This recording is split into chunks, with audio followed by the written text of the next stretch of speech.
LLC, Crystal Edge Technology Screens, and our new company under the FLE-BT technology. I said I was going to do a demonstration on ultra short throw, and I'm getting my word. So I've done this already before, but we'll do it again. Last time we did it on the post office box projector screen that we built. And again, it has a lot of lines in it, so it did really give you a clear image. Right now, even though the picture is not exactly straight, because again, that's an ultra short throw projectors, had to lay on exactly flat surfaces in order for you to get that ripple effect, not in the screen, but it just shows you that it does activate, it does work perfectly fine. We're in a fully lit environment. I am going to do this with lights out as agreed, but just wanted to show you the projector we're using. So we're using a Sony projector. This is a 720p projector. I'll get the proper model number for you. My projector is sitting in Eco Mode 2 right now. It's been in Eco Mode since day one because it's been that way since I've had the projector. It's always shot in Eco Mode. So let's show you the demonstration on our new gunmetal technology. This is now the most affordable gunmetal on the market due to the fact that we have been able to put it against other high-end certified screens to prove that the product does produce better contrast and better color.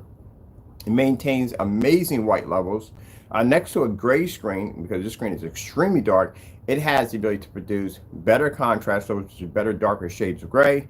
It also too has the ability to produce amazing white levels next to a gray screen because it's able to easily blend into a gray screen, camouflage itself around a gray screen where it cannot produce a higher white level than this our darker gunmetal technology. Also produces better color, better ambient light rejection technology. All around, it's just an amazing screen. And versus a white screen, well, a white screen can't even touch this technology with a 10-foot pole because again, it does everything that all the other screens can't do. So let's show you on our ultra short throw setup. And as you can see, my demonstration, lots of light. We're going to be doing part with the lights on, part with the lights off. Can't do a lot of demonstrations today. We have orders coming in. And on top of that, I have some sites I'm going to have to go look at for the summer, which I'm going to try to get into what these places are going to look like. And hopefully we got a lot of light and windows in there because, again, I'm going to need this for my demonstrations. All right, so let's begin.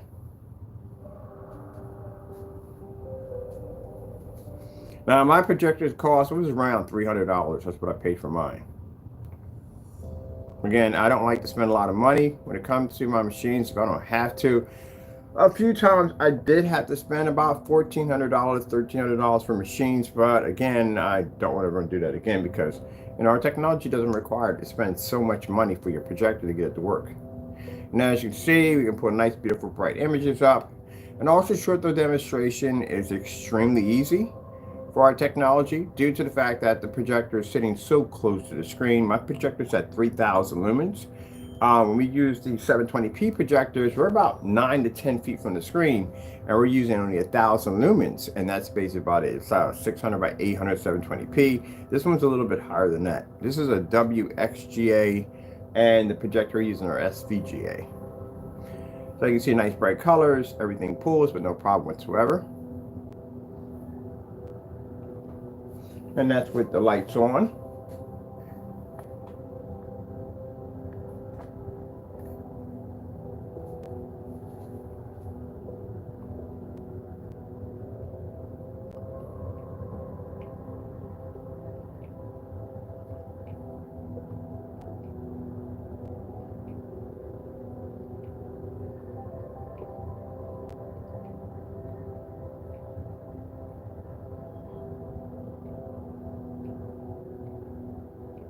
When I turn the projector off, I'll be able to show you the lamp life that I have on my projector. Now, we don't have windows in here, but as I said before, I'm using commercial lighting, and my commercial lighting is brighter. How much light my screen takes in than a lot of the demonstrations you see right now. So I do use commercial lighting, which I prefer, to tell you the truth, honestly. That lighting we had in the basement, in the max out zone, I freaking loved it down there. So much light. So I do like the commercial lighting.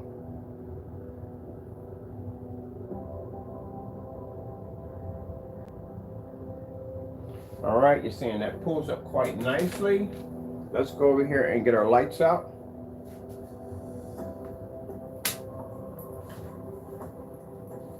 And this is the technology with the lights out.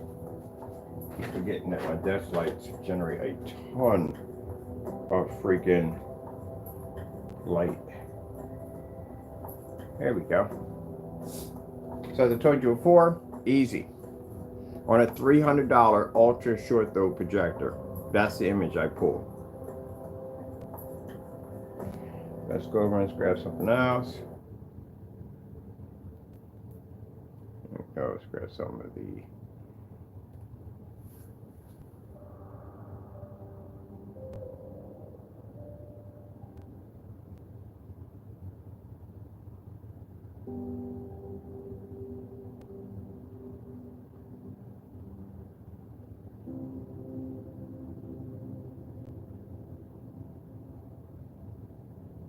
So all our technology, even our ultra dark grays, which we call our gunmetal technology, we're going to call it charcoal gray, we're going to call it ultra dark gray, it's gunmetal technology. In order for you to call a product gunmetal, you have to be able to take on a gunmetal screen. You can't just give yourself that name or that title. Can't have that. You have to be to back that up.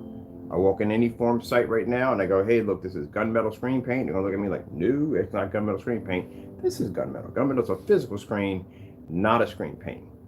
You're gonna have to prove why you consider your product to be a gunmetal screen paint.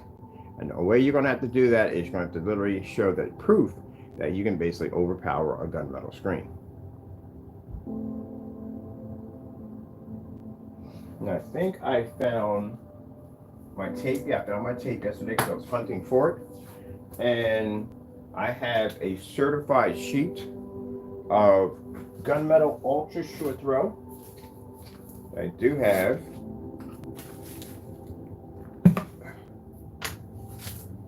because we can't use the other gunmetal surface because it's not designed for ultra short throw. So we have a special piece in here, special sheet for ultra short throw only. And that's the beautiful thing about this technology is the fact that if you are purchasing a gunmetal technology, you do not have to worry about having an extra screen, a different screen to run your ultra short throw projector. This technology does everything. That's one of the things we had. We're talking on the site. I was like, well, I don't have to have an extra special screen because my screen can do ultra short throw only. Sorry, ultra short throw also. We do both. Where you guys are going to need a separate screen, which I have right now, the separate surface right here for ultra short throw. I don't require expensive projectors. I don't need projectors with high amount of contrast. This projector has a 3,000 to 1 contrast. That's basically about it. And again, like I said, our gunmetal can go outside. Their screens cannot go outside. And keep in mind, their screens do have these whopping high gains. This is the reason why I explain to people who make great products why you can't compete with this screen, because this screen has a very high gain. They have very high gains attached to them. So they don't have traditional 2.0s sitting on. They're much higher than that. So with that being said, no, you can't compete with that screen. But we can. And on top of that, our price point. So the gunmetal screen, and again, I can't explain this enough. I really can't. For people who want to compare us to gray, no, this technology is nothing like a gray screen. We can blend into a gray screen on its white levels and overpower on just about everything else. Can't survive in the environment of this technology, so it's not in the same line as gray. That's like saying that silver or gray certified screens are the same as a gunmetal screen. That's how insane and stupidity that sounds, because again, no, wrong category. So when we put a gray screen against our product, you're talking about a product that's actually, our technology is far more advanced than that. But the only screen that we can pretty much go side by side with and talk about and bring in a conversation is physical gunmetal. And that's a screen that the other screens can't compete against. If they could, well, they would be the same price as that screen. And they can't be because they can't do what that screen can do. All right, so let's turn my lights on for a minute because I can't see jack. Remote control. Wow. Why did they make all the remote controls like fire sticks? I could never understand that. And this is something I can do in my demonstrations that gray screen can't do. I can turn lights on. Why? I'm also reducing my contrast levels and my screen won't wash out. So I'm a foot away from my screen. 3,000 lumens. That's 36 at a 6,000 lumen vantage point. 3,000 lumens on a $300 projector, and you have people out there who have these expensive machines, and you can't do this because your screen won't disappear. So this is what we have right here. This is a certified, see how dark it is? This is a certified ultra short throw screen right there. And it's from Daylight. There you go. High performance screen. Look at the gain on it. Very high performance screen. It is a 0.45. I'll put this right over here.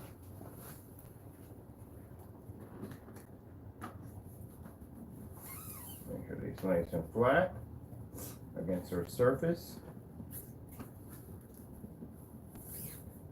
There we go.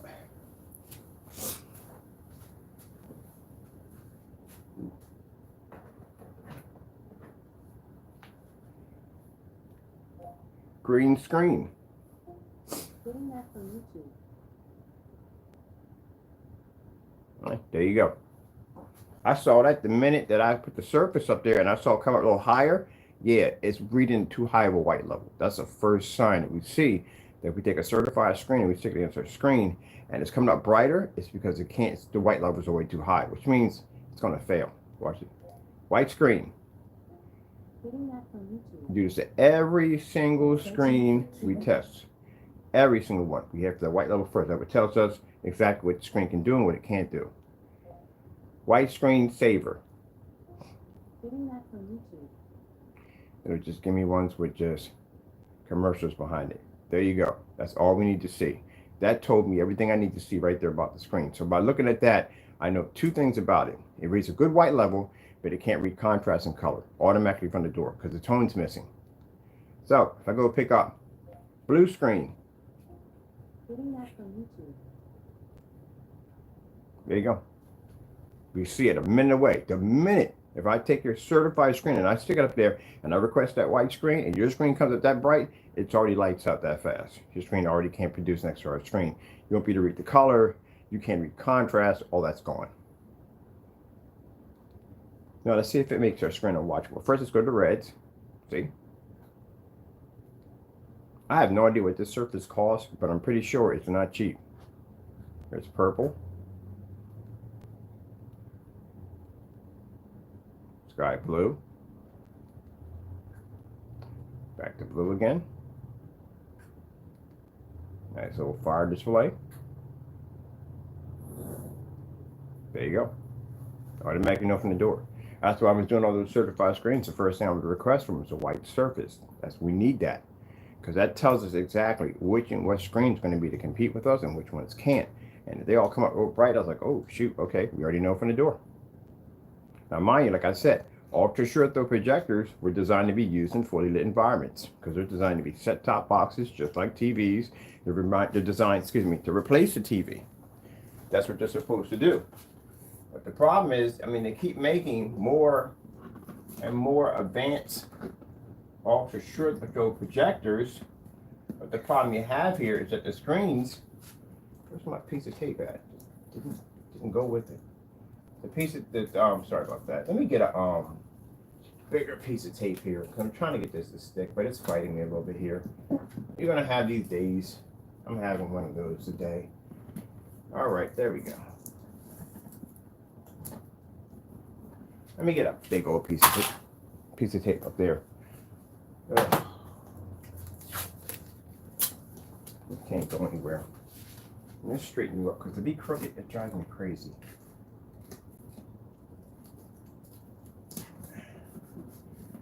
There we go. Oh, big old piece of tape up there. But you can't go anywhere. Any problems? Tape that down nicely. There we go. Now, we can do the demonstration up here of the screen separating and coming off the screen. There we go. Fixed. But anyway, as I said before, and it has to lay nice and flat. They always lay nice and flat. Because again, if they pull up a little bit, if the surface is wrinkled, this disrupts the screen. So it's probably about close, I'd say roughly, probably about $3,000 surface right there. And this is ultra short throw. It's probably a little more than that, to tell you the truth. But the gain's much lower than the 0.8 on the other screen. Now, can we put the other one up here next to ultra short? No. That'll get me a lawsuit. Because again, they can clearly say, well, the surface you put up there, which was a 0.8, is not designed for ultra short throw. And they're right on that 100%, so it should never be up there. So speaking on that, the fact that if I wanted to run an ultra short throw projector on a certified screen, that means I would have to spend extra, even though I may have another one in the house. I could have two of these screens in my house. I would have to have two separate ones. I can't use both projector on one screen. It won't work. All right, let's go over here and let's pick up, got a little orange going on. There we go. And let's see. Now we did all these. So we got the star field right over here. I think the star field, there we go. So the problem you have is, like I said, they keep making more and more advanced ultra short throws. They make these things by the dozens. The problem is that the screens haven't caught up. None of the screens have caught up. We're the only technology we have right now that can run an ultra short throw in a fully lit environment. No experiment. Go home, turn even ultra short throw, turn it on, see the lighting I have in the environment, match your environment. As a matter of fact, I'll do you one better. We got one called the Optima GT 5500. We did it outside at 140 inches. Go do that one right there. Can't pull that thing up outside at that time of the day, then guess what? You're not going to get exactly what you think out of your ultra short throw. It's just not going to run. That's why we did that demonstration. We call it the YouTube field trip. We go on there and we look on and see if how many people are using their projectors in fully lit environments. Every single one of them are in these dark environments because they can't get the contrast and color to pull. Nothing wrong with the projector, unless it's a knockoff or, you know, unnamed brand, but it just won't run. Can't get it to work. Because again, they don't have the right screen. Let me see, I just had it here. Now, if you have a gray screen and you think a gray screen is a solution for an ultra short throw projector, you are so wrong. It is not even funny. Do you have any idea how many demonstrations we've done on gray surfaces, even certified gray surfaces, versus on an ultra short throw? None of them were able to work. How would it be possible? Now you gotta think here. Come on, let's be reasonable here. How is it possible you're gonna pull a contrast level on a light gray screen on a projector that has a 2 million, 4 million, 1 million, heck, it can even have 2,000. How are you going to see that? How would you actually see that? Oh, you have to be in a very dark environment to pick it up. Guess what? A flashlight can basically uncover your screen that fast, that quick. So you can't pick up. If you go to form sites, and form sites will tell you right there from the door, if you say, what shade do I need to run ultra short throw? Gray is not it. Here we go. Gray screen paint. And I've seen people using those too in the form site. So you turn your lights on, and what happens to your gray screen? It automatically washes out. But you have all that power on your projector. What happened? It's useless. It's not even going to work. Those of you running white screens,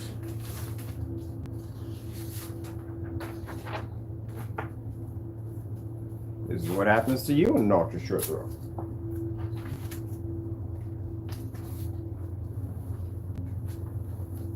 You don't pick up anything at all. You're stuck also too in a dark environment and you can't read a contrast level. This projector only has a 3000 to 1. So I have to go out and I have to spend more money for higher contrast to get it to work on the ultra short throw. That means I'm not saving any money. I'm actually spending more.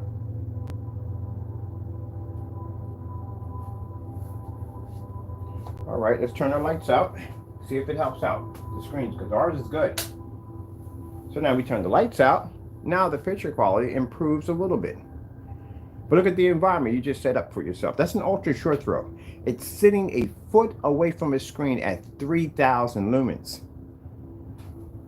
We just came off yesterday 1,000 lumen projector at 10 feet from a screen. So I told you in demonstrations, if we can get 1,000 lumen to pull at 10 feet, 3,000 at 1 foot is easy. And mind you, these projectors, like I said, are sitting right on top of the screen and it can't see. There's nothing wrong with the projector. The projector just, in the day, is dealing with the simple fact that it's working on a failing screen.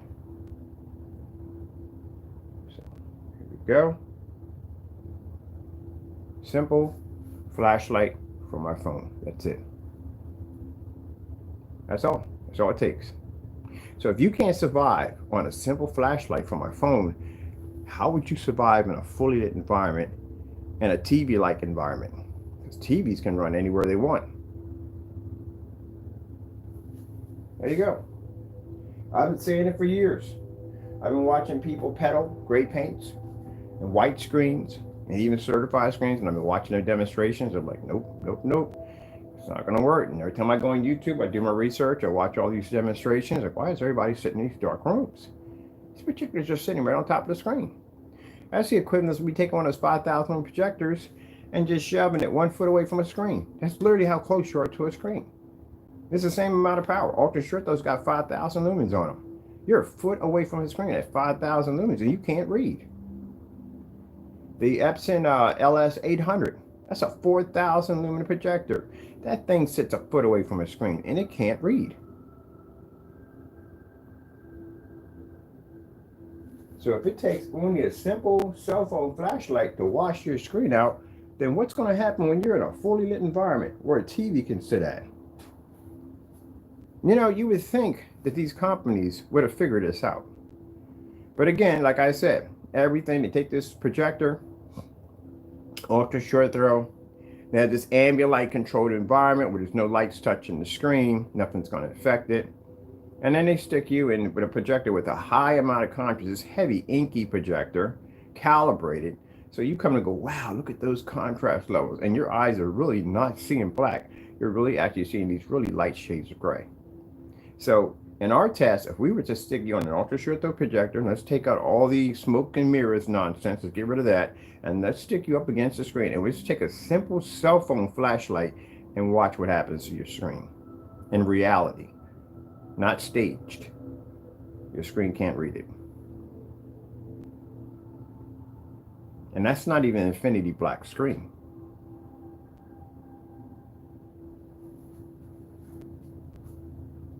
That's the wake-up call.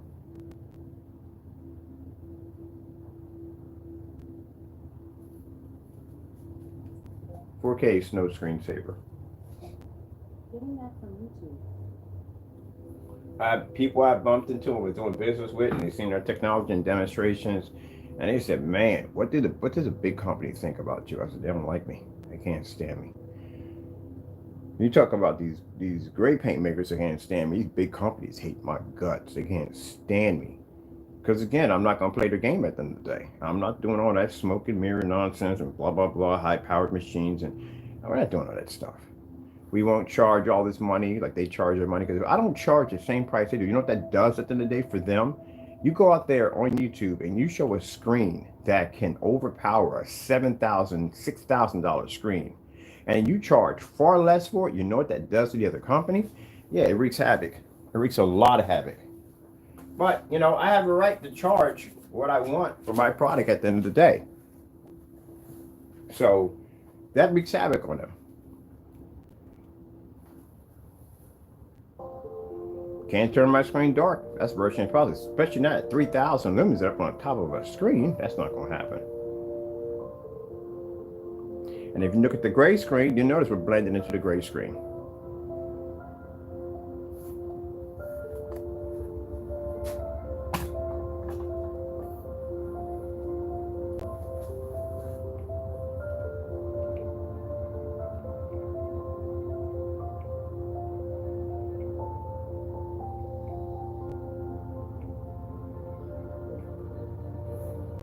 So close me to that gray screen. I like to be back at a distance from my screens always.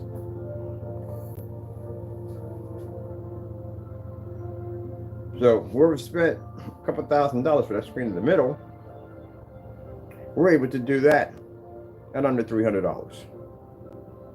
See, we already know we get the jealousy from the gray screens, and most of the gray screens we get the jealousy from them. The certifieds, on the other hand, they're a little different. They're more like, they'll keep their distance. They won't say much. They're professional, but deep down inside, they can't stand us because they can't figure out why we won't charge all this money for our technology to be up on the level. Now, we're on their level. We're charging a couple $1,000s here and there. They're happy with it because, again, I mean, even though our screen product's going to be better, but still, we're just expensive. They are. So, again, it's really, it's going to really put a dent in their profit. But if we charge way below them, it basically disrupts them.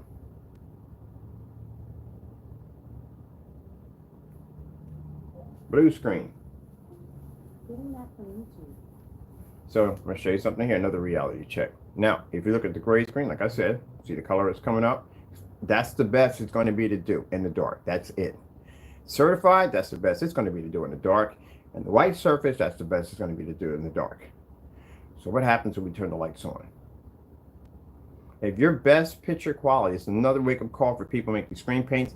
If your best picture quality is in the dark, you're going to have a problem when the lights come on. See, for us, our screens can maintain amazing levels in fully lit environments. And when the lights are out, they get even better. So we can maintain in both environments with no problem. We can even go outside and play. So if you're basically doing demonstrations where your best features are going to be in the dark, and the problem you're going to have is that any light in the environment is going to disrupt your screen, including a cell phone flashlight.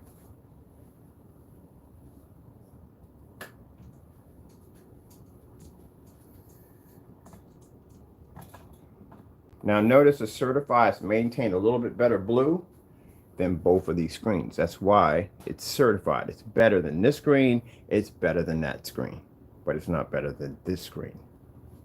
That's why I said in the day that a certified screen, a gray screen, to say, hey, look, no, you can't. You can't go against a certified screen. It doesn't even have to be gunmetal. You still can't even take it. And that screen's not gunmetal in the middle. All right, just wanted to show that off real quick, give you an idea. To educate a little bit.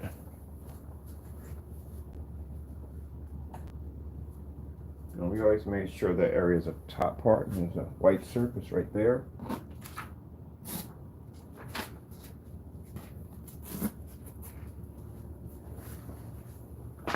That's why I said the entire time you're watching these demonstrations on these gray screens, we've been looking at it, shaking our heads. I'm like, nope, y'all got it completely backwards. That projector's not reading, it's struggling. That's what it's doing. It's not reading, it's struggling. That's why if you look at the environments, how the environments are done with the screens, they'll have a little light in the corner. All this will be dark. You can't see the corners, you can't see the area. It's all dark around the area, and they'll make sure that there's a little bit of light hitting, and they'll go, look, we have a window open. We have light coming in. You don't have any light coming in, period. OLED demonstrations. Getting that from YouTube. OLED demonstrations. Getting that from YouTube. Like, how much clearer can I possibly be than that? All right.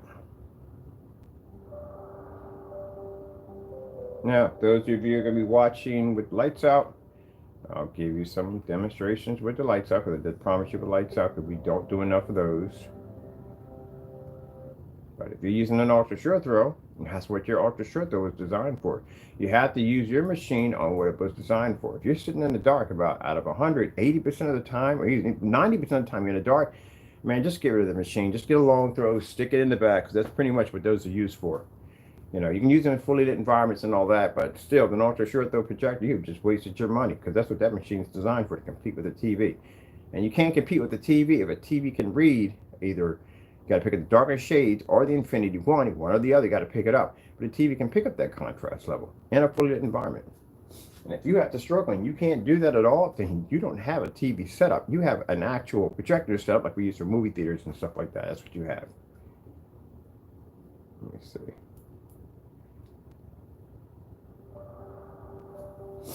I was in the room the other guy. The guy was like, nah, man, it's like a TV set-top box. I got the projector because it works just like a TV. I said, let me see your environment. That environment was dark as I don't know what. I was like, oh, you got to be kidding me. You take a remote control, throw it in the middle of the floor. I bet you can't find it. Yeah. Stop calling it a TV setup if it doesn't work like a TV. Stick a TV in there, turn on all your lights. That TV will run with no problem whatsoever. If your projection screen can't read like a TV, then guess what? You don't have a TV setup. You have a projection setup, and a real poor one at that, because even the long throws can pick up. Let me show you how dark that surface is that we're using. Let me show you something pretty cool here. Watch this. And pause this for a minute.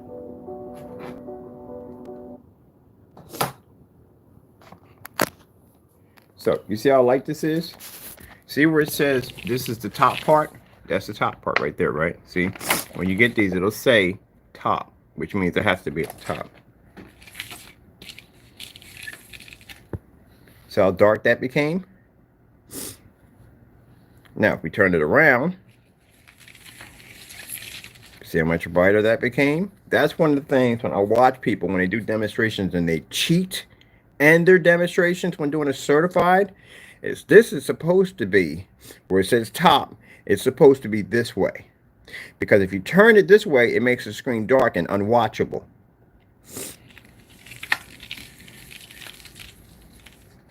See that? That's why this is here. This has to be up here to keep the screen nice and bright. This is how their technology works. See how it brightens up? There you go. They can't explain this stuff to you because you know why? They don't know certified screens. That's the thing about it. They take a screen, they stick it up there, they go, oh, you don't know anything about the screen, how it functions, how it runs, or nothing. Certain screens have a top and bottom. That's kind of funny because that kind of uses that ceiling light projection technology.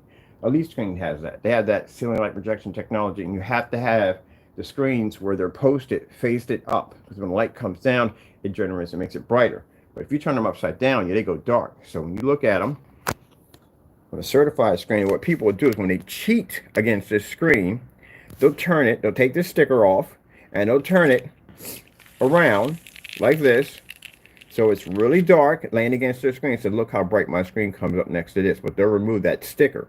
If I don't see that sticker there, they always put those stickers on their screens, and that screen comes up looking like this. And I've tested these screens before. I know how bright they are. I can tell you cheated in your demonstration. See? It's supposed to be this way. That's how we know you cheated. And that's going to land you a huge, massive lawsuit because, again, your company strictly gave out instructions that this screen is supposed to be this way, not that way. And people will do that just to try to make the screens look good. And now get your fat lawsuit in a hot second. Because you should know that. There's no way around it. You should literally know that. That it says top. That's why it says top right there on the sticker. You should never remove the sticker because the sticker allows you to know where it's at. Pretty cool, ain't it? That's why you gotta respect all the guidelines of technology. Don't tamper with it. Don't mess with it. Don't try to make it seem like something that it's not, because this will land you into a potential lawsuit, which we're going through right now because somebody did dumb stuff. So anytime I bring out a certified screen, I respect the rules and rights of that screen. If that screen is telling me that it has to be upward, we put them all upward. They have to lay perfectly flat to the surface. If the screen says, hey, look, we can't be used with a 1,000 lumen projector, 2,000 minimum, we don't basically put them on the screen. So any screen I had that instruction on it was the, what was the screen? It was the, I can't think of it. The Great Cinemax had that instruction on it. Can't be used with a projector under 1,000, was 2,000, so we never used Old Faithful on it. Got to respect those guidelines. Now, if they're saying, well, you know, you're going to have to use that with a high-end 8K and whatever. No, we're not doing that, because I should be able to run if I'm paying that kind of money for this screen at the end of the day, I should be able to use it on a 720p, a 1080p projector, fully lit environment, all that if I'm paying that kind of money. I can't wait to do my ultra short throw. So the ultra short throw is going to be cheap. I want to go with the NECs. And the reason why, because they're cheap projectors, like under 200 bucks. I think it's cheaper than this. If I can get that Philips, which is another projector I'm hunting down, and I've been hunting the Philips down for about a year. I've been hunting that Philips down. One of my customers who shows off demonstrations, he had a Philips projector, and he paid around, I don't know, he paid him on that projector. Our projector was 900 lumens. 900 lumens. Oh, I forgot about the Hitachi projectors. They're like 2,200 lumens. We definitely got to grab one of those. That'll be fantastic to do demonstration. See how I work at the end of the day? Instead of me going in and buying projectors with crazy amount of contrasts and try 4K lasers, we go for projectors that are low grade projectors. This is how you challenge your work. So if this machine right here can run on this with no problem, just imagine what a 4K or 1080p high performance projector can run. You know, like the LS800, by Epson, by one of my customers, who basically showed the difference between a white wall and that technology on our use of our products. And keep in mind, in his demonstration was far brighter than some people sitting in their environments with 4K projectors at a foot away from a screen with a 2,000,000:1 contrast, and you can't pull the same demonstration my customers can pull.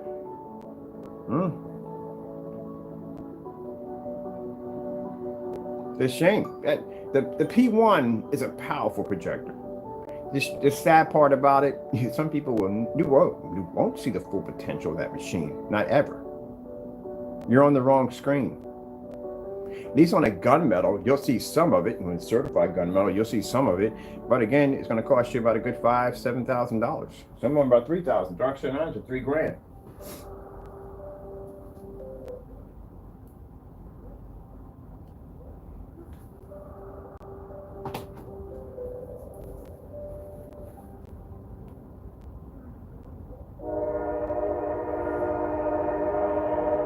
Now you see my projector sitting here, fully lit environment. Look at my background. Nice, beautiful, dark, ultra shaded gray. We can't stick a white screen up here, it won't register. Can't stick a gray screen up here, it ain't gonna register. Can't put a certified up here, it's not gonna register. So how do we fix the problem? Either we buy a more expensive projector with a higher contract, which is gonna cost us more money. We go sink more money into a higher, more expensive screen, which again, we already showed you what happens there. Or you just turn out your lights and you just get plunged into the darkness, because that's where you're going to be at.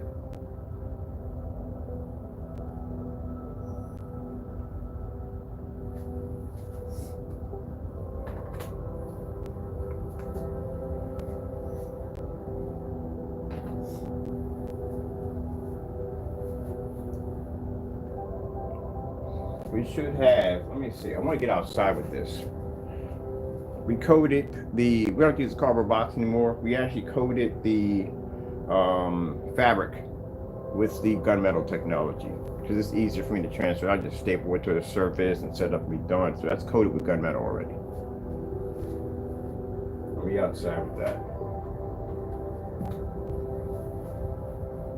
Oh, let's get our lights out for you. The reason why this is so easy for me, because again, it's sitting right on top of the screen. That's why I can't understand it. When I watch these, I can go to forum sites and watch these demonstrations.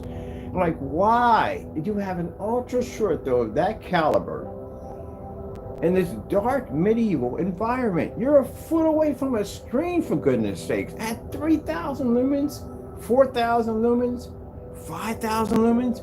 You're a foot from a screen, and you still have to be in the dark? Good gracious, that's horrible. That's absolutely horrible.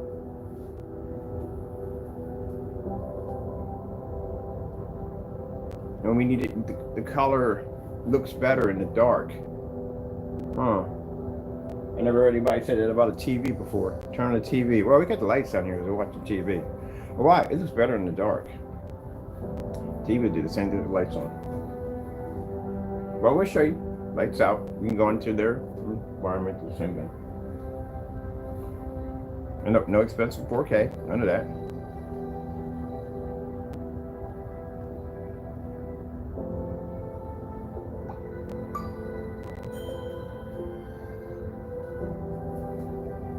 So again, this is our new Gunmetal technology, as you see. No special screens, can compete with certified, expensive, high-end projection screens. Fully tested. Let's go over and grab something else. Showed you our white levels on this technology. Let me go with OLED demonstrations. Getting that from YouTube. Well, so stop giving me makeup demonstrations. Let's see.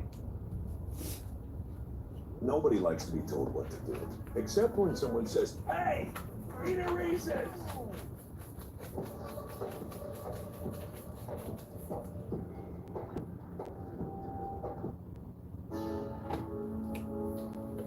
Any contrast level we show, gray screen, another screen's not going to read. That's why we showed you all that ahead of time before we started it. I don't like to do demonstrations, talk about other screens without showing you first. And once we show you, then we can go on and show you the demonstration. You can see what you're getting and what you're missing.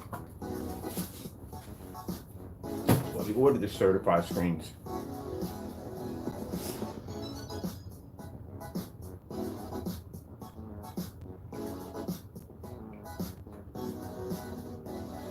Now, if you're doing a dedicated theater room setup, you never use ultra short throws in there. It's tacky. It's very tacky. It looks very tacky. You got to go with the long throws in those demonstrations. You have to. Or in those setups.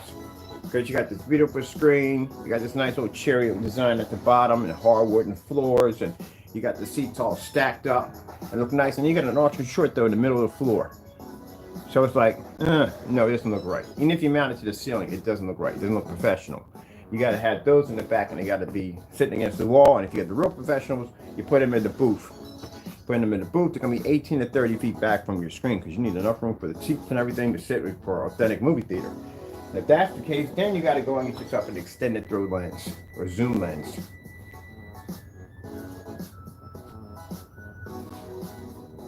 So I told you, one of the tricks that they do in the great products, and even with the high-end screens, they'll do the same thing.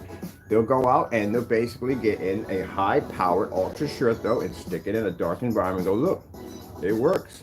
When they turn the lights on, have you ever seen anybody do a star-filled, fully lit environment, lights on? Screen turns gray. Screen turns gray, then it ain't rated. Our screen doesn't have an affinity black and it picks up a darker shade of gray.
And they sit there and tell you, look, on the gray screens, look at the high detail, look at the, but no, stop it. Gray screens can't read that refined image due to the fact that they require an ultra short throw to pick up those little high resolutions. We can do this at 720p, even 600 by 800 res, and we can even do this at 27 feet back at 250 inches and still pick up the same exact thing on a far left setup. The reason why you're picking up the high res is because you're using a 4K projector and you're using it in a dark environment. That's the reason why. But we can pick up the exact same thing at 720p. It's the fact that the screens are darker, they pick up higher contrast levels, and they pick up more sharper and better detail and more depth. That's why. That's why when you put in a fully lit environment, that projector completely washes out.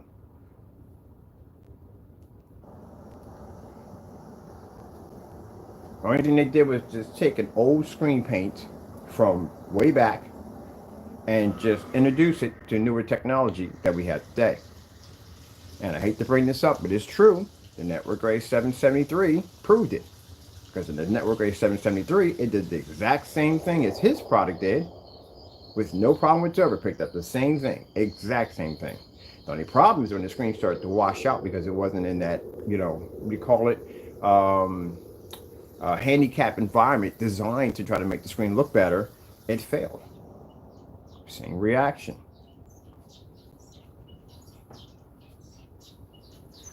So it does the same thing. If that was the case, let's just say he was able to take the screen paint on. Let's say he was able to produce a difference between night and day. Much better contrast, color, the whole 9 yards. you would see tons of these videos everywhere. You would see him on his website. You would see him everywhere. You know why? Because he can back it up. Anytime you can back something up, you know you're going to have it everywhere. Everywhere and anywhere, you're going to have it. So the fact that you see very little videos next to none shows that he matched. Also, on the other hand, how many black versus black demonstrations do you see of us? We're all over the place with that stuff. As a matter of fact, I got to post on another site today.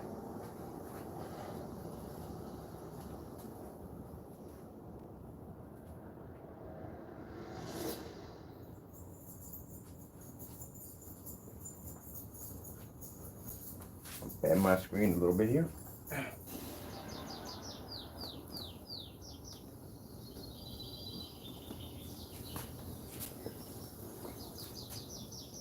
That's my black t-shirt when I was walking back and forth in front of the screen. You know, so I can show you that technology right there. You were black against it, anything black, it can't read it. Because again, the Heightener level on this screen is 10 times, a little higher, say 10 times, a little higher than the black technology. The black technology has Heightener technology. It does have the ability to be able to pick up, much white levels when it comes to different surfaces and so forth, amazing contrast levels. But the gunmetal picks up much higher because again, it doesn't have that Infinity 1 attached to it. So it basically has the ability to pick up a much higher white level. And that's why when you lay a black surface against it, it goes even darker and can't read. Even in the lights out, even in an environment with a 3,000 to 1, even with a projector at 3,000 lumens sitting a foot away from a screen, it won't pick up.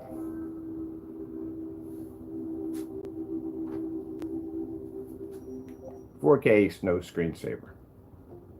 Getting that from YouTube.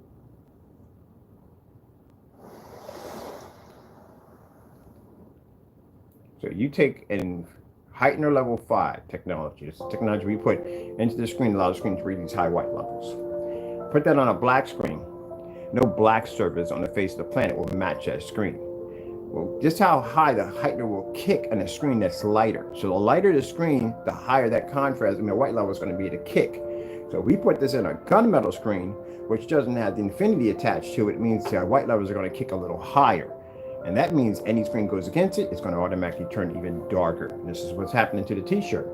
It's actually becoming darker due to the fact that it's picking up against a screen that can read at a much higher white level.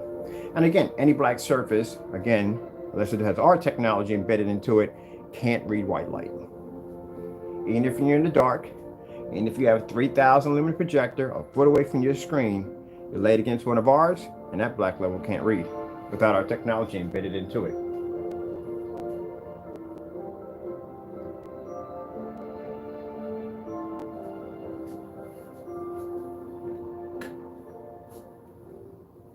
Notice that nothing changed when I turn the lights on. It's not supposed to.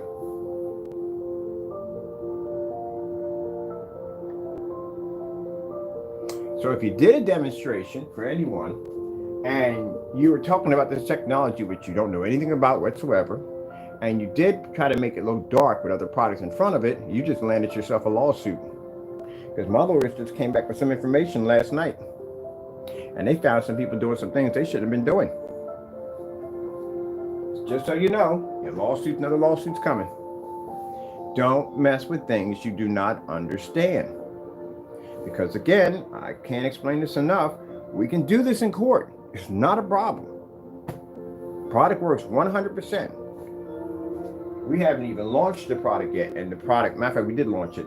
And before we were launching it, there are people talking about, oh, it does this, this, and the other. How would you know about my technology? You don't know anything about what we do. Landed yourself a new lawsuit.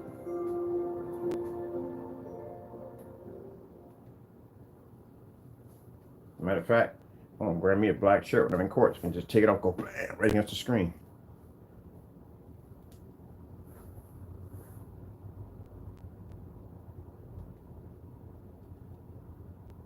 Our stuff's tested. Everything we design is tested.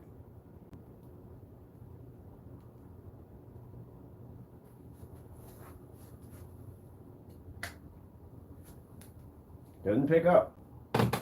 So I do these tests. I got to be in informed sites. I got to be on site. with this technology, I'm not gonna be embarrassed about my work. Just not gonna be embarrassed about my work. That's why I do all these tests. I have to know 100% before I walk on any site, anywhere on YouTube, that the technology is running 100%, that it has to be tested. And that's the reason why I can do this. You get people who basically will try to say, oh, we got the same thing, and so and so and so, or we think his product that no. You think it's cost you a couple $1 million in court getting sued. That's what will happen. Because again, you're gonna have to back up your claim. Like I said, all these certified screens I test, I make sure we do everything by the book. Because if I go in there and I put something on the screen and make it look weird or funny, or I do something where the screen, like ultra short throws, I throw all against projectors or a long throw, knowing these screens can become dark. And if I'm basically turning the screens upside down, so that way the screens become darker against our screens, this will land me a lawsuit. And I don't blame them for suing, because again, you shouldn't be doing that. Be honest and do the demonstration correctly, and don't cut corners. Because cutting corners is what gets you in the long run, either lawsuits, or you never really can sell the product to its full potential because you know that you cheated in your demonstrations.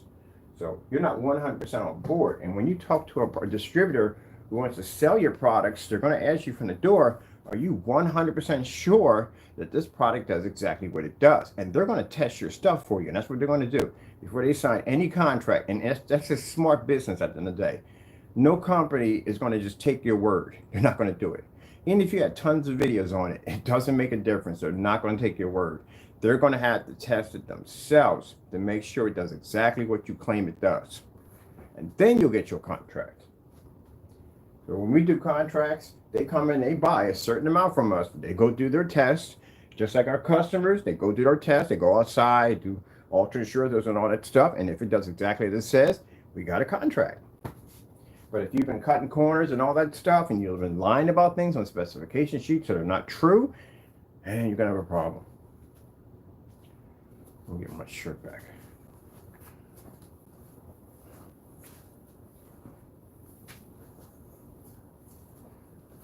So that's why you got to be honest with your product.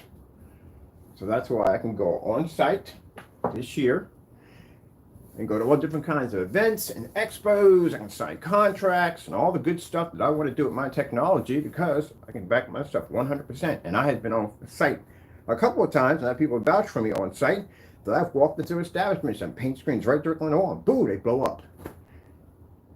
It works. It does exactly what it's designed to do. So unless you're going to be stuck on YouTube and you can't go anywhere, you can't really go to the next platform, it's because your product doesn't work correctly. Oh, and by the way, we're in eco mode too.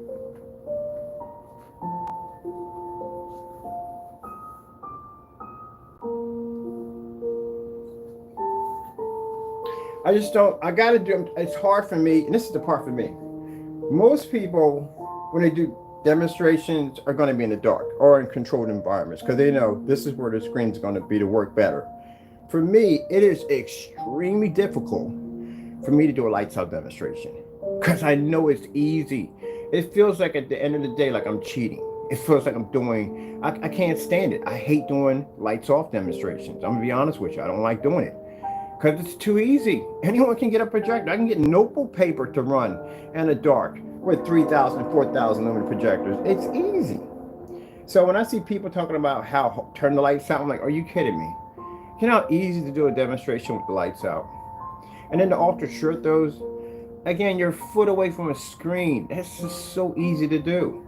So I guess the reason why they make it sound so complicated and supposed to be so hard, because technically it's better to do that demonstration than to do one with the lights on. Because the lights on is going to be a much harder demonstration to do. Let's make the easier part of the demonstration for us seem harder, and I don't even know how that would even work. That's why it's hard for me to do lights off. It is. It's very hard for me to do lights out because for me it feels like, gee whiz, look at this, man. I'm just freaking, it feels like I'm cheating. That's how it feels. Like I'm cheating when I have lights off.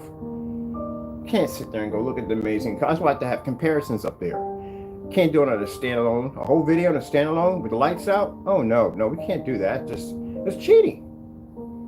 Show me at least a comparison. Show me a white screen, certified screen, gray screen, something. Other than that, just a strictly standalone in the dark is cheating. It's too easy.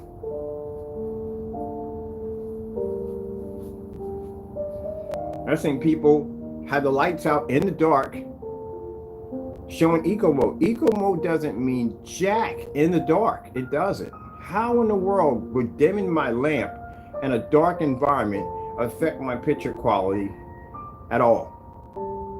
This would be more productive if you did it in a fully lit environment and you dropped your eco mode. That means now the projector's not even running at the brightness it should, and it's in a fully lit environment, and that is still a foot away from a screen. See you hear my frustration? This is what I'm talking about. When I watch these demonstrations with these ultra short throws, and I can't even make out the bottom of the case that you have it in because it's so dark in your environment. And that's supposed to be impressive. God forbid if you have to be in a fully lit environment, what happens after that? My concern is when you go to see these screens in showrooms, and certifieds do it all the time. Certifieds will have ultra short throws sitting right up on top of the screen, and they'll have this in an ambient controlled environment. So what happens when the customer gets home and they want to use it in their environment? They want to have it in a fully lit environment. Can't use that projector on a white screen because that's not going to work. And you're going to probably spend the money for the more expensive gunmetal technology, which will probably do it. But still, your picture quality is still going to drop next to ours. And I've seen people go to these shows and they'll see the projection screen and see how much it costs. Like, woo, man, that's not going to happen. Like, we can get the projector, but we just get a white screen because, you know, powerful projector. It's going to do the same thing on a white screen. It's going to do it at gunmetal. No, it's not. No, it's not. And if people have the money and they go buy the projector and the certified screen, you set everything up and you think you're getting a fantastic picture, that you bump into me at the end of the day, you just found out you just spent a whole lot of money for something that we could do for far less with a much cheaper projector. So that bites too at the end of the day too. Let's get some lights out, which I hate doing this. So when I turn lights out, I don't like it. It feels like I'm cheating, but let's do it. Because it's easy. It's very easy to do. So when I see people with lights out, yeah. Oh my goodness.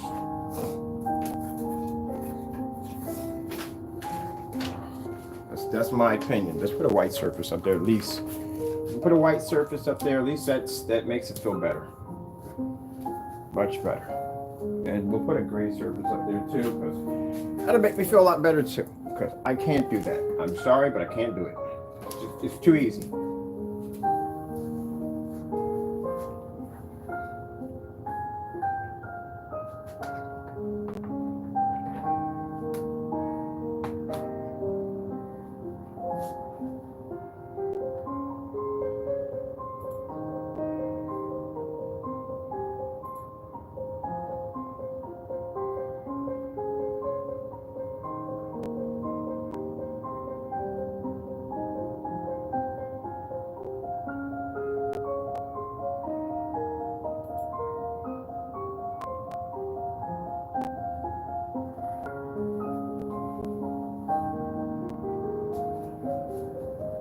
Yeah, we gotta hit an hour in this. We always do. I try to come, and when I do demonstrations, I can't do the whole screen by itself because it's not fair. You have to see comparison. You have to. If you do a screen on a standalone, you don't know exactly if it's the better screen for you. You have to do a comparison. Shopping for a house, you go to multiple houses. You don't settle with just one house. Oh, we just take this one. You go to multiple houses and you look around. All right. This one's better here. This one has this or that. You go shop for cars. You don't go just pick out one car. You go drive around, see, figure out exactly who has the better deal, which cars has better performance. You might luck out and get a really good car that's better than this car for far less. So you have to do comparisons. And when you do screens on standalone by themselves, this is not good because it doesn't tell the customer everything they need to know about the product. They need to see a comparison. I can easily take a screen, buy an expensive high-end projector, stick it in this dark environment, and say, look how amazing the image looks. It's not enough.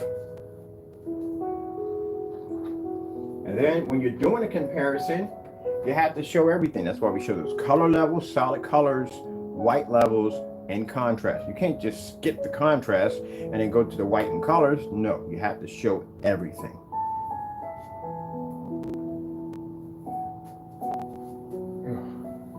Hopefully my certified's here today. Hopefully we have it today.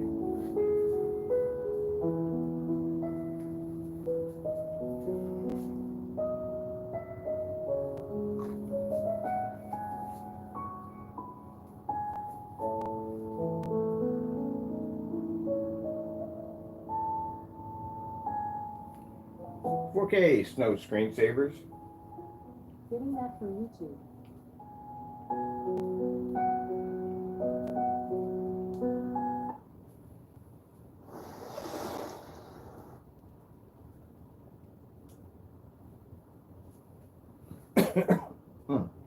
Sorry about that, people.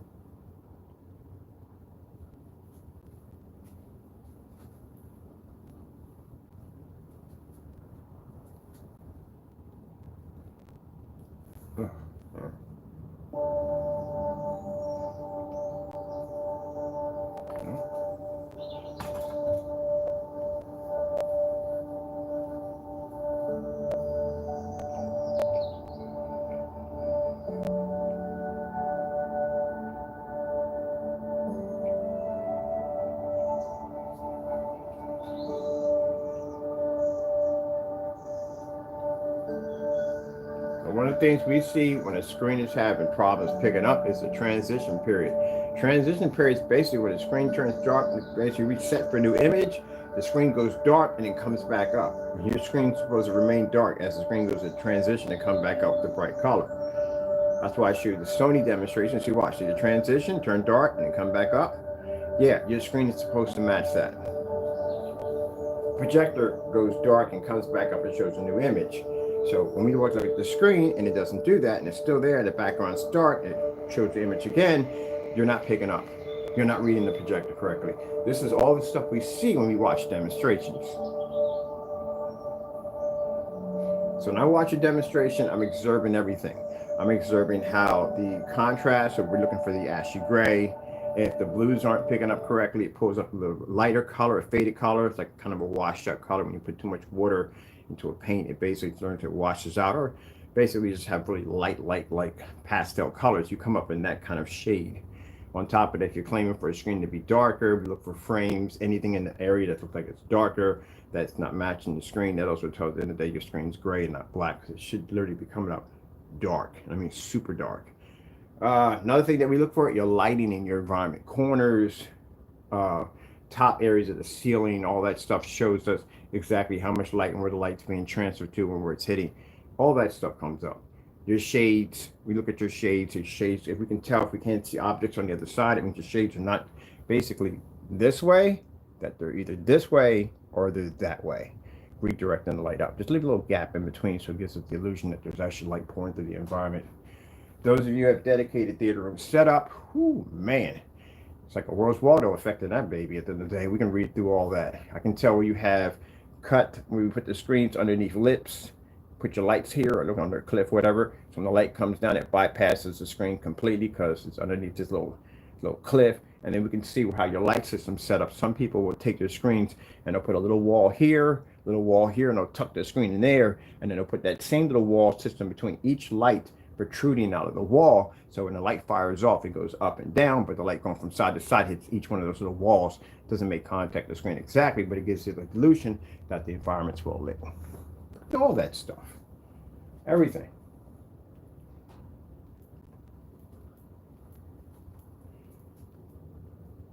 When I push my menu back and forth, the menu, it comes up black.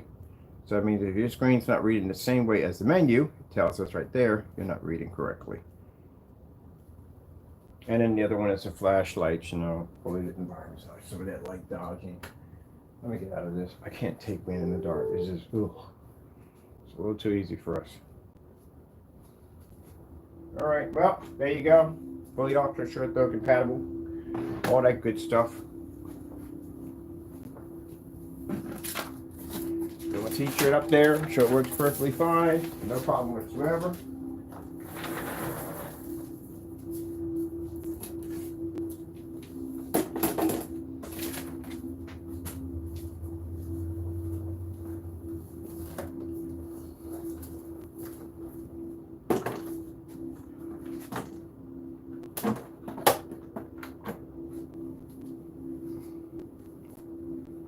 So when I sat there and made that statement, before we made this, and I said that the Imperior is going to be one of the most advanced gunmetal projection screens.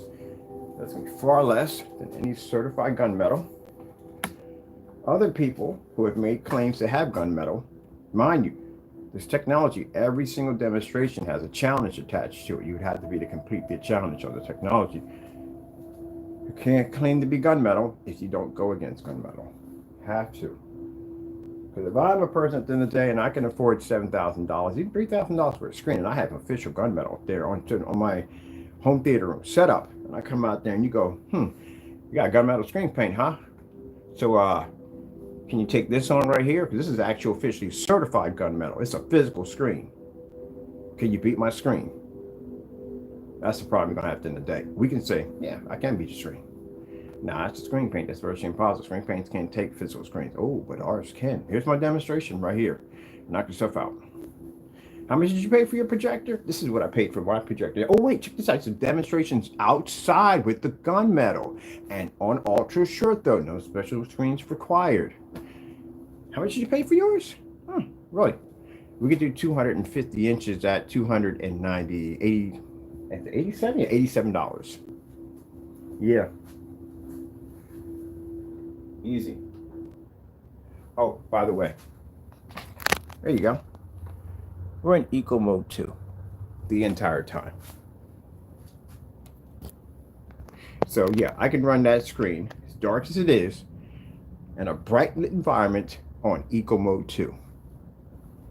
So we're not even at full brightness. All right, I'm gonna go at this and there's a cord for that one over there. That one.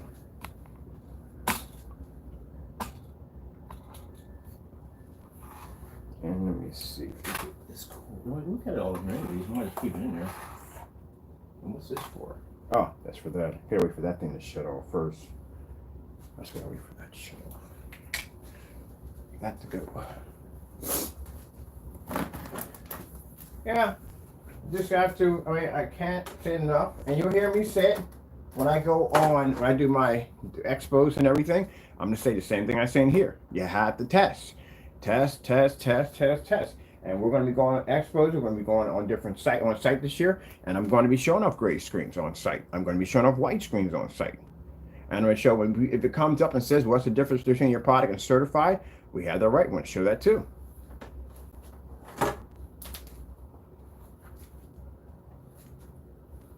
As a matter of fact, I've done a gray and white screen on site a couple of times. Yes, so somebody was asked, well, how come we don't use a gray or white screen in there? I said, because this is what happens. We can't get it to work. Not at 4,000 lumens, not on the ultra short, though the 36, we couldn't get, it can't run. How am I going to change the environment? Oh, excuse me. We need to darken this whole section over here. Yeah, I know it's a hallway. I know you carry heavy equipment back and forth. It must be lit, but we got to darken it because the screen can't run. No, we're not doing that nonsense. That's just Bobby crap. All right, let me get this out. This. Now this right here, we just used is a 1,000 lumen projector. I'm sorry, this is my, what am I hooked in here? Okay, hold on. Take the stuff out. That right there is an ultra short throw. That's my 3000 720p projector. Right?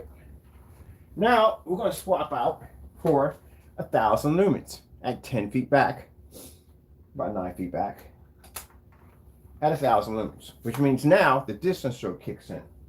This is the reason why I don't like doing demonstrations solely on ultra short throws, is because it's cheating your product, because you have not tested the distance throw. And distance throw, you have to do more than just take a projector and throw it back. You still have to do the certifieds, the gray screens, the white screens, all that stuff to show there's a difference. You have to put your contrast levels, colors, all that stuff I have to show. Someone was trying to do that, and I hate to say this, and it's going to ruffle some feathers, but it doesn't make a difference what you do in your tests. You have a gray screen, you're outdated. And if you want to prove that your product's not outdated, as we say it is, we got a free screen paint product on the Black Series site. You make that stuff, and that's a 10-year-old paint right there.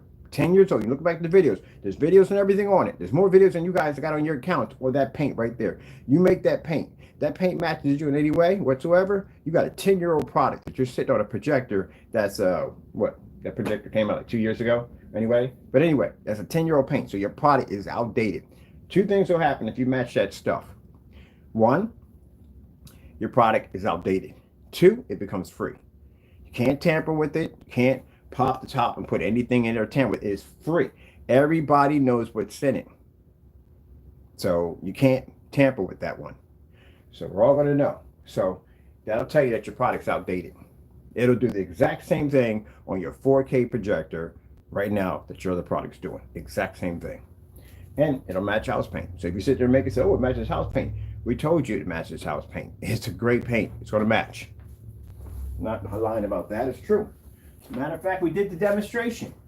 When I did the demonstration against the Network Grade 7073, I put it against the old digital one. Not the 2.0, but the old one. And it matched. We have a demonstration of it. It matches. So if you match that stuff, you become free, number one.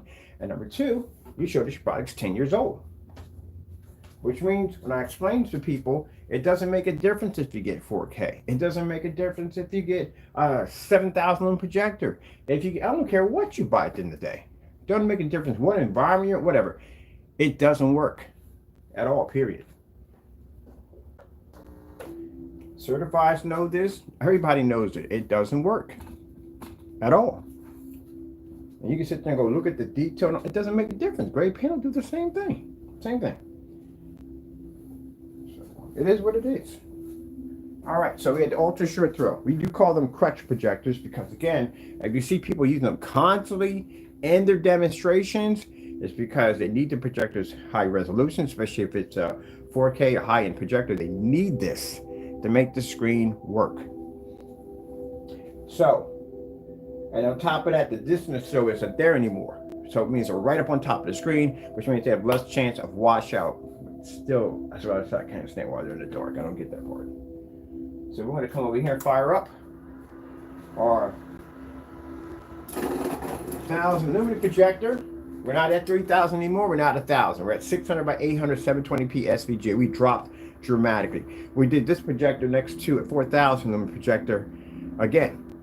You know what I mean? It shows that the product works regardless. Like I said, if you're typecasting your products on one of these ultra short throws, problem you're going to have is that when it comes to doing a distance throw, your screen's going to suffer because you're not used to that. You're used to cheating. You're used to having your projector always up close, up close. It's not going to work well for you. All right. So Starfield.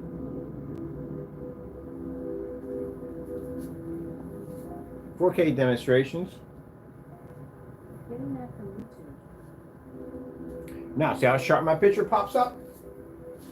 We're now, no more distance throw has been eliminated, so we're no longer on top of the screen, and we're at a distance now.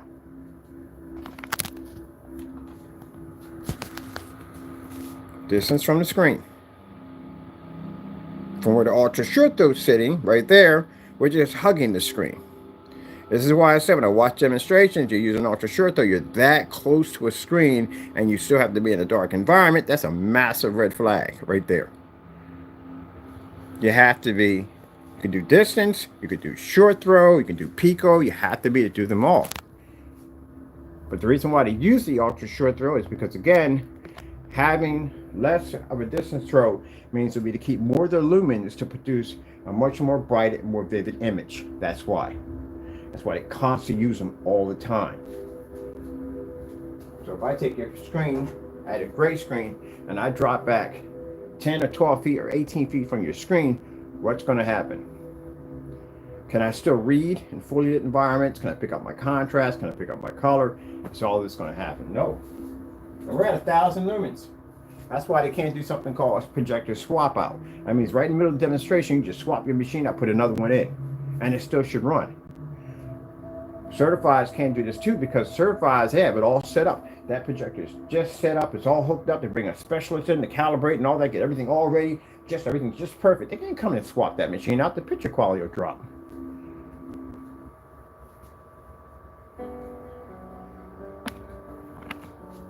So now we step back because we're farther from the screen.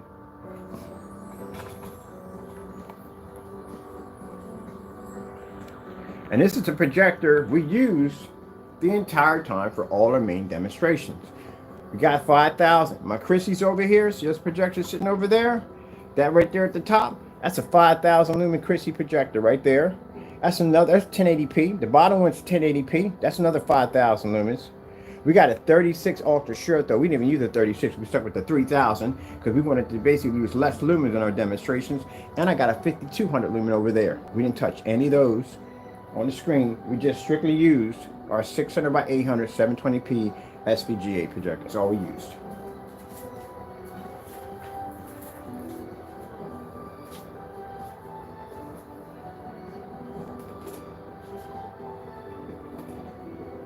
Bringing my projector back even farther.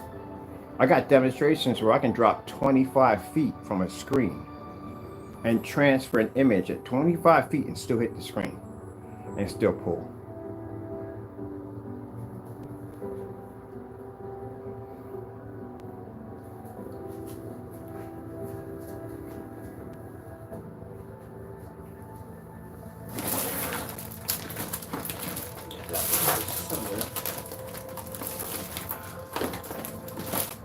That's the story of my life, my tools. I never put my tools up. Really.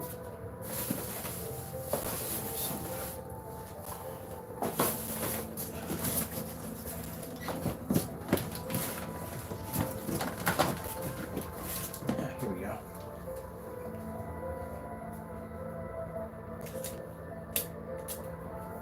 Here.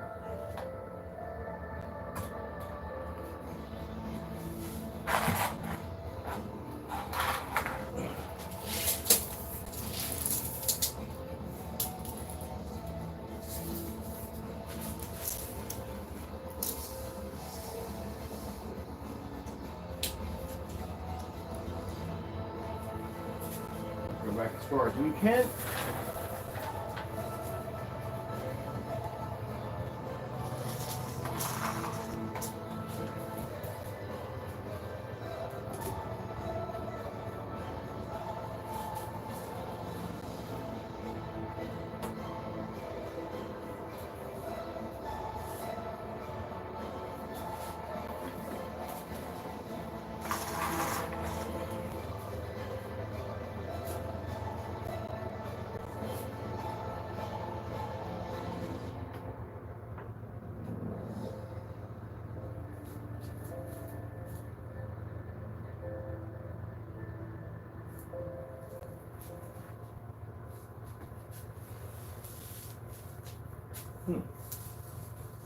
Oh, where the heck is my fire sticks at?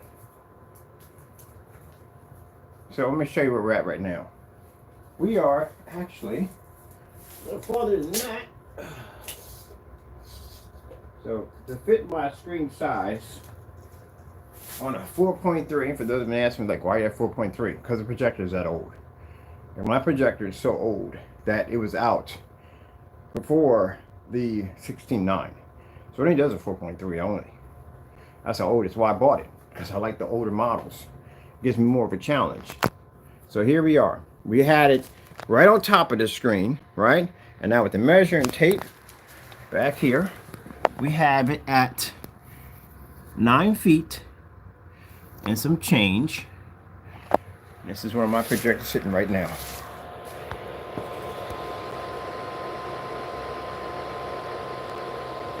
So that's how far we're from the screen.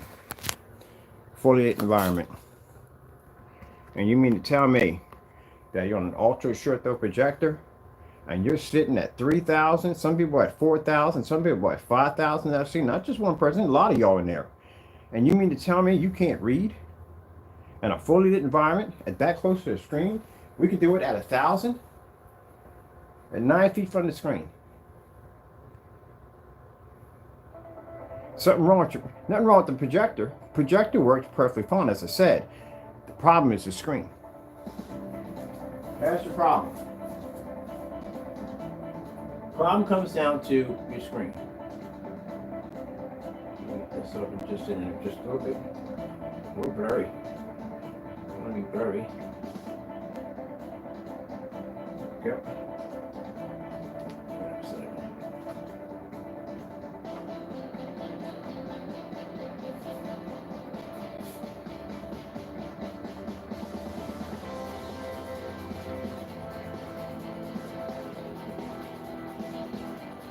There we go. Adjust my focus a little better.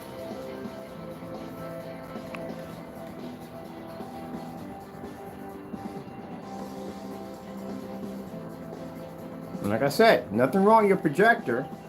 It's your screen. Your projector works perfectly fine. It's doing its job. It's doing what it's supposed to do. The problem is you're not giving your projector the full potential what it's designed to do. Imagine you having the full potential to be the greatest, whatever you want to be in the face of the planet. So you're the greatest artist. You have the full potential to do this, to show how amazing your artwork is. But every time they turn around, they keep sticking you in these real dark environments where you can't see what you're painting, they can't see what you're painting, and no one can see the full potential of what you're designed to do. No one sees it at all. Only you can see it in your head, but no one else can see it. That's what you do to your projector. Every time you hit it on a screen that's not proper for that projector. Your projector is powerful, has amazing capabilities, but you can't see it. You see all these old relics we have in here? Your projectors are far more advanced than what we have over here, especially Old Faithful over here. And if I can do this on this projector and make your screen look like it doesn't work, then guess what that tells you? Your screen doesn't work. That projector is amazing. It has incredible capabilities. As old as these projectors are, they have amazing capabilities. The problem is they never got a chance to show it off because they stuck them on white screens, thinking at the end of the day that they were showing its true potential of the projector's capability when they weren't even getting anywhere near close to it. And that's what you do to your screens every day.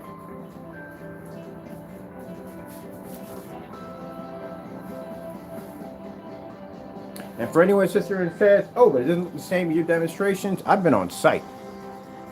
I painted the same screen paint on site, where we got not just YouTube, we got dozens of people walking past the screen and looking at it. If it doesn't look the same with my videos, then it will look the same way on site. That would be virtually impossible. Same thing when I have a return come through, same thing, it looks the same way. When we do it on the return, coming right back from the customer, everything reacts, everything works perfectly. We back our products. So as you can see, I don't have to use a crutch projector. I don't have to work with that projector because it's going to be closer to my screen. It's 3,000 lumens right on top of it. I don't have to worry about the distance throw. No, I can swap my machine out. I can drop back 9 feet on a projector way lower than that one and still produce an amazing image. Yep, let me show you something. Let's keep it interesting. Let's go with 4K snow screensaver. Getting that from YouTube.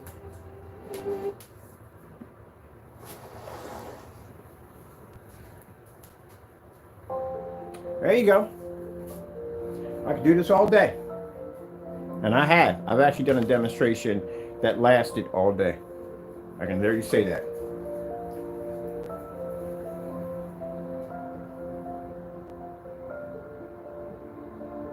So you blend right into your gray screen. As you make these gray screen products, this technology will blend it to your screen. Do you know what a black screen does to your screen? It turns into a white sheet of paper because it has that infinity contrast level. It actually, it's a beast if you lay it against the screen. That's why certifiers don't like to be near them.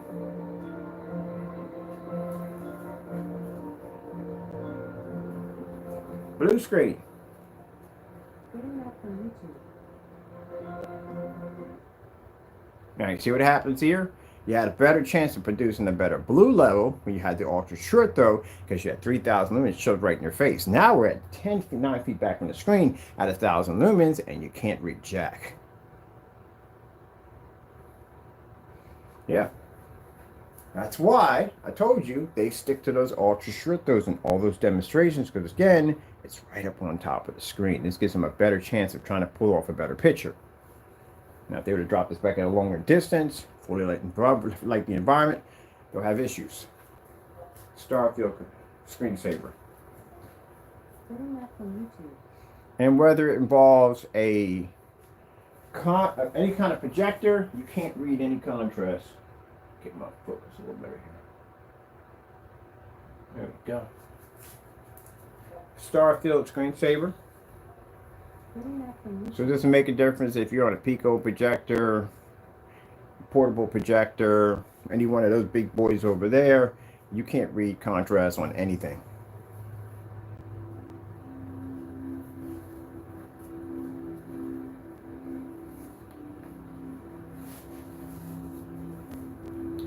$8K desired nature, 8K. Getting that from YouTube.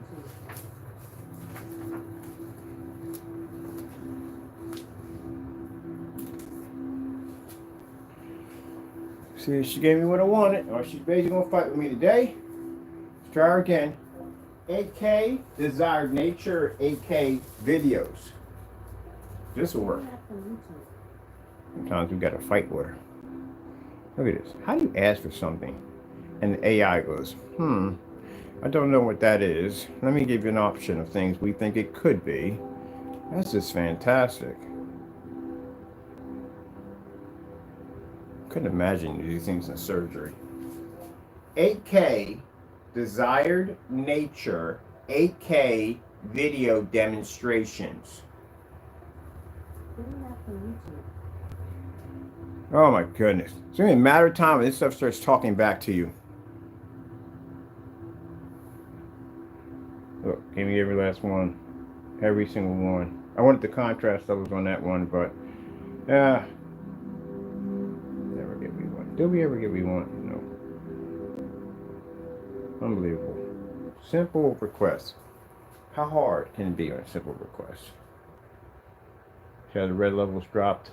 Because we're at a farther distance. That means there's less lumens making contact with the screen. That's why. But I want that demonstration.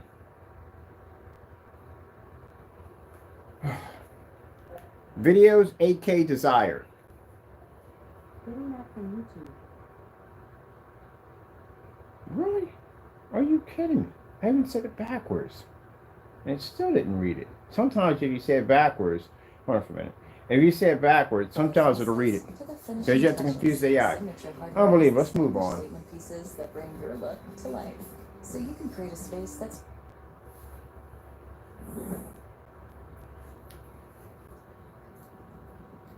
Not gonna read that either. It ain't gonna read anything we put up there at all, period.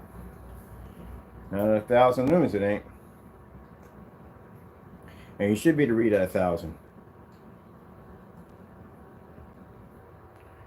That's why their products have down at 2,000. Some are 2,000. What was we saw were 2,000. They keep it at the 2,000 mark because it's a safe area. But again, if you can't read at 1,000, you still ain't reading at 2,000. You still can't read it. It's just a safe zone for them. We should be to pick up. 8K desired nature videos 8K. So she fills that up. Gee whiz, are you kidding me? So she's spelling it A dash K. No, A period KA. Can't even find any of the videos affiliated with it either. I wanted that one because I like that dark makeup. The one with the dark makeup. Let's try this one. Gee whiz, Louise. I've got to go through this thing at the end of the day. I literally say this all the time so shit read it. AK desired nature woman with black makeup. AK. Getting that from YouTube. No. Now we actually got women with black makeup. Sheesh. Welcome to my nightmare, people. When I go through with artificial intelligence, this is why I use the computer system. Computer does it much faster, much better. All right, let's just move on. We ain't gonna get it. Let's see what we want. Let's see.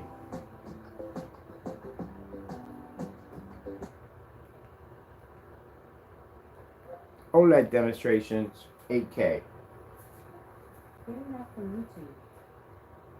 I would never, ever make this stuff like 100. And I wouldn't even want it in my property, period, because it doesn't really pay attention. I couldn't imagine people who speak another language if you have an accent. How does that work? Because I got Jamaican friends and they can't stand these things. So how does that work? Because I'm speaking crystal clear. So if you have an accent, how does it read? Because I've seen people, there's a little girl that is interesting, was on there. She's from Scotland and she's sitting there arguing with the Alexa system and it's not understanding her. These things do not read correctly. And this is worse than it's not worse than the Dragon. The thing called, it was Dragon. Dragon's voice text communication or voice type communication. That thing was a nightmare.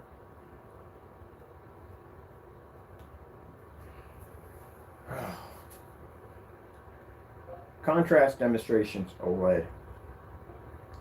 Getting that from YouTube. Maybe we used it too much. That could have been it. That could be it. We could have used it too much.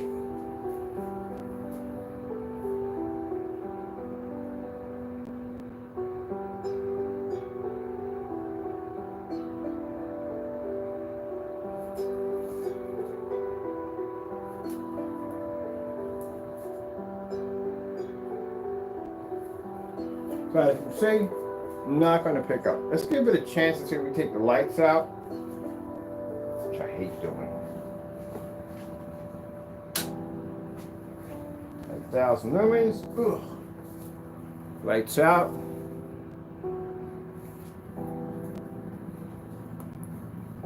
White screens don't read for jack at all.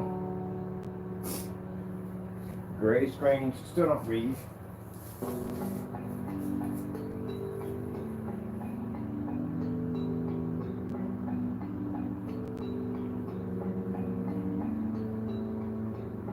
It was like, dude, you freaking arguing with the AI? I was like, yes, I was. Would not basically understand a word I was saying. Hey, AK Desire, you may want to change that because it confuses that with, it doesn't actually put down 8K. It puts down A period K period. That's what it'll put down. Or it'll put down the assault rifle. That's what it'll put down. So it's a headache trying to get around the 8K to teach this thing to say 8K. It doesn't work. It doesn't read it correctly. Try it. It's a good experiment. Sit there and say, hey, 8K videos and see what pops up. And you'll look at the top and you'll see how it actually spells it. And you're like, what in the world? Like when I say OLED demonstrations, it'll put Olay. Like the makeup. So someone has not tested this thing all that well. So if I'm speaking in it crystal clear, I got friends that have thick accents. I had to ask them, like, how the freak does this thing work for you? Siri doesn't work either, because I've seen people argue with that on their phones all the time. You just sit there and ask for something over and over again. It'll give them something completely different, and you're in there having an argument with your cell phone. I didn't say that. I didn't say that. Oh my goodness. And Google. Google's even worse. Because you use Google on your phone, not only will Google basically bring up the wrong thing, but it will say it out loud so everybody knows you brought up something stupid. I can put you on blast in a hot second. I was looking up something. I was in a movie theater. And of course, you know, it's quiet in there. I was looking up something. And it completely pulled up something completely different than what I was looking for. And it just announced it right there. And I was like, gee whiz, really? And you can't cancel. Can't screen cancel because it won't cancel. You just keep on going until it finishes. So big question we have here.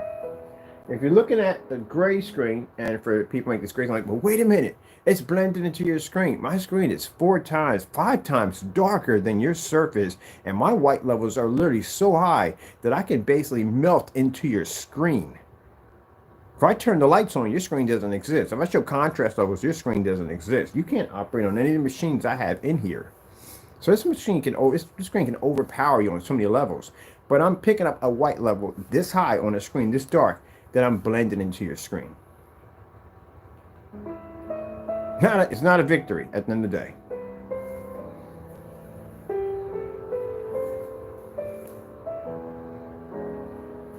I had that one time, I showed a demonstration, we blended it to a gray screen. They're like, well, it's the same thing as your product. Yeah, it is the same thing as my product. All right, show me a star field. Pull up in a fully lit environment. Oh, you can't do any of that whatsoever, can you? Screen washes out. That's the problem you have. All right, then. It shows the advancements of our technology that we can blend into your screen with our screen being that dark.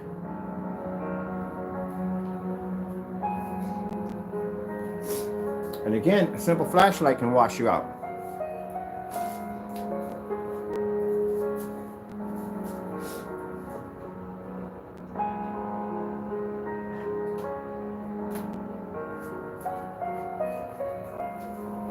that surface behind me is white.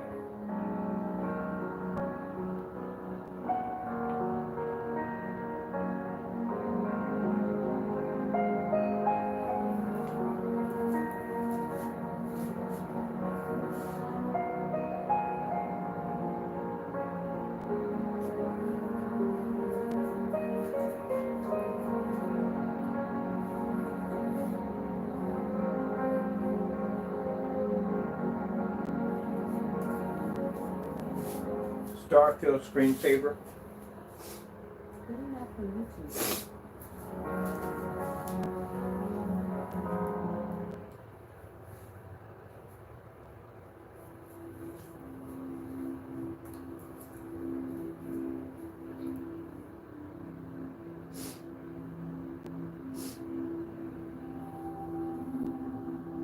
See, that's it. That's all it takes. All it just takes a simple light from a cell phone and your screen's gone. That's what I mean. The gray screen, gone.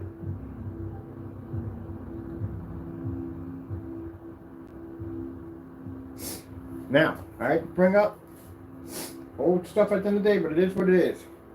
We all saw it in the demonstration. That the OLED emblem that comes up, the background is black on the OLED. It's always black. It's always been that way for OLED. It's never come up gray. If it comes up gray on your OLED, you might take your TV back and something's wrong with it. But it always comes up black. In the demonstration on the projector with the 2 million to 1 contrast, your OLED image popped up and it came up gray. It should have been in a match easily to the borders you had around your screen. It should have came up way, way darker than that. And the fact that it came up gray versus another gray paint that also came up gray, and you're on a 2 million to 1 contrast projector, clearly shows that your screen can't read contrast even with a whopping 2 million to 1 contrast on a projector. That's what you showed in that demonstration. I mean, it's bad enough everything was matching, but your contrast levels just weren't there at all, period. So neither was the gray screen paint either. It wasn't there at all. Which proves that even with a 2 million to 1 contrast, you can't read. Because if you could, and if people make great paints, if they could do what we're doing, you would see tons of demonstrations of them showing it off. Why wouldn't you? If you just figured out a way how to turn everyday charcoal into a solid brick of gold, you think you wouldn't be showing that off? You figured out something really crazy at the end of the day, something you discovered that no one else would even know about. It just something that you could prove that actually exists, that no one else knows would ever exist. You think you wouldn't be showing that off? Yes, you would. You'd be all over social media. Like, look what I just figured out today. All over, you'd be all over. And tons of videos on this, constantly showing off that you figured this out. So how come when I go to watch these demonstrations, we find no videos on it? Or we find very little, just one demonstration, a skim through, just barely making it through by the skin of her teeth. That's basically about it. But when we do these demonstrations, there's tons of these videos out there. Do you know how many versus black? What we have on the website is nothing compared to what we have on the YouTube channel. I've done this too many times to count. I've been doing this all week long since we've had the technology. So you would have tons of videos on it. I think what I don't like about the white screens now is white screens are using that AI intelligent, where they're putting those video recorders up there, like a fake video, and you look like you're actually going to get that screen. It's going to look like that. It's going to look nothing like that whatsoever. It's going to be the worst experience of your life. I'm like, what the freak did I just buy? It looks nothing like what I purchased. Not at all. Not one bit. But the salesperson said if I paid the money for the expensive projector, I'm gonna put all the images on there for me.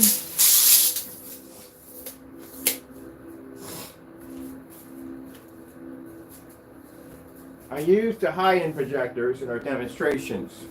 It's not so we can make the screen look amazing all the time. No, we use them to show you that even with a projector, that kind of power, it can't read on those screens. And if you can't get a commercial projector to read, then guess what? Anything else in the home theater field ain't gonna work. Just like this first one he showed you on the LS800, when he basically moved the screen over, you can see where it washed out. It didn't pick up. It's not gonna work. Not gonna read it. Here we go.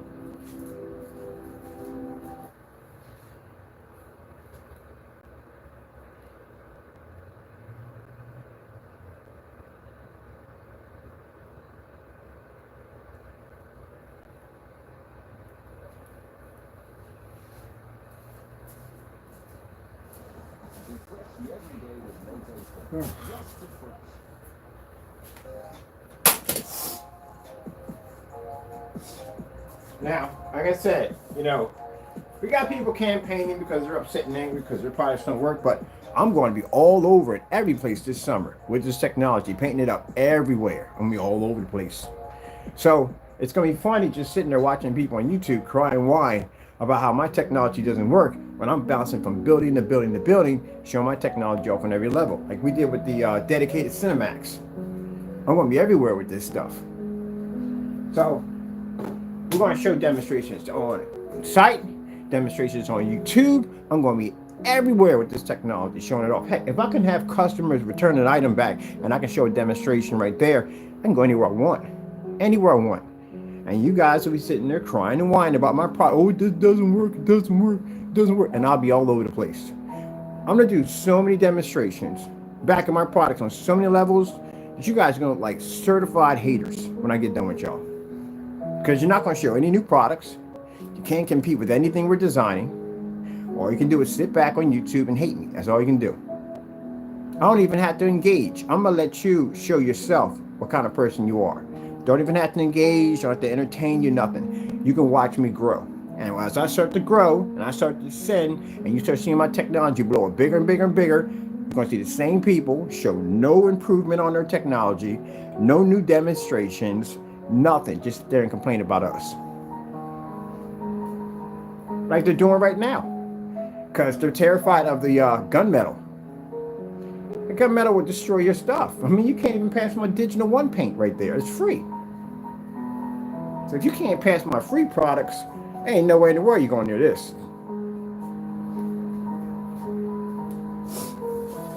If they haven't done the demonstrations against the Digital One paint yet, how in the world are you going past this and you can't pass our free products?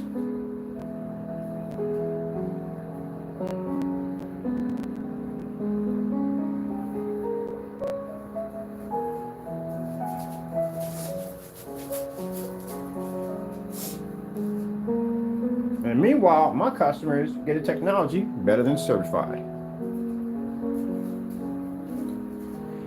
I'm telling you something, they were so terrified of my test of what I do that they literally sent me a fake email claiming to be from Screen Innovation to try to make me pull down my demonstrations showing our products producing better images than the certified screens.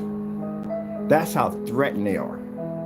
Because man, if this guy's on here doing demonstration and certified screens, something we know we can't go near, this is going to make us look bad. So let's get us to remove them demonstrations so we can continue to show that he's a fake. We do this and do that and whatever. I know documents. I do documents. I got attorneys. I read through their stuff in the day. You know, I don't understand half the stuff they write, but I try to read through some of it. And I know what documents look like. They don't send stuff like that. It's a professional company at the end of the day. There've been watermarks on it, all kinds of stuff. I mean, I know exactly senior editor, whatever we would have on there, manager, or whatever, vice president, CEO, all that stuff would be on there. Address, and they sign off on all their stuff. And they wouldn't make a mistake like Mr. forget to put the period there. They got somebody who proofreads all their stuff to make sure they don't come off looking like they don't know what they're talking about, because they deal with other companies all day long. And other companies notice that at the end of the day, they might not do business with them. Over a little typo can cost you a contract. So yeah, they proofread through all their stuff. They would have never sent anything like that. I know what those letters look like because I got sent those letters a few times because I beat someone's product and they didn't like it too well.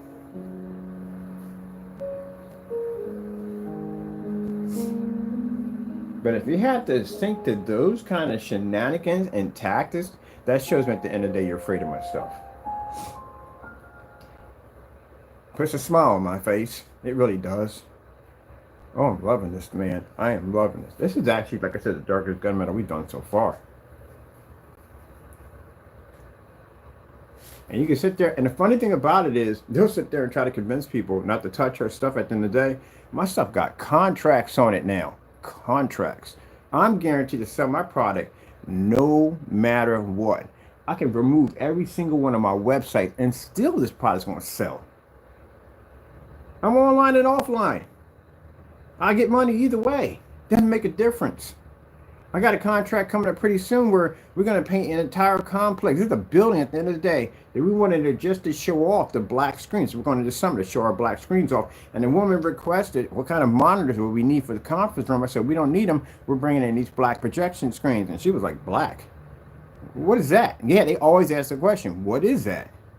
You're going to see that infinity over there. She said, well, when you guys are done, can we come and have a look at it? They walk in there and see them screens fired up in a fully lit environment, and all the screens they have in there are white, and they don't read at all whatsoever under their projectors, and our projectors are far less. What do you think is going to happen at the end of the day?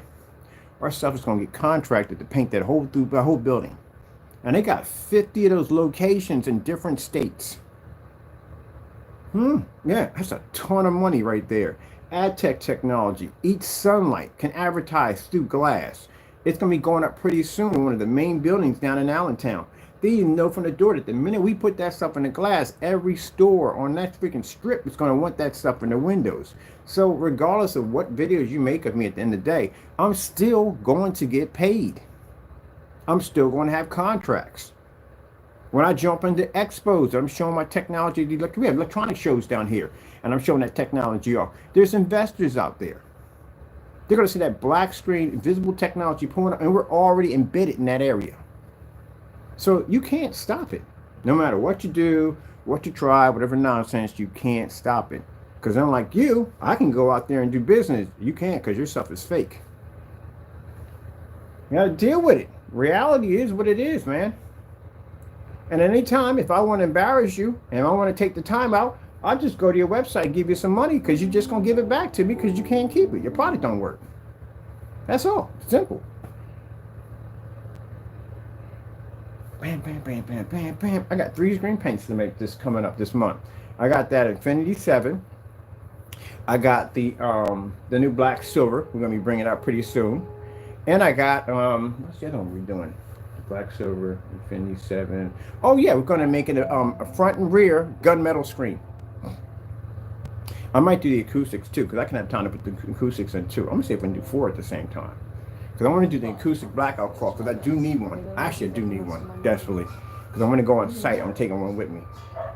So yeah, all that effort, don't go anywhere at all. Think about it, people, that when I show you my ship out orders, they were running those campaigns when I was running my ship out orders way back. Since I had 7s run those campaigns. Did you see my progress stop? No, at all, period. You never saw my progress stop. So it should have told you that 2 years ago, if you were doing this stuff and nothing's happening to me and my business is still growing, I'm still producing better technology, way better than you, at the end of the day, that should tell you from the door that you can't stop me. Now look at us. We got technology way beyond the technology we had last year. And y'all still doing the same campaign, same hate, same anger at the end of the day. You ain't stopping anything at all, period. God blesses us at the end of the day. You don't at the end of the day. God's more powerful than you. You're not more powerful than God. So if God sits there and says at the end of the day that this is your technology, this is what you're going to do, this is how you're going to be blessed, tell me how you're going to stop those blessings at the end of the day. That's why I can sit here and do this demonstration live. I can take an ultra short throw projector, do a full demonstration on it, swap it out for a much lower projector, drop it back even farther, and still produce an amazing picture. Come on. You don't know what you're dealing with. And on top of that, give out free grade paint that you can't go near.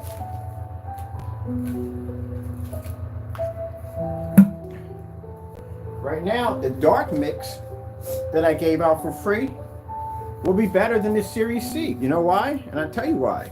Because when you paint it down, it actually comes up dark. It doesn't come up a complete different color.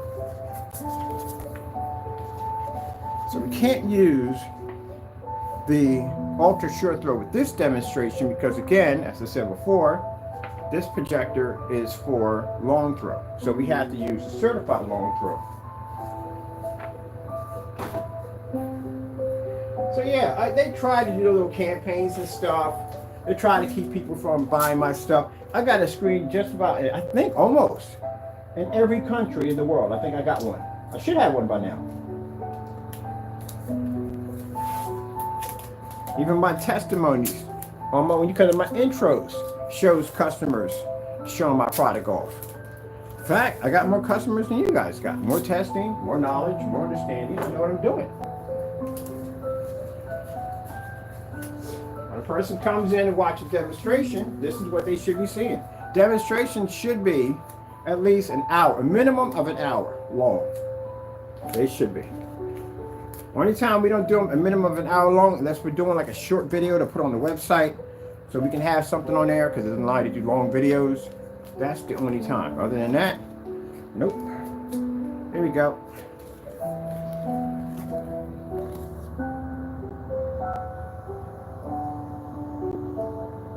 And this is a screen for you gray screen paint makers. You should fear. This is a really good one.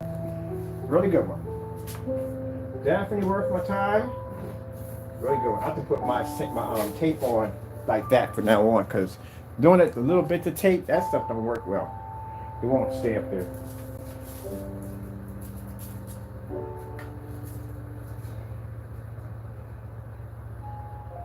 Red screen.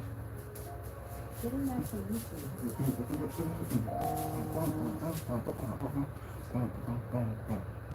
Am I tape up there correctly? Oh, it is up there. Okay, cool. Blue screen. Getting that from YouTube.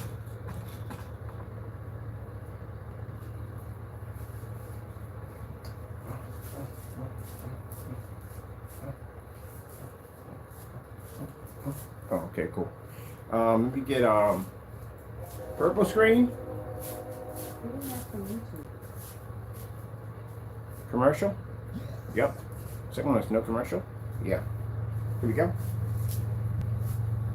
So this is what the customers should be seeing. Videos can go anywhere. It should be an hour. Should be minimum. Should be your video, because there is so much you're supposed to see in the demonstration. If a person's just coming on, turning on a projector in a poorly lit environment, going, "Oh, look, color, contrast." What? No, that's crap. That's definitely crap. That's not no demonstration. You send it over to any one of these contractors. Look at they're like, "Where am I looking at here?" No. You got a different, got a color balance level, contrast levels, white levels. What's the difference between you and a white surface? They got to see all that stuff. If you're making claims that you're better than $5,000, $7,000 screens anywhere in your statement, you're going to have to show that. Then they're going to test your screens in fully lit environments, all that from the door. Or it's not ambient light rejection. So, well, we can't sell this in the day, because who's going to buy a product that's not ambient light rejection? And he literally has on his site, not ambient light rejection, but you're doing demonstrations as if it is ambient light rejection. You can't do that. It's kind of like you're trying to make a safety net for yourself, a fail-safe switch. Can't do that. Either it is or it isn't. If it's not ambient light rejection, no one's going to touch it, because that's what everybody wants. They want that ambient light rejection technology. And soon, the FLE, because that technology is going to need through sunlight. But that's what they want. That's the first thing we get all the time. It's ambient light rejection, it's ambient light rejection, it's ambient light rejection, it's ambient light rejection. That's what they want. I'm all done. 70% of kids brush less than 2 minutes. Really? See? There you go. So this technology right here that we just showed, I think that surface may be $3,000 something. Let me make sure we check on that. This one we know is around $6,000. So you watch me at ultra short throw, doing ultra short throw demonstration on certified or screen advanced. Then we turn around, we drop it back to 1,000. We did on long throw, and we still advance. So if I got the money to spend the money for that screen at the end of the day, and it's a good screen, but if I got the money for it to spend it, how are you going to convince me at the end of the day to buy your product?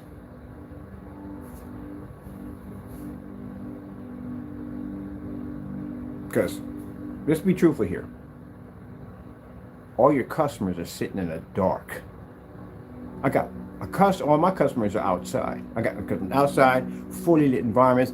My customers, one demonstration outside can take apart all the demonstrations you have for your all your customers. Every single one of them is sitting in the dark. I went through all your demonstrations. I did it. Every single one sits in the dark compared to my customer sitting outside at around 2 o'clock watching a movie and demonstrations off his screen. And the customer who I feel sorry for, who washed out on a 4K projector, he said he was around 2 o'clock in the evening and my customer is outside at 2 o'clock. You think about that. He just opened up 2 windows and the screen disappeared and my customer is outside in the very area at the time of day that his screen disappeared at 2 o'clock. That tells you at the end of the day your products do not work and you've been selling people products that don't work. As for the certifieds, their screens do work, but again, they're crazy expensive.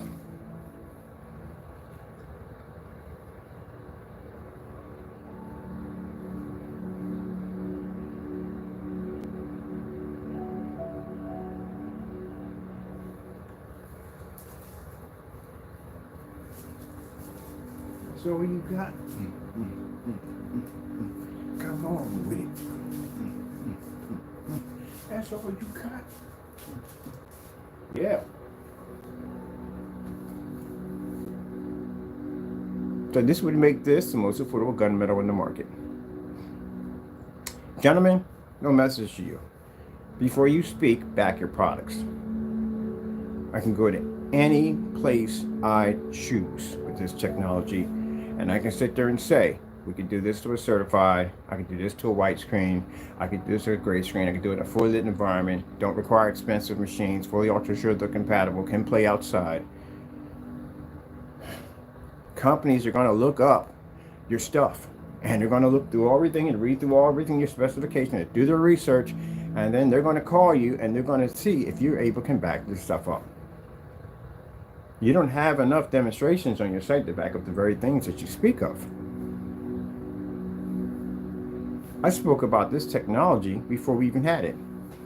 I said that we're in the process of designing a gunmetal technology that's going to be more advanced than gunmetal itself. It'll be priced at a price that people can afford, and they don't spend $3,000, $4,000, $5,000 for a screen. It'll be fully ultra sure throw compatible, won't require high powered projectors, can display outside. Did I not keep my word? And pretty soon, we're going to have the first front and rear gunmetal projection screen.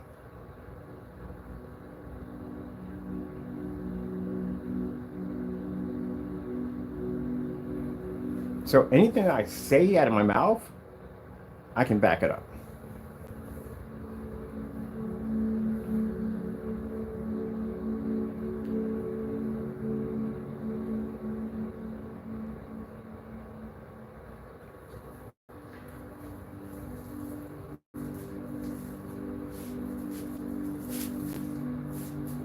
And as for the certified screens, well, like I said, that kind of money for a screen, nope. See, that's the life for me at the end of the day. That people have to go out and spend the money for expensive screens like that to get better images, because they don't want to go with the gray paints, and they definitely don't want to go with the white screen. So this is where they go to. In my world, I don't have to ever pay for a $3,000, $4,000 projection screen. Just imagine the world that I live in. I engineer my own stuff. I go to projector conventions and watch all that stuff. I design my own stuff at the end of the day. I just watch and look at their screens. I'm in there for research. So I know my technology, when I walk through there, can overpower anything in there. Imagine having that kind of power, that kind of technology, that you can walk into any form of setting with any kind of setting. You can basically know that you have the technology to take that out easily. Do I have to spend the money for expensive projectors? Do I have to sit there and do tons and tons of research to make sure that the projector is going to marry well with the screen? Nope. I can go over and get myself a 600 by 800 720p SVGA projector. Doesn't have to have an HDMI port. Don't make a difference. Just buy an adapter. stick it in there, and still have an amazing image. I did a 4000 1920 by 1200 HDMI port projector, which is a Sony VPO over there, something Sony VPO FH30, a WXGA commercial projector next to this projector. This projector didn't wash out next to it, produced amazing colors, looked just as good as that projector over there. So that tells you right there that I don't spend $4,000, sorry, a lot of money for a venue projector, or get beefier images, and just buy this little machine over here. Heck, if it was in 16.9, I would use it as my main projector on just 4.3, because it's that old. So I don't have to worry about any of that in the day. Whether I have enough contrast, I gotta worry about that. This I can pick up at 50 lumens. Contrast, we don't need that. No, we're good. White levels, well, no, we're good. So, yeah. I can take it outside and watch cartoons and eat a bowl of cereal. So that's the world I live in. So when I'm hooking up my new place, when we build it on the 7 acres, when I wire that place with all my technology in there, I can turn my glass into projection screens. I can turn my floor into koi fish. I can turn my ceilings into outer space. Heck, I can even make it rain in there if I want, like I did in my demonstration. I made it rain in one section. I brought it outer space in another, and I brought this little babbling brook with the koi fish moving back and forth. I can convert anything into that environment with our technology. We have no limits. If I want to design a gaming room, we have gaming technology. If I want to work with acoustics, we have acoustic technology. We can design silver technology. We can do all that. We don't have any limits. We don't have a glass ceiling. We can go as far as we want. If I want to change the color of my screen, I have the capability. I did it with the exotics. I changed color of screens. And we're still able to produce high white levels, even though the screen was showing different colors. You have to back up what you do. That's why people can go to my YouTube channel and just type in stuff, 235.1, 16.9, 16.10, and it pops up, because I did it already.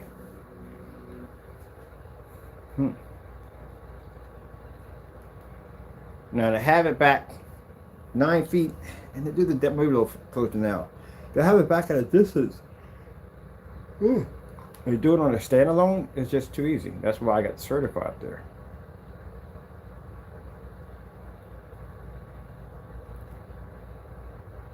You'll never forget an anniversary when it's easy to get flowers this way. Walk in front of the screen with a black shirt on, and we know what people are thinking automatically from the door. Oh, the shirt matches the screen. Yeah, right. I can take my shirt off doing it. The screen don't even match.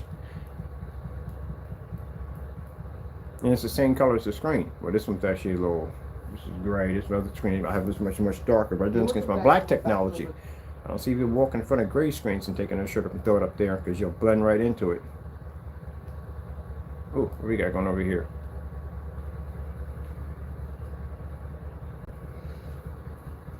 Oh, wait, I forgot. 4K snow screensaver. Might as well put that in there too. Getting that from YouTube. No, that's just a little too easy.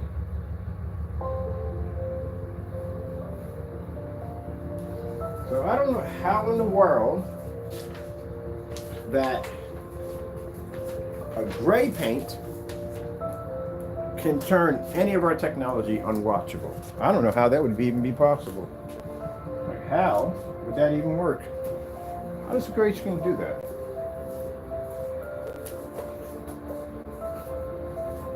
Digital One can't even turn our product unwatchable, and people are afraid to make that stuff and go on camera, because again, if you match that stuff, I told you what happens to your screen. It becomes free. If you match it and then it shows your product is too old. And that stuff right there would match Digital One crystal screen paint.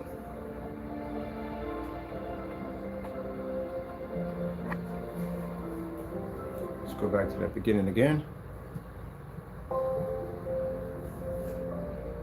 So if that stuff, Apple Barrel, can match Digital One crystal screen paint, there's no way in the world possible that if you can't beat the Digital One, you beat the Apple Barrel.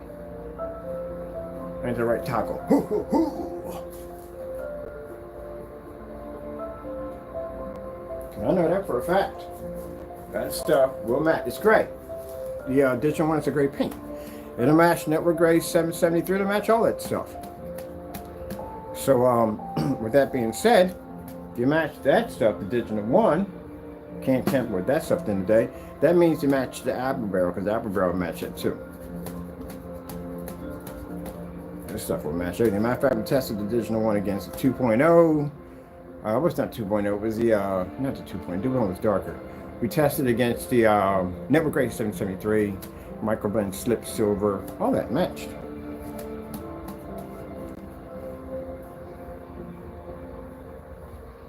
And again, it was like a 10-year-old product, by the way.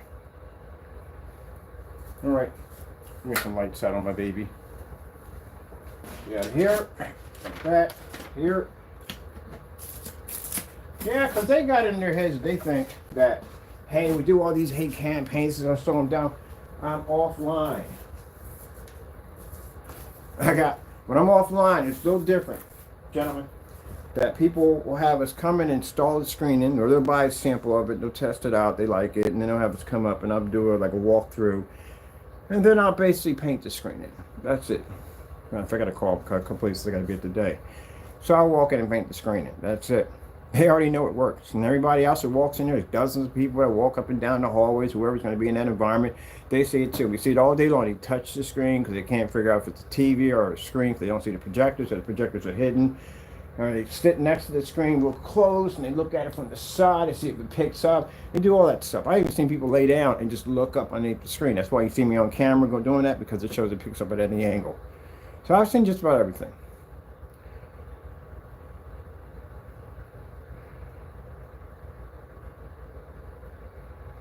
Oh, I love this, man. I gotta get me. Oh yeah, hold on for a minute. I'm gonna pause this for a minute. No matter of fact.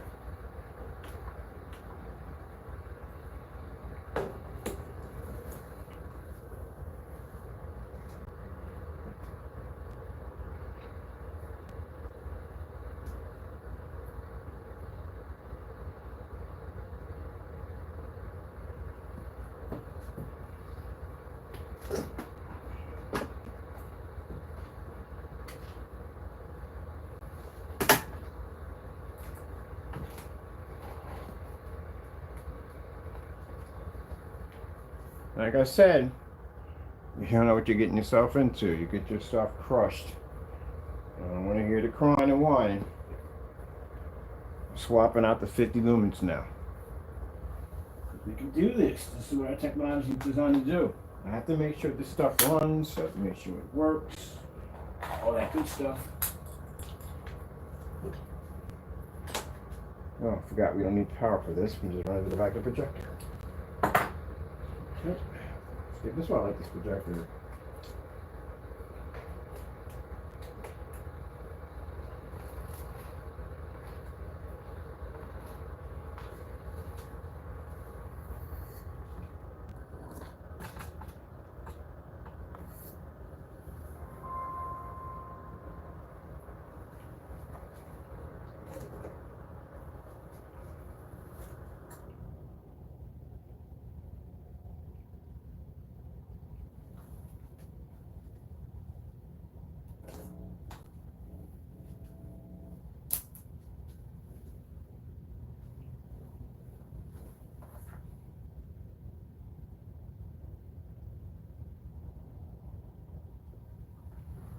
YouTube.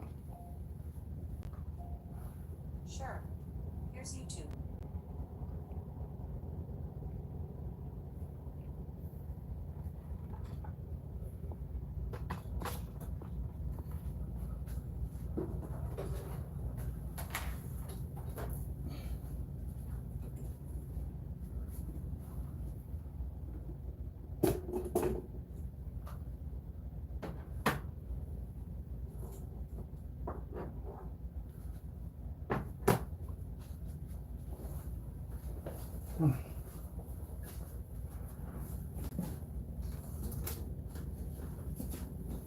That's why when I was working over at the charity place, I was over there, and it drove them crazy just to see me at this place doing these demonstrations, walking around with this projectors, everything. We got to figure a way to get him out of there because he's making us look bad. Yeah, we're making you look bad because you made statements that my technology only works because we're using special equipment to make our cameras do special things, and we're walking around an environment doing demonstrations all over the place, and this is making you look bad. It's making your lives don't add up.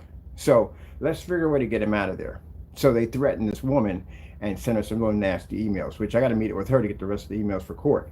But again, they sent her some real nasty stuff, and they terrified this woman. And we ended up getting removed out of the building. And in the process of them doing this, they turned around and posted this YouTube video like, yeah, they found out he was a scammer, and that's why they removed him. That's the dirty stuff that they do, because they're scared. That's why we received that fake email, them claiming that they're Screen Innovation, and they weren't Screen Innovation. They were just doing that because, again, anything we do that we prove that our products do, they try to taint it as fast as possible because they're scared. They can't do it. But now they got themselves involved with the FBI. And now anything they do, anything they say, whatever, gets automatically reported. They're in an open case. So they can't contact anybody anymore. Someone who contacted us on our phone, it's not over and over again. It's once in a blue moon to call, and they'll send me a text like, call me garbage, something like that. But that's all they can do. But keep in mind, even those fake numbers can be traced, which I got a nice little list of them. I'm going to take them down there for them to do what they got to do best. So you still get in trouble. And if you have nothing to do with this, you just became a part of it. So that's why I said, just mind your own business and just chill. Stay on your side of the block, mind your own business. What I do on my end is what I do on my end. How about you guys buy my product legit and do the demonstrations? Because I have bought your products legit. Well, one of them we bought the products legit. The other one we couldn't get them because we kept canceling the orders on us and we just couldn't get the item.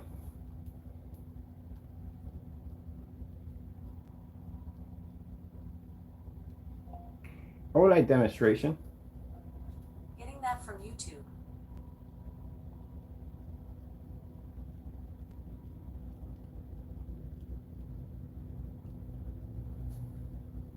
If you're someone that suffers from having sensitive teeth, but you want them whiter, I recommend Sensodyne Clinical White.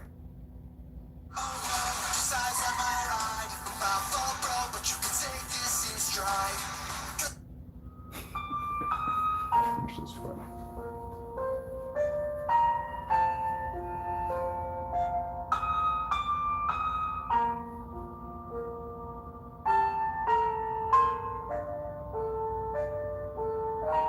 Yeah, because they're threatened. That's why they act the way they act. Now, if we're dealing with a certified company, then usually they send us out a letter. That's it. And it's legit. Something we know is legit. And it's a cease and desist order. But then we can argue the cease and desist order by saying that, okay, so where you show me where in your demonstration, and my demonstration that I slandered your product, because I said it was a good product, I said it worked properly, it does what it's designed to do, it does pick up better than white screens, it does pick up better than the gray screens, it's not picking up better than our screen. So if you really want to take this to court, and we can put this out in public, everybody will know that your screen's not going to read a contrast next to mine, and it's not going to read my color levels. So again, that's not something they're going to argue with, because all they're going to do at the end of the day, if they're smart, they'll contact me and say, hey, look, we want to check this out for ourselves, so and so and so. That's the way they'll do it. And then they'll go check it out, like it, come back to us and say, hey, look, would you ever consider doing business with so and so and so, this, that, and the other? That's what it'll come down to.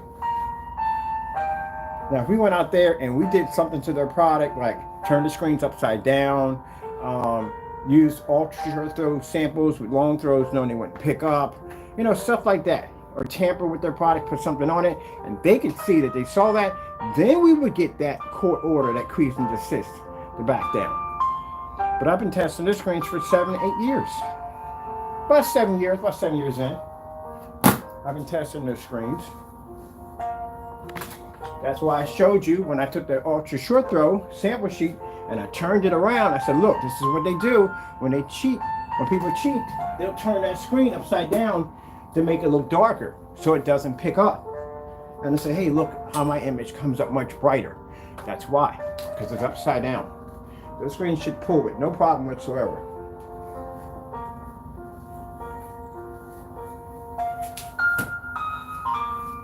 You're not being honest. The Cinema Gray 5D that I saw in his demonstration, that thing had 4 creases in the screen. It should have never had any creases. This is going to disrupt the screen's ability to be able to produce a proper image because it has these creases in it. It's supposed to be flat and clean. Try to take care of them. If I get one that's bent, that has and if it's bent a little bit, I don't touch it. I'll go get me a brand new one.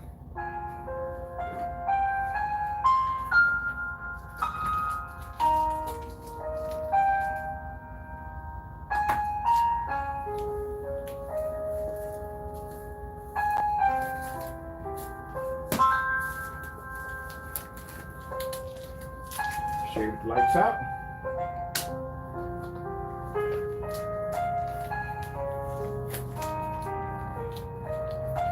And we swapped out from our ultra short throw to a 1000 lumen long throw, and now we're on a 50 lumen projector. Now most likely these projectors are going to be used in the dark anyway, because they're 50 lumens.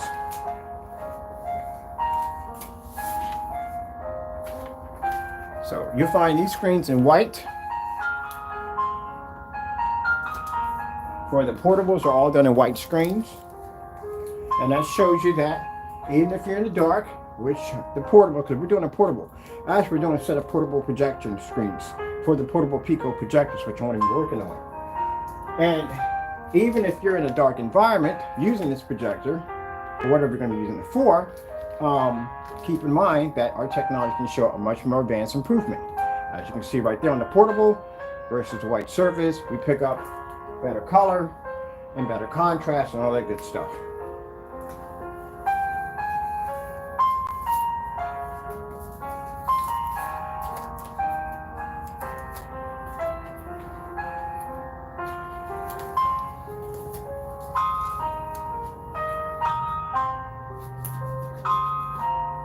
There's a gray surface. Where is my, over here?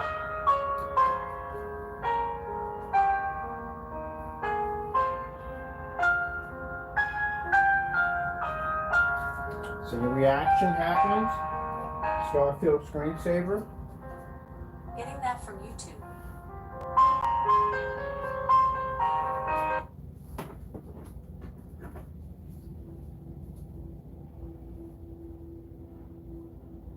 That's the same problem, even at 50. If we take a flashlight, see, told you, doesn't make a difference.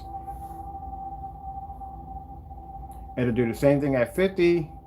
It'll do the same thing on ultra short throw. It'll do the same thing on the long throw. A little bit of light hits that screen, can't read it. We turn our lights on. Our contrast level is still going to be there, regardless if the lights are on. Okay. Well, pretty much it for me. 4K snow screensaver. Getting that from YouTube.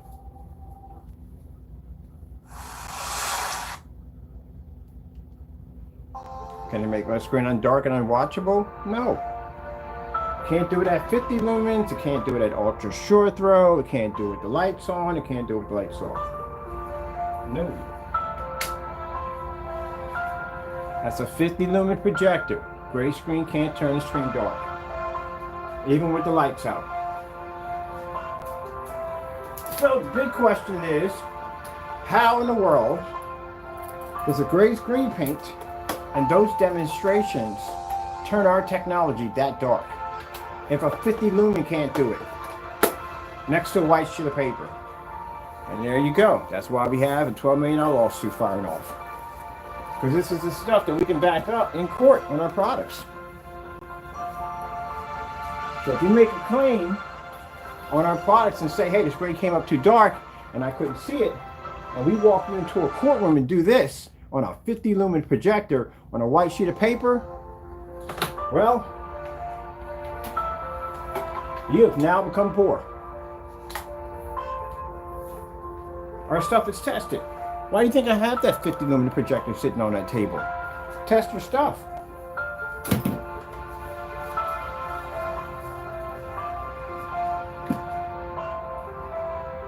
That's why.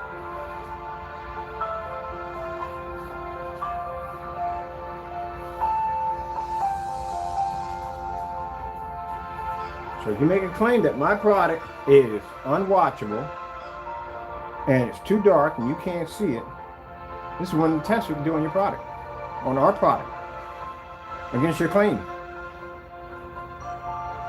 This technology, and even the darker ones, can pick up at 50 lumens with the lights on or off, and you can't turn that screen unwatchable. So, the question is, are you ready for this? And I don't think you are.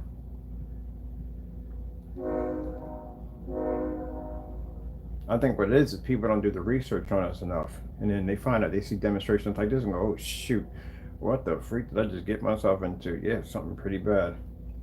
Pretty bad. Ooh, what the heck is this one? Wait, that's the Winter Cottage? Where did this one come from? I never remember seeing this one. Oh, what the heck? This longer? Oh, so it's shorter. It's in the 4.3 format.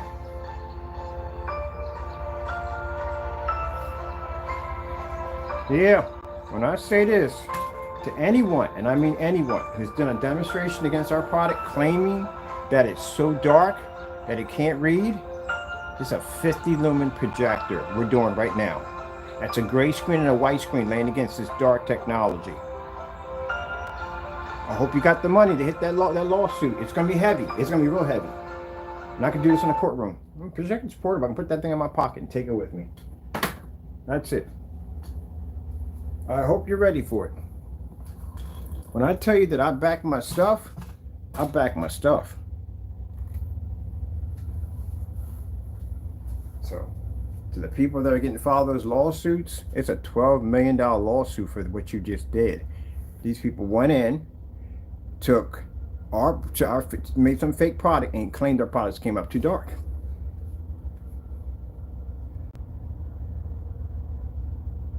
That's why I said there's no way out of it. When I go to court, I don't go to lose, I go to win. This is how I back my tech. This is why we have why do you think I have those portable projectors sitting around? That's what they're designed for. So we can basically make sure that the screen is picking up a high enough white level.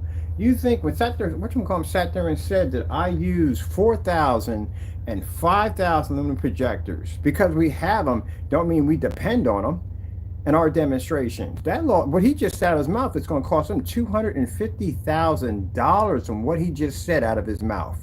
You're going to have to prove that my technology requires these projectors only to make our white levels pull. Now, what's going to happen when I walk in the courtroom and do something like that? Then what? I can do it on the 1,000. As a matter of fact, we did all these demonstrations on the 1,000 projector. What you going to do? And you're going to do nothing. Your attorney's going to look at you and whisper in your ear and say, look, we can't win this. This is impossible to win. He's losing a 50 lumen projector. His screen's pulling up. It's not dark. It's unwatchable. Look, anything like in your demonstration, you're going to lose this. That's what he's going to tell you. And you know how much we're going to sue you for. So, well, yeah, there you go. That's why I warn people at the end of the day, don't make those kind of statements. Now, if a customer, we send the product back, you're going to go through stuff like this. This is what we're going to put you through. We're real brutal about our tests. Now, you know, we try to work with our customers as much as possible, and I always have been that kind of person. If I wasn't, I'd charge you for shipping. And why would I take, basically, at the end of the day, give you free shipping overseas? That's a lot of money. If that was the case, I wasn't trying to take care of you. I wouldn't pay for it myself. I'll let you pay for it.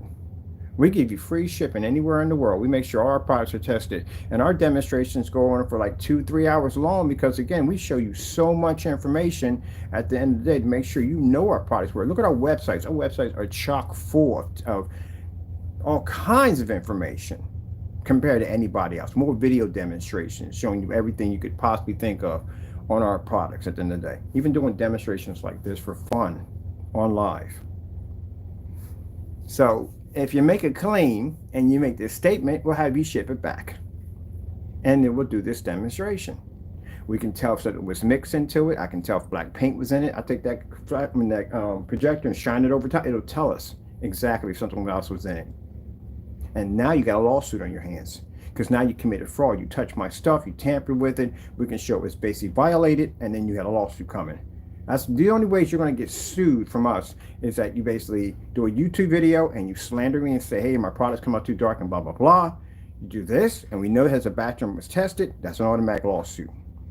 Making false claims against my company. Now, if you send it back to me and we test it and nothing's wrong with it, we're not filing a lawsuit against you at all, period. What's the point of that at the end of the day? Contact you, show you what we found. That's basically about it. And we go from there. Everything we have has batch numbers sitting on top of it. So I can easily sit there and say, well, no, I'm not going to have you send it back because we have a batch number and that's it. If you got a problem, we'll take it to court. That's the wrong way to do business. Let's see what's wrong. Maybe something could have gone wrong after the batch number. Let's basically explore all possibilities. So you send it back here and let's test this. We do a thorough test, as you can see. Person claimed to crack or peel. We painted it down to cardboard. We wrote that cardboard in 6 ways from Sunday. Didn't crack or peel, sent it back to them. They saw it. They acknowledged that it's working perfectly fine. And they said, okay, we'll just get ready for you guys to ship it back to us. We'll figure a different surface to paint it on. That's basically about it. End of it. That's it. These are beautiful customers right there. But the customers we get are the ones we have to argue with about ship backs. And if we have to argue with you about shipping the product back, then we know something's wrong there. And this pretty much probably will end up in a lawsuit.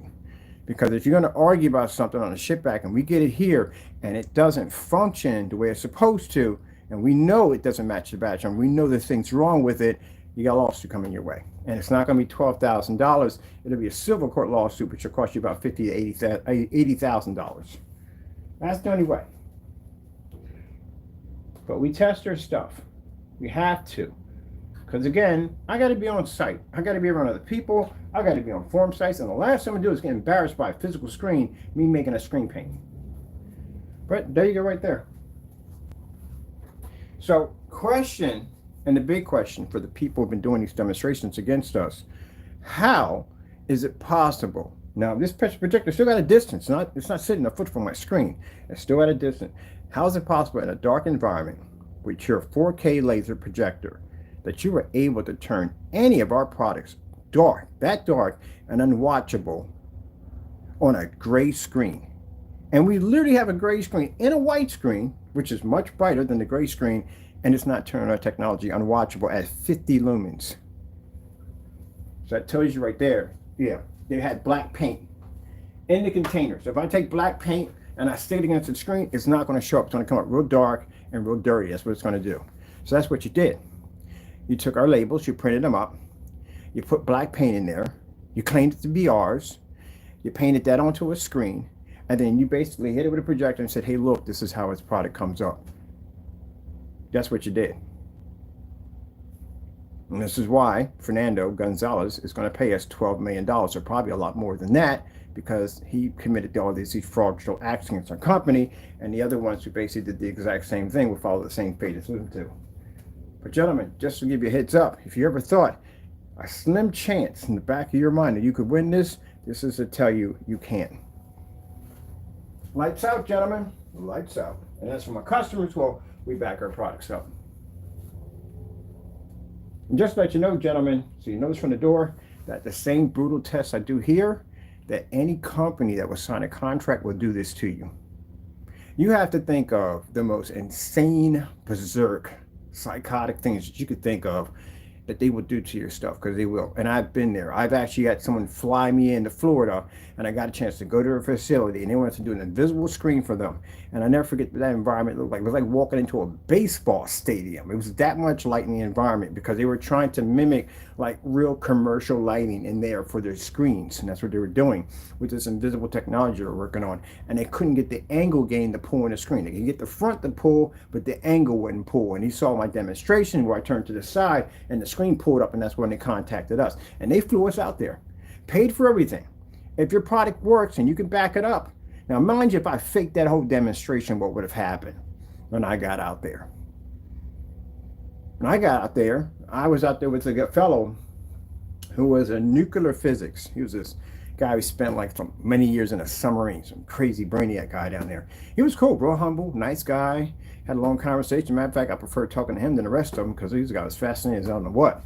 So my ex is down there, and we're down there. He's got the guy, he's down there with his wife and his other associates, and we're at this warehouse, and you know they got this all this light hitting the screen sitting in the center, and they got this boss projector down. I'm like, oh, well, this is gonna be easy because I'm talking to my ex. I'm like, this smart projectors we use are like crap. We can easy, man. They got a 4K up in this bad boy.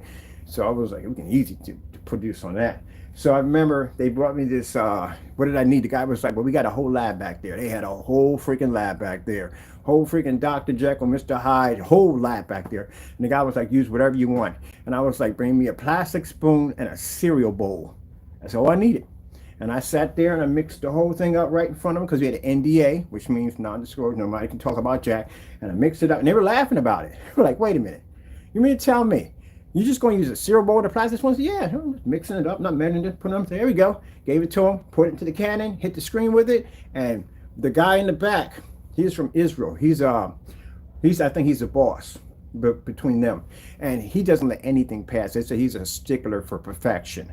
So he's in the back. He said, well, it's not us you got to get the approval of. Something is one of them. He said, it's the guy in the back you got to get the approval of. So when they turned that projector on, that screen went boom, it popped up. Crystal clear. And the guy turned around and said, I can't believe this. Yeah, screen picked up on an angle. Clean on an angle. And they couldn't believe it. Now, usually they turn the lights out, but they forgot the lights were on when they were firing the screen up. And the guy comes out, they call him and knock on the door, and he comes out and he sees it and he goes, whose stuff is this? Whose stuff is this? He says, his stuff over there. Walked over, shook my hand and said, you got a contract. That's the stuff you got to do. You got to back your product 100%. I have been in those situations already. Gentlemen, you don't know what it's like to experience those kind of environments. I know because I've done it. And I can show you in the YouTube videos. I can show you while I record myself getting on a plane and flying over. Unfortunately, we went over. No cameras were allowed in because of stuff they're working on. But yeah, I can show you right there. Me and my ex getting on a plane, go flying over, business trip. They flew us over. So I've done this stuff already before. So if you can't back your product up, they're not going to touch you. That range gain nonsense, garbage. That gain that you put on, they can read through all that on your website and say, oh, this is all fake, because they're experts in the field. They can see that stuff. Jamie, that nonsense that you have at the end of the day showing two screens matching each other, go over there and tell them at the end of the day, oh, the yellow is showing. Like, man, if you don't get out of here with that dumb nonsense, I see the same thing. They will tell you to your face that your stuff is trash. It doesn't work. If my screen didn't work right correctly, first thing they did was, well, thank you for your time, Mr. Bird. So-and-so gave me a little, they sent me back home, and that would have been the end of it. Nope. Problem we got there was, along the lines is the reason why we didn't continue business with them, because they try to rip me off. And it always happens every single time. Every single time that we sign a contract with somebody, they get greedy. Every time. That's why we get a little speech. Why do you fight for the crumbs below when you have a full course meal over top? If they just stuck in, they'd had this technology. There you go. So I've done all that. You can fool people on YouTube, but out in the real world, it doesn't work. I like this little demonstration. Get the 4.3 on here. So when I test my darker screens, we have the 50. She's way lower than 1,000. And we stick her right up on the screen, and we see if our white levels are going to drop next to a white surface. So if we can get a white surface, not to turn our screen unwatchable, what do you think we can do to a gray screen? That's why you got, we'll get yourselves in so much trouble lying. In this demonstration on this technology, not once have I used one of those projectors over there as the main demonstration projector. I use it to prove a point when I use 1,000 lumens versus the 4,000 lumens. I use it for hot spotting, but we didn't use it for the main projector. We use 1,000 lumen projector.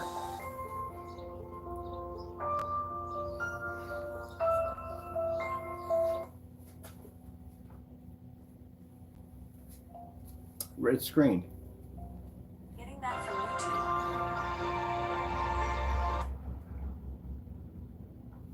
Okay, there you go. So how is it possible that you would turn my product unwatchable? People that lie. 4K snow screensaver. Getting that from YouTube.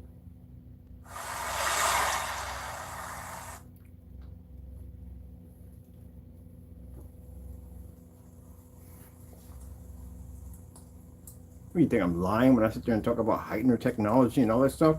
It's legit. It's real. It's right there in front of you. Do you see how dark my screen is compared to the surface that I'm laying against it right now? So the fact that it can generate a white level that high at 50 lumens, right there, in your face. In your face. So, gentlemen, when I tell you I'm taking you to court and I'm suing you for $12 million, that went up a lot. I'm not going to tell you how much you're going to sue you for, but we can't tell you what it is, but it's a lot higher than 12 now. I work hard. I built my company from the ground up in a little tiny rented room before you guys ever existed on YouTube. And then you take my very hard work and you basically try to taint it the best way you possibly can by making false accusations against my products, by doing fake unboxings on my products and making black paints and claiming to be my product, just doing all kinds of dumb stuff. So this is going to cost you way over 12. Now it is. And if you thought I couldn't back my stuff in court, oh yeah, again, I can do it at 50 lumens easy.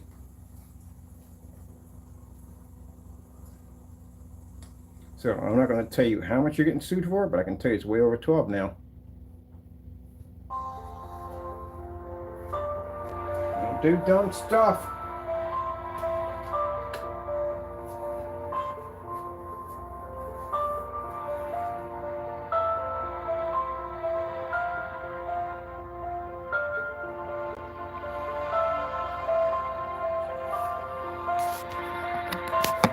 We're way over 12 now.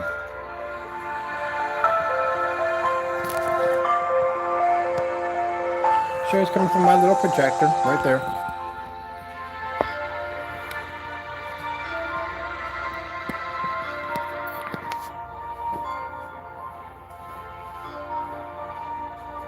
That just shows you how terrified they are, because every little thing we develop and make, here they come crying. I'm pretty sure they're crying about the gunmetal technology. I'm pretty sure the page is filled with gunmetal, talking about our products. Well, when I sat there and told you at the end of the day that we're going to take everything from you, I was not joking on that. It is what it is, gentlemen. You seen this? Wait, where's the dish? There ain't one. You're telling me you can get I direct... told you, I sat there and said, I can pass a white versus white demonstration on a 50 lumen. I wasn't joking when I said that. It's the lowest we got in the shop.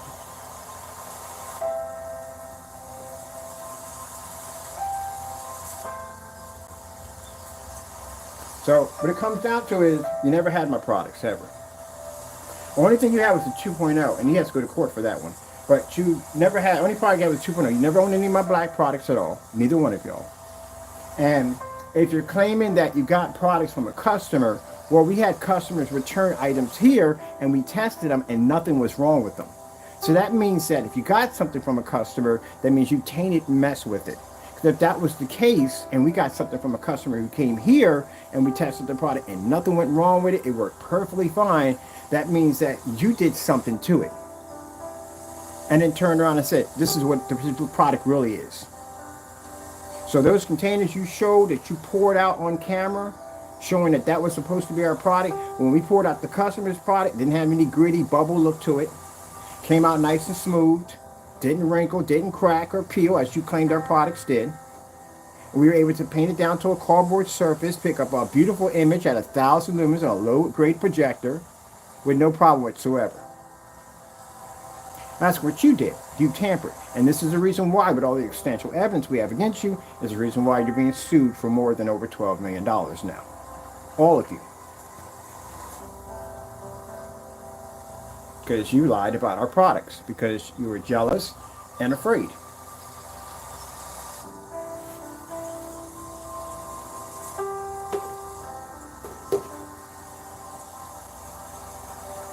So now you're going to have to convince a judge at the end of the day how your demonstrations that display our products looking like that, and we can show a recording of a customer's product being shipped back to us. They won't know your name or anything, just so you know that. So we're going to keep all that confidential. And us testing that product and nothing wrong with it whatsoever. It worked perfectly fine. Then we can show demonstrations of 50 lumens, 1,000 lumens, all done against black versus black. And then we've done the demonstrations on white surfaces to show we don't pick up these dark levels as you said in your video demonstration. And then we'll show them the certified letter where I requested for you to send me down black paint to back up your theory, which you did not do. And this is the reason why they're asking for more than 12.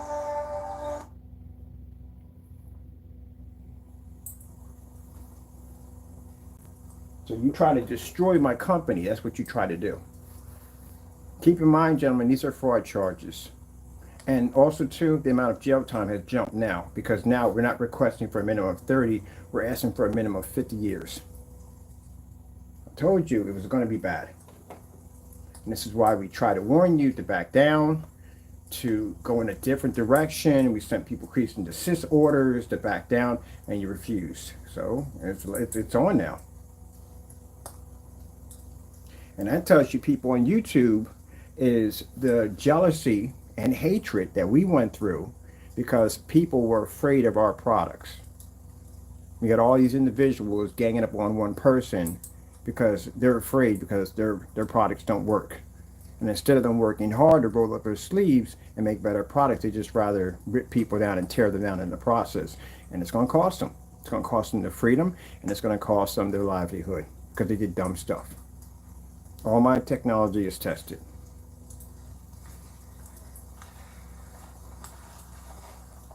It's one of the tests that we're required to show in any contract. We're required to show two different tests. One is the white level capabilities, and two is the fact that it can't match against any form of black surface because, again, they could lose money. We're definitely going to lose money, and I'll probably end up getting sued.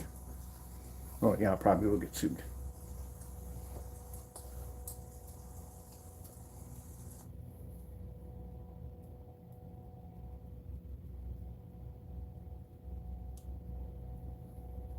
Summer isn't about the Ritz crackers. It's about the backyard barbecues and the Ritz crackers. Now, if you sit there and say, well, Gel Flex Grid passes the raw egg I test. did No the other apple mattress bottom. No, you screens your didn't. body and simultaneously supports We your- sent those clips back to the company, and they wanted to know what was the black stuff around the brim, and it was black paint. Because you tampered with that. We know you faked that demonstration. But keep in mind that the digital over there matches apple bottom. It does. It's great paint. It matches. So if you refuse to make that or you match that stuff, then it also comes out again. We all know you cheated. But that stuff is free, number one. And then two, it's a 9-year-old, a 10-year-old product. So he won't go near that with a 10-foot pole. Keep in mind, he was requested to do this a long time ago. He was requested to do this when we did the Network Gray. He was requested to do that, and he never did it. And it's free. It's right there.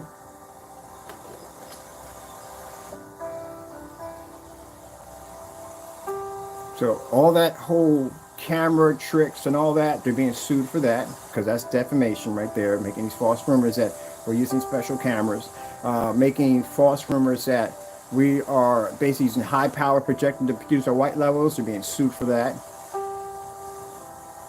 And then when they see me on site showing off the screen in all these different areas, they became threatened by that. Like, oh shoot, we can't go out and say he's using cameras because he's walking around in an environment with a projector doing demonstrations. We got to figure a way how to put it into that. So you threaten a woman's life who works at a center to feed people who don't have the ability to be able to feed themselves. They don't have money at the end of the day. It's a charity place. That's what you threatened. Bullied her. So she got scared, and she basically removed us out of the building. And then you try to turn around and do that at the smokehouse I was at, because I was doing demonstrations over there, and you contacted them. They told me that you contacted us. Any place we're at, we do demonstrations. They contact these establishments, and they say nasty things about us to get us removed. And then go on YouTube and say, look, scammer got outed. So yeah, we got all those emails. We have everything. This is why you're looking at we're not going to ask for a 30 for minimum. We want 50 years minimum prison sentence. That's what I want to satisfy me. And the lawyers are going to see you way over the 12 million mark.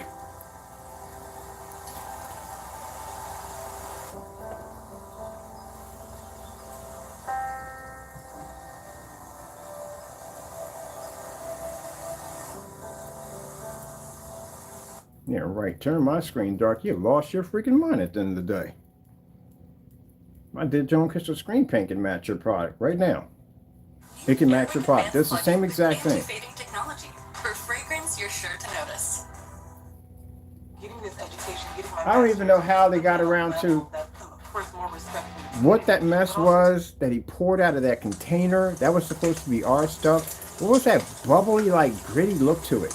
That's another thing too. We're showing in court. Like, how in the world that's supposed to be us? And we, the customer, is coming out smooth. Our products come out smooth. What is that? Just messing, doing dumb stuff on camera because he's afraid.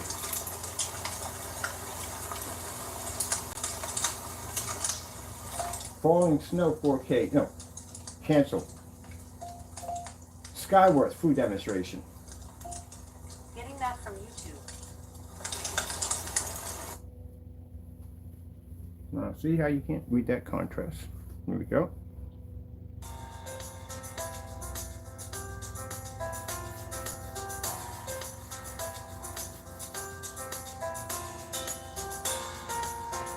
So, I'm curious. Explain to me how a 50 lumen projector is under 600 by 800 res. We're probably about 5 feet from my screen, and how in the world possible that the gray and white screen is not turning my screen ultra black, but yet your product was able to do it. And that's a white sheet of paper, mind you, sitting next to my screen.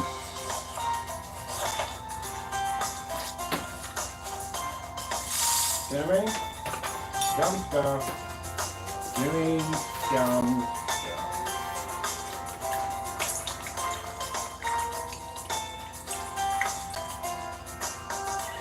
So one of the tests you have to do on your technology is you have to do something called a white level test, which is extremely important. Because this shows exactly where your white levels are going to lay out on your screen.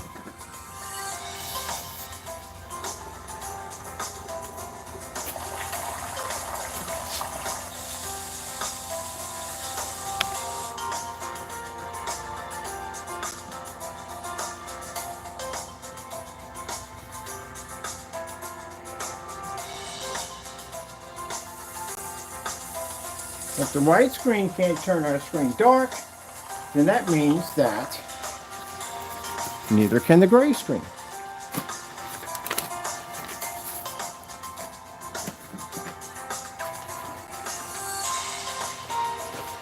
That's how we know. Gentlemen, that's how you do tests.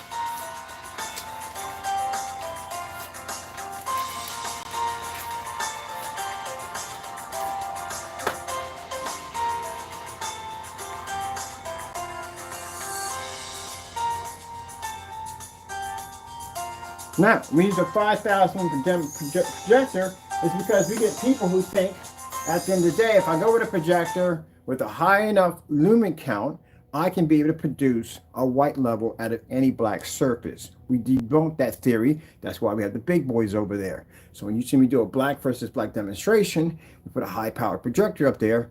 It shows even if the projector has 5,000 lumens, it can't read the white level out of a black surface without the Heightener technology. That proves the existence of Heightener technology. That's why we had the black versus black demonstrations, and so many of them, because it proves that even if we slide, and we had it before with a customer saying, well, what if I just use a higher lumen projector? I can use a tablecloth, a black tablecloth, and I can pull those white levels through. And that's why those projectors are there, for that purpose. Do we need to use those projectors to make our screen so amazing? No. Use a 1,000 lumen projector and just stick it back over there, and they'll do the demonstration quite fine. And it'll knock out the certified, it'll knock out the gray screen, it'll knock out the white screen, and it'll do it in a full lit environment. With the lights out, it looks still amazing. One point, they try to start a rumor by saying that our screens don't work with the lights out. Our screens don't work on 4K. Okay. Again, desperate. Very, very desperate.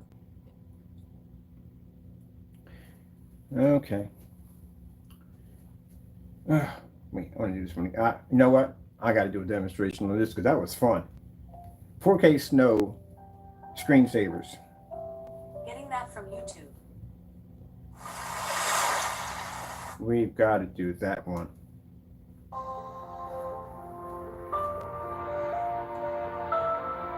So, is Jamie terrified of the Imperior? Oh, heck yes, he is. He's even more terrified of this screen.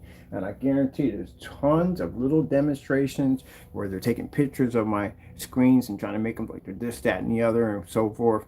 Gentlemen, remind you, you're being watched, so you know that. Not by me, by other authorities. But again, you're terrified. We know that. I got chatter that came back that said you're just constantly hating on the screen because you're terrified of it. That's what you're doing. Dude, I can match your stuff so easily on this. It's not even funny. I can blend it into all your screens and wipe them at the same time. That's why he's terrified of it. And I'm going to be doing this demonstration a lot, especially on site. I'm definitely going to be doing this. 50 lumens. Look at that.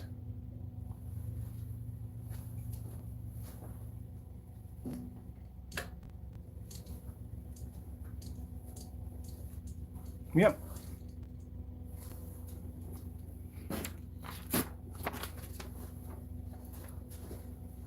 So we know you're terrified of the screen. We know it. I mean, you should be. Should be really terrified of it. And if you sit there and say at the end of the day, that's not my paint, it wouldn't react that way. It is your paint. It does, because you cheated in the demonstration. Everybody saw you cheat. On top of that, this stuff will match the digital and crystal screen paint. And you can't go near that with a 10-foot pole. He can never, ever do that demonstration because, again, it's free and it's 10 years old or 9 or 10 years old. So he'll never go near that with a 10-foot pole. Oh, by the way, if you do attempt to go near it, just so you know, the ingredients, everything has to be on the table for everybody to see. You have to make it there on camera. So it says it right there in the challenge. Everything must be made. So that way we know there's nothing being poured in or something being tampered with. Everything must be out in the open for everybody to see. So, you know, we can follow the same instructions I have here that you have there. We got to say all this because, again, he does weird stuff.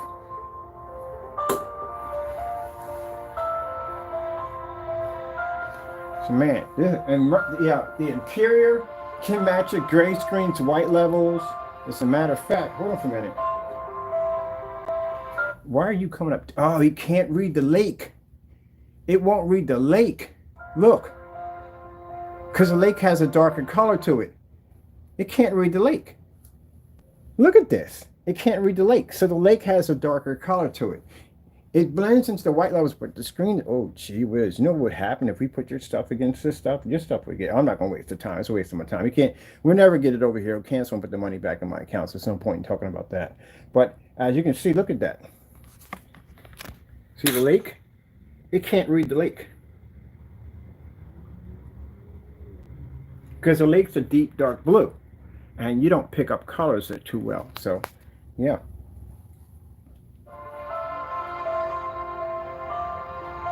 You know, it's funny. I got to ask this. We can get your product. You know why? The free mix that you put out there to show everybody how to make it. We don't need to buy your stuff. We just buy that stuff. We just make that stuff. It's black and white paint. It's 2 scoops of black paint into white paint. It's literally showing you how to make it. I'm going to make that instead. It's the same thing.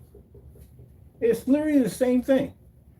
We don't have to buy it. It's right there showing you how to make it for free. And it's your video at that.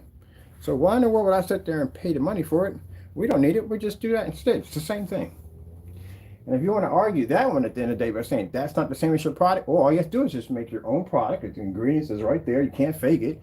It's simple. And just put it against your other product. That's it. Just see what happens. Wow, I forgot about that. That free mixture is right there on the site. I had to get some black and white paint. That's what we need. Because I can just make it. It's a Metallica. That's what it is. That's what that paint is. It's the same thing. Just go make your product. That's all.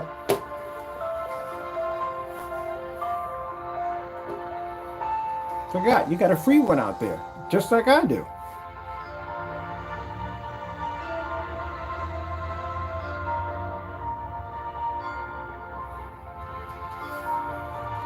Yeah.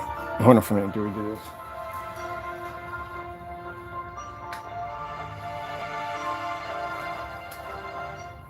Black and white paint challenge.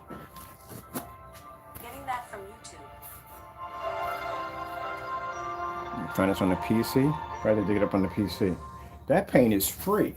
I forgot we can just make that. It's the same thing. It shows you how to make it. I figure I'm not buying this stuff. We can't buy it anyway. We get our money back. So let's go see where this thing is at. Where is this at?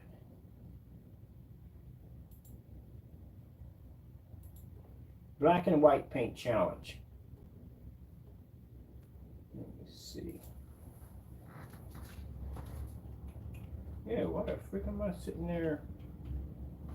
As a matter of fact, like I said, and if he sits there and says and complains and says, well, no, it's not the same as my Cinemax, don't talk it, show it.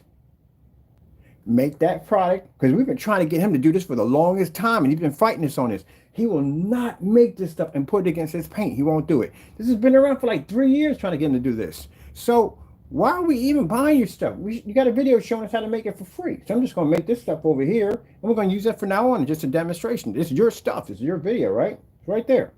So if you feel this doesn't match your Cinemax, whatever, well, Cinemax matches Network Grade 773. So I don't even know why we're having this discussion to begin with. That's pointless altogether. When you think about that, that's pointless. It matched house paint in a demonstration. So it's no point. Forget that. But anyway, if you want, you can just make this stuff right here because it's free. It's right there. It's free. I'm going to make this instead. I'm going to sit there and spend the money for your stuff at the end of the day. Besides, we can't get anyway. You give us back our money.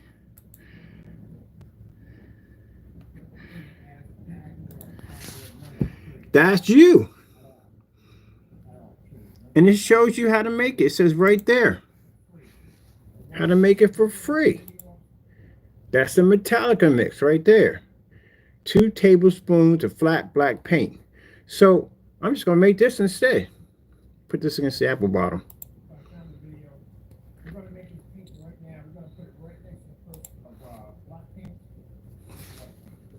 Yeah, well, I completely forgot about this video. I've been so busy working. I'm just going to make this.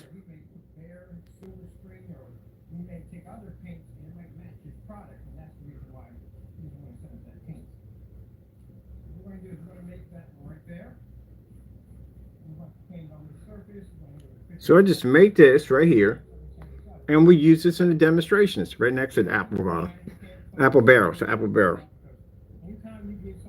Now, if he sits there and he says that it's not his product, then all you have to do is just make this exact same thing. If you mix anything into it, you got to make it right on camera, just like this, because you can't trust him to do something off. He'll do something dumb to it, like he did the other product. You'll make it just like this. Remake the same video and put this against your product and see how well it matches.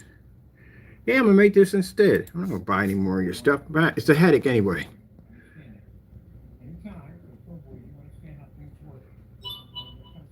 That's him right there, contacting my phone, crying. That's him crying right now. Not just in the video. He literally was crying in the video. Look, that's it. That's his product right there. I'm making this.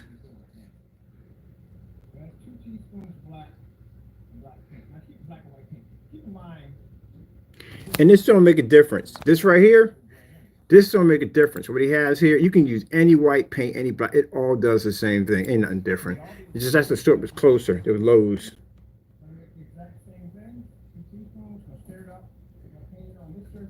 That's it. I'm making that. Because we were able to match it in this demonstration. Look at this. That's his personal mix. That's the personal mix versus this is the result we got. That right there, that screen in the middle, that's the personal mix. That's the Metallica mix. They're both the same. So that's why I sat there and had him do a challenge. Said, look, just go in and put it against all your mixes and see how much it matches. He never did the demonstration because it can't, because it matches. That's how he makes his stuff. I told you it's the same thing. Remember I gave you the Digital One Crystal Screen Paint ingredients? The base, and you put the black as a toner. You put in 2, you put in 1, you put in 3. Everybody does it the same way at that time. So, long story short, why am I sitting there talking about buying your stuff? Because I already went through that before. I got multiple cancellations. You can't go in and say at the end of the day I didn't try to buy. I did buy. I got cancellations. And I got some stuff in where we do unboxings on, because when before we had the website, we were buying from eBay. And we got this stuff from over there. It shipped it straight to us. But yeah, I'm not buying that. I'm going to make that instead. And we'll use it in all our demonstrations. So technically we have your product over here. And if you said that it's not your Cinemax or the rest of your products, then you just do the demonstration and prove it. Just like if someone sits there and says to me that our products basically come up too dark, I don't sit there and talk trash at the end of the day. I back it up on camera. That's what I do. If they say my stuff doesn't work on ultra short though, I back it up. They say it don't work with certified, I back it up. Can't be used in a full lit environment, I back it up. So there you go. Make your paint. Don't waste my money at the end of the day. I'm gonna make your stuff, that's all. It's right there. You just show me how to do it.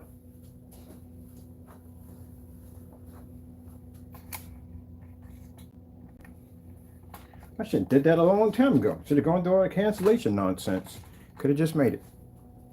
But as for seeing my screen on that 50 lumen projector and not going dark in any way whatsoever, yeah. And to make claims, I don't know where you got the claims from. Oh, because I have 5,000 projectors. You do not have all the projectors, right? I'm going to show you the whole. I did the thing where I showed all the projectors I had in my collection. It's quite a lot. And I guess they don't do the research at all. But you know, people are blind. If you're blinded by hate, you're only going to believe hate at the end of the day. That's what you're going to believe. But you just saw me in a demonstration, gentlemen, do something that you can't do. By the way, this video is a challenge for you. So you have to do a 3 projector swap out, just like I did in this demonstration, which you can't do.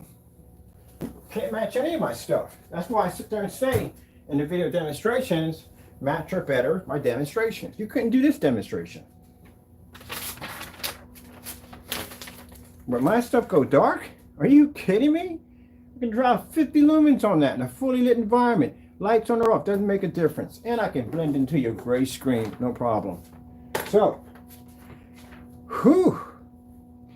Yeah, I'd be terrified if I were you right now about walking into a courtroom with me. I told you, people walk into courtrooms with me, I back my stuff 100%. You're not going to come out the same way you came in. It's not going to go well for you. I'm very thorough about my tests. It's not going to go well. Good luck on getting around that. What is the specifications on the projector you use in your demonstration claiming that our product came out dark compared to what I'm using in mine right now? All right. So just even more evidence that you're nothing but a liar. And you're jealous of my products. And you wanted to try to destroy my company. And you made a whole bunch of false lies and accusations about who I am at the end of the day. Just like when you've had people buy our products and then try to get their money back and try to make false claims against my company. And then you sit there seeing the email where it says, ship it back, please, ship it back. So we could do the demonstration and they wouldn't ship it back because they tampered with it. And then turn around, we had a customer, which is a blessing, send the product back.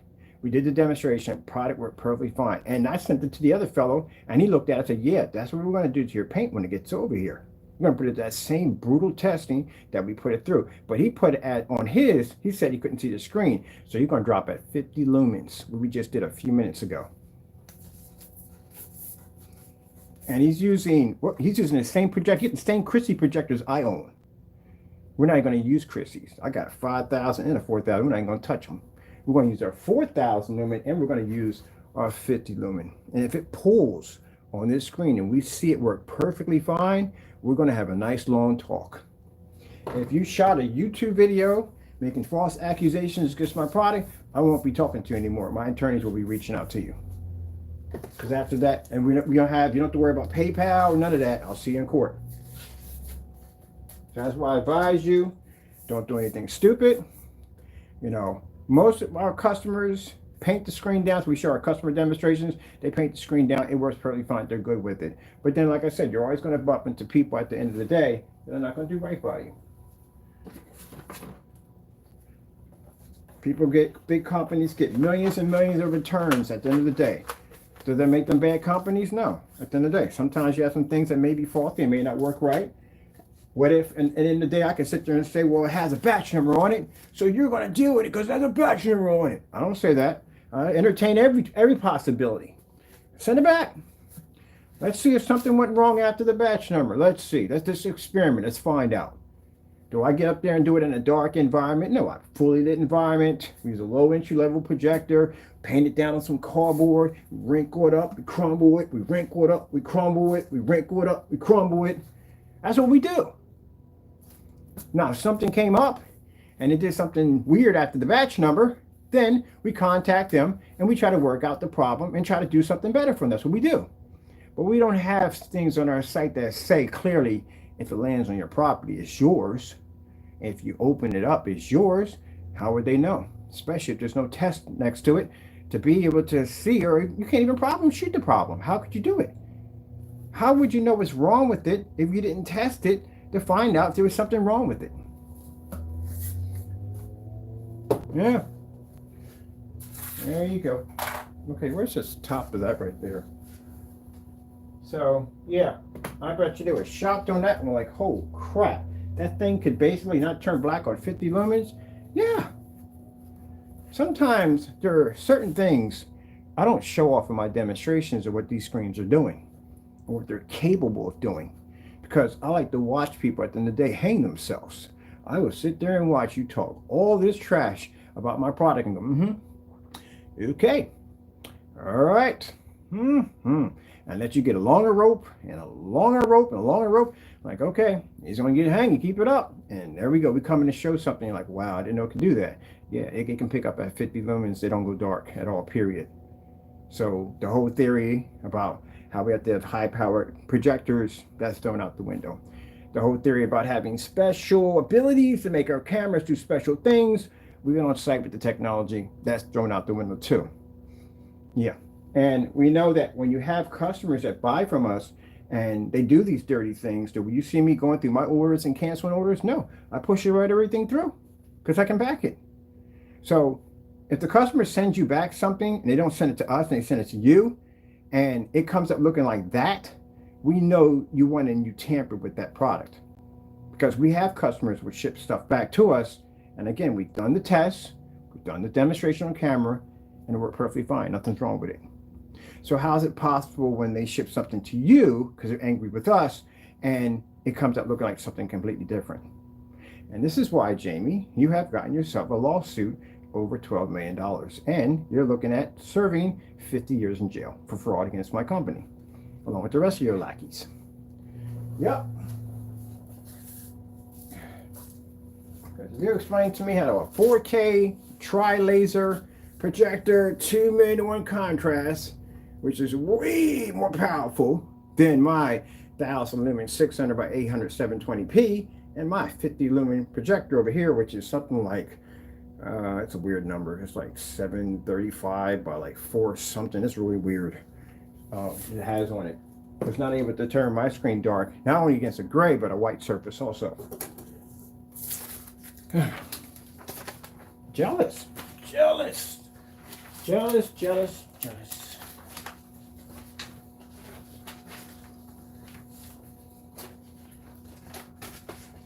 Jealous.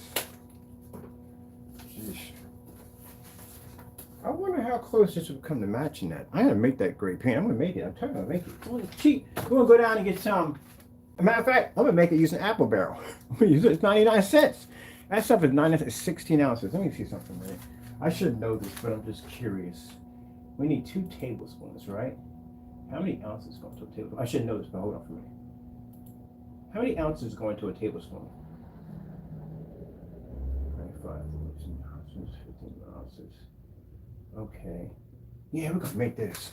I'm gonna use apple barrel to make it. That's what I'm gonna do. I'm gonna make it for real cheap. And we're gonna basically, because if he sits there and says, oh, it has to be a special, no, stop it. I use, when I did a demonstration, I used some old stuff I found in the basement, some old white paint, put some black paint. I mimicked your stuff on camera and even got it to blend into one of the other screen paints. So that's a lie. It's the same thing. All right, we got the ultra short throw. We had fun with this. This wasn't testing. This was just for fun. What else for fun? Ugh.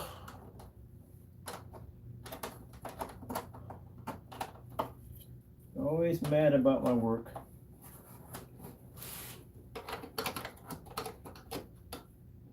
this projector is an interactive projector too, which I'm really surprised.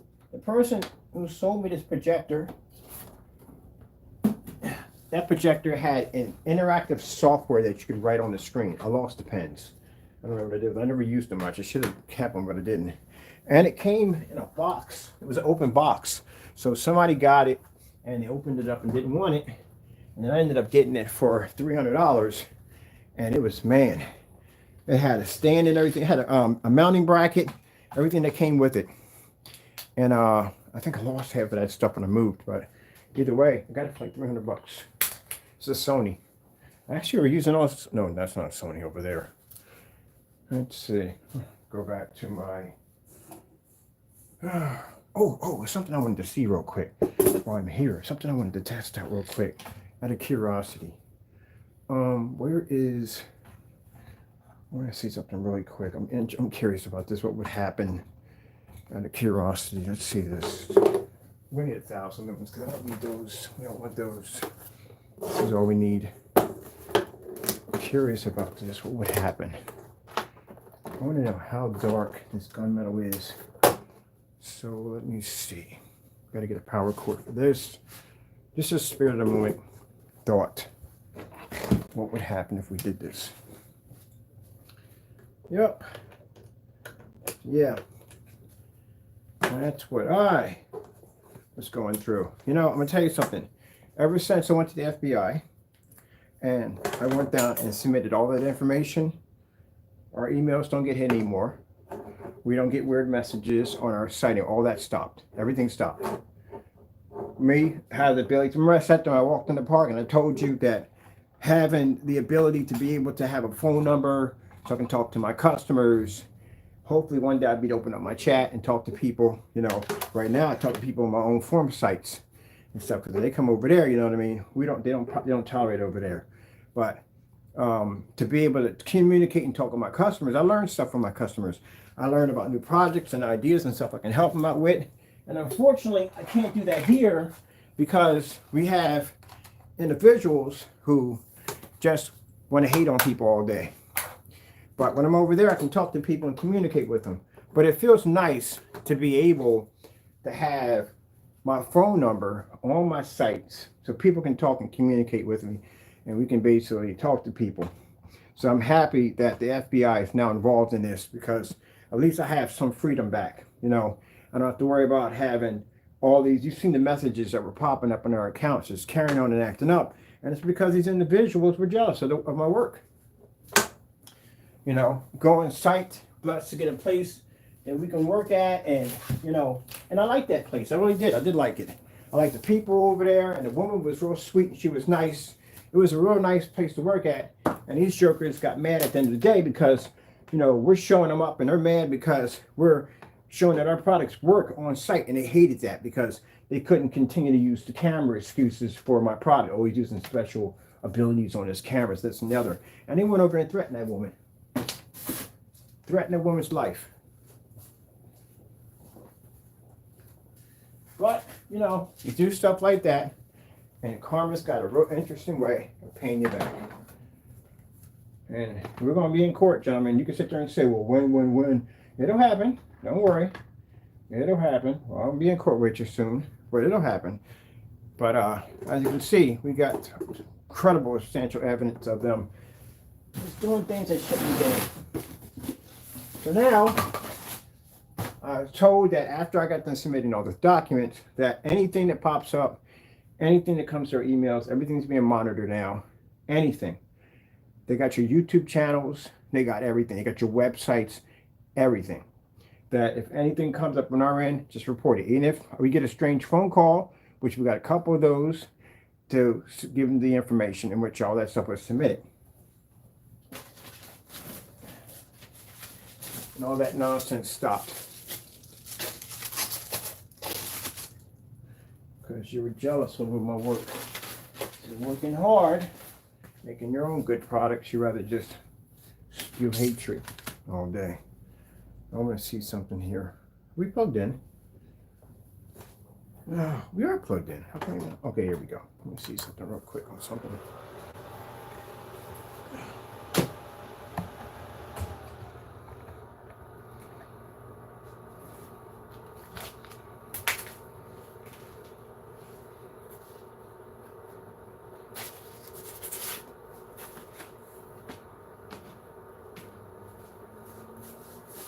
We just had tape.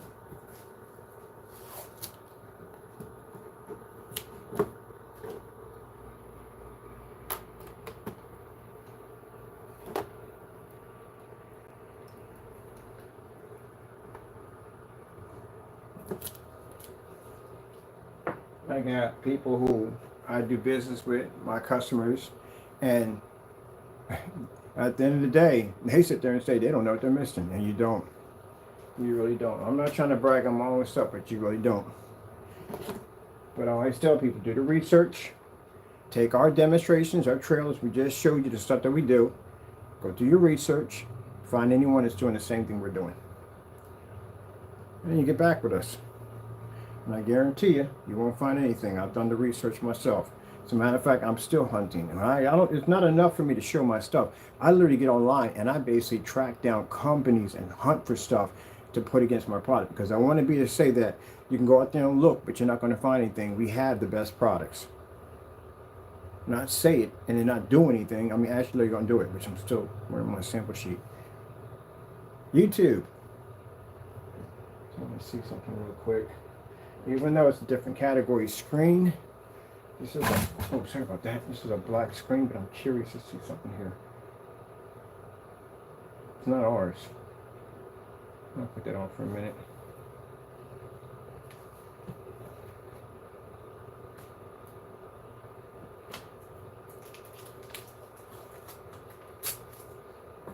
No, a little different way. I'm doing it on deck. I'm tired of seeing the same demonstration. It's driving me nuts. Give me that one instead.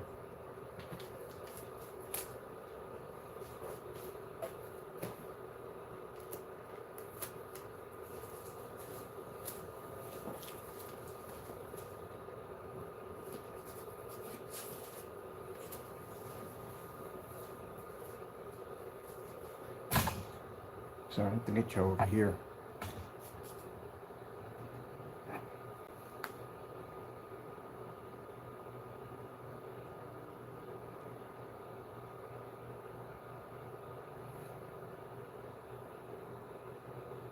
I told you my screen was gray, didn't I? My screen's gray.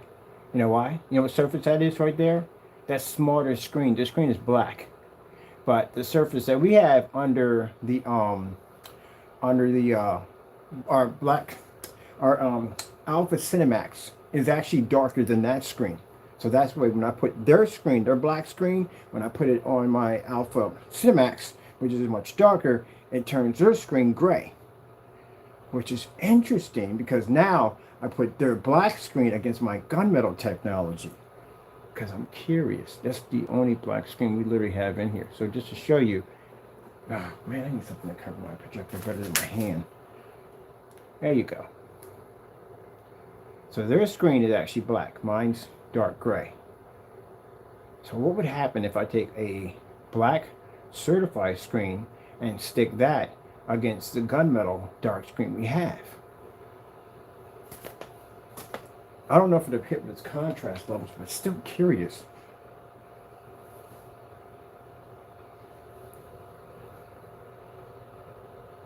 "4K Snow Screensaver."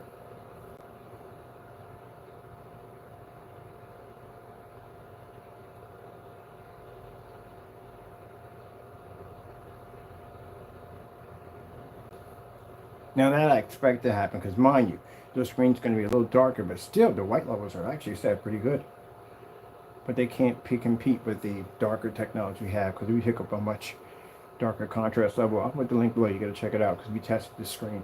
And this is from Smarter Surface. Over here, these guys over here.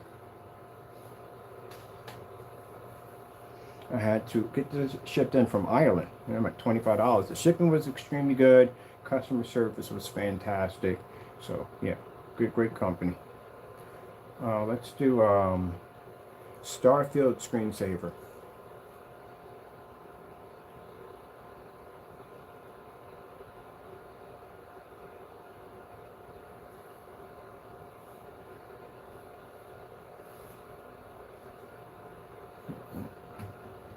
Starfall Blazers. Ugh. Sorry about that. Get that out of the way. I'm just turning this around real quick. I want to be See how their dark level is slightly a little higher than ours? Because of course their screen's black. My screen's gunmetal.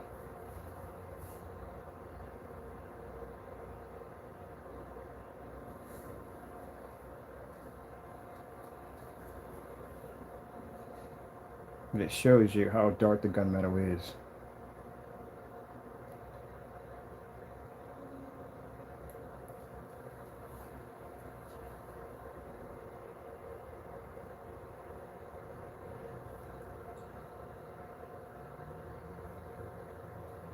Red screen.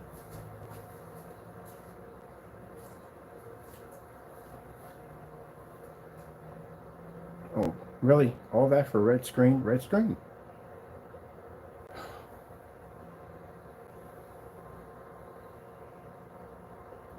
Really? Alexis, come on now, get it together. Oh, my goodness, I swear. Let's let it go through the technology. Come on, give me blue, give me something. Hold on. Alexis. Never mind, forget it. Gee whiz. This is what I'm talking about by freaking artificial intelligence, I swear. Red screen. You mean to tell me you couldn't find red screen? It's right there. Can't find red screen. And it's not the internet. I'm running right over here with no problem. So it's not the internet.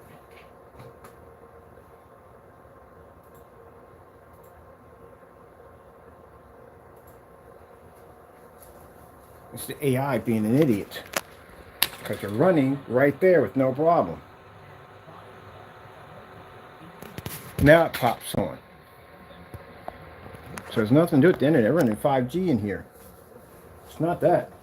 It's basically that AI. So red screen. Blue screen. I want to test the other one too. I have two of these screens in here. I ordered both of them. This is the other one.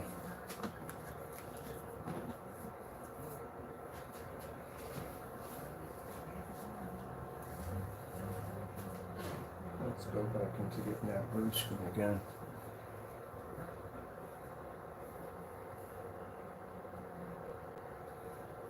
What is the deal with her today? Hold on, let me give her a reset.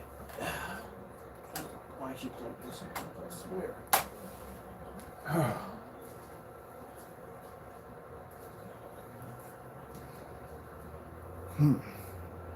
I want to get to something exciting. She wants to act stupid.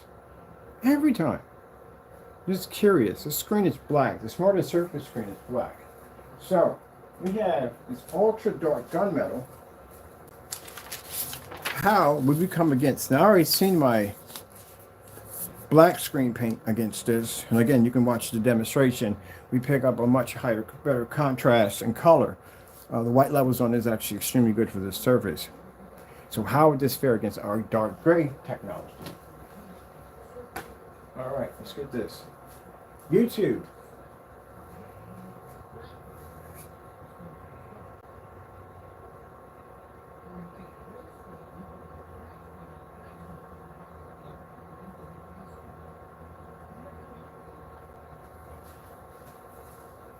All right. Red screen.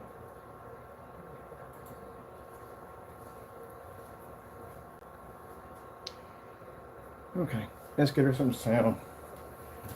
Be surprised, and you think I'm crazy at the end of the day when I tell you that sometimes they don't react right, but they actually can respond back and you can hear something coming back at you. Watch this. I worked fire sticks. So many of these things is not even funny, and I've seen some weird stuff with fire sticks. Weird stuff.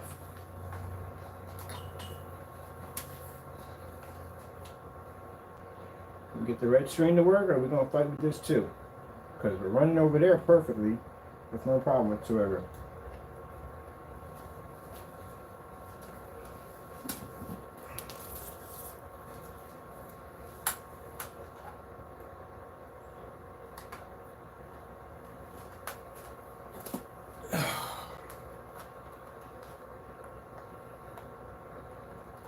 Let's see what she's doing.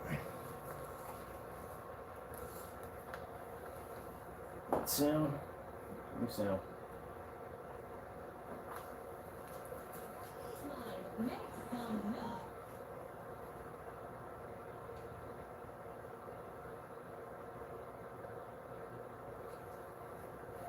Alexis. Alexis, red screen.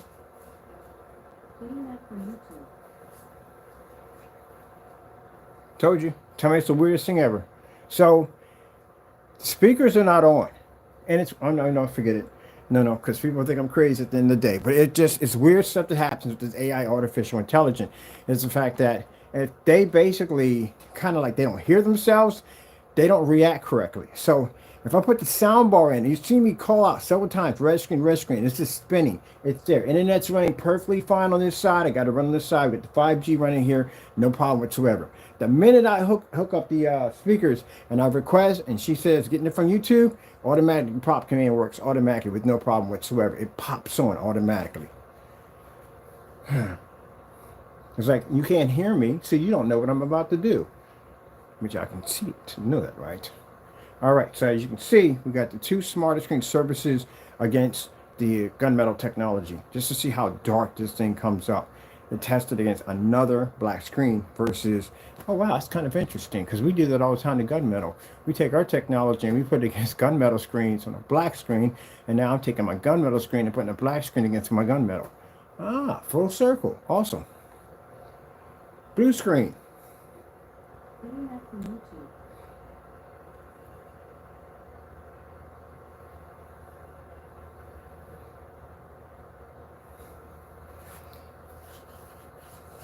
Oh my goodness, this is awesome. Purple screen.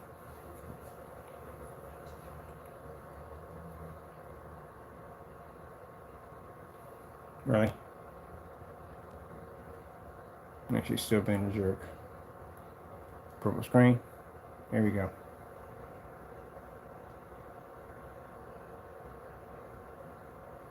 I'm picking up slightly better color than the black screen. That's pretty cool. What the freak? That's pretty cool. That is actually pretty cool. Let's see where the green goes. Oh, don't tell me you pick up better than the green. Come on, man. Give me the freaking green. There we go. Unbelievable. Boy, I told you. When we develop this kind of technology, it has crazy capabilities. So that right there is a black screen versus our our gunmetal.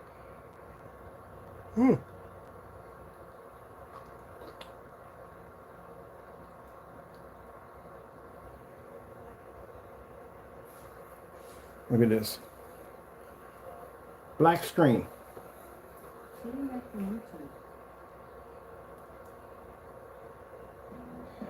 Really?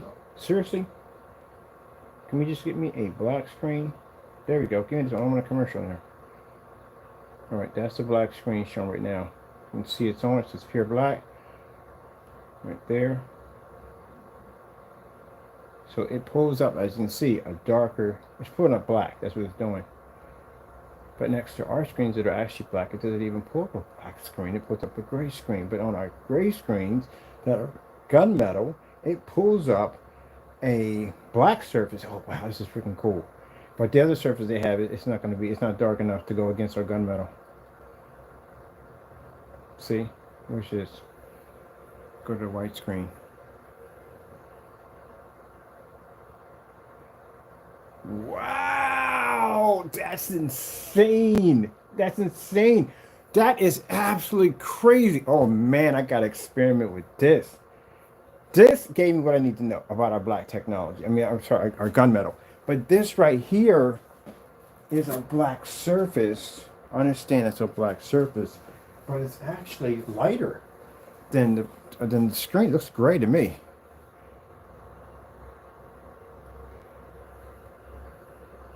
So her gunmetal is darker than the black screen?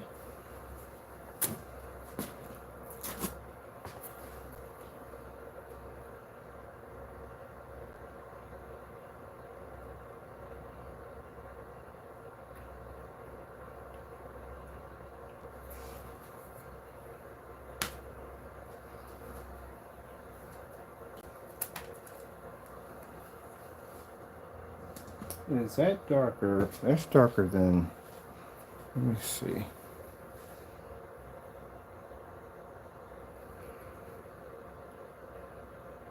Just wanted to see that for a minute.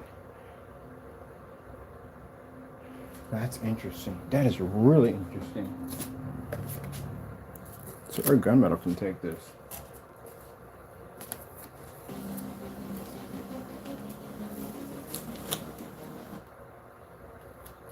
Yeah, and again, and if you're a gray screen, you might want to go near these guys at the end of the day because they are actually really good. But I doubt that's going to happen because again, this screen is actually, these screens can pull up their contrast levels pretty good. That is pretty nice. I like that. Wanted to see that for a minute. I'm dying to do that yesterday, and I basically didn't get a chance to.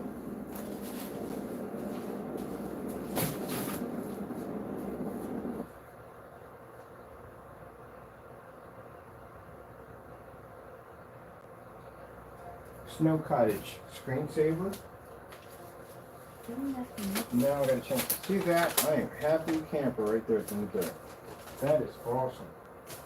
All right, that is definitely awesome. So now I know that basically, because I have to get that thought. At the end of the day, I can't have those thoughts in the back of my head that what if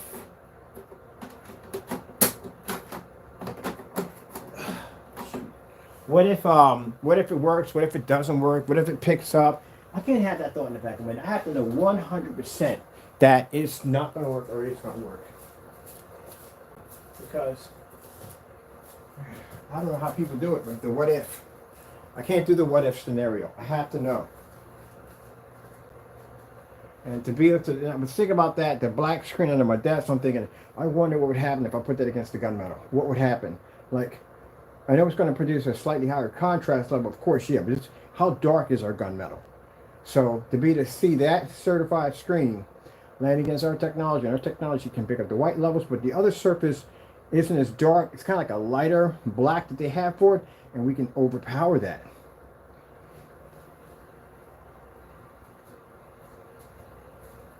Which is pretty interesting. So we have something here. And we don't have many dark screens that we can do. Because to think about it, you have the dark Stern 9, but the daylight is actually darker than the dark Stern 9. By a lot. I tested both of them. So it's a lot darker. And Diamond does have a darker screen because the one they have is a panel. The panel's nice, but the panel isn't dark enough. Not to put against the gunmetal technology we have over here. It's not dark enough. It's good, but it's not dark enough. So I need something darker from them. What I do need is the darkest one I've seen. I can't go near the carbon black. Can't go near that. That's not going to happen. But then again, I can't run the carbon black even if I had it because the carbon black requires an 8,000 lumen projector to get it to work. That's the requirement for it. And I was like, oh heck, we don't even have anything like that over here. So no, that's not going to work. But the fact that it requires 8,000 also too puts our black screens ahead because our black screens can pull up at 50 to 1,000 lumens. An 8,000 lumen projector is really expensive. They're not cheap. But the next one after that would be the black diamond itself. That's a darker one. That's the one we tested way back. That's the screen that we tested way back when we got the email for them telling us we have potential. So let's try this one. This is a panel right here. Put a tape on nice and heavy for this.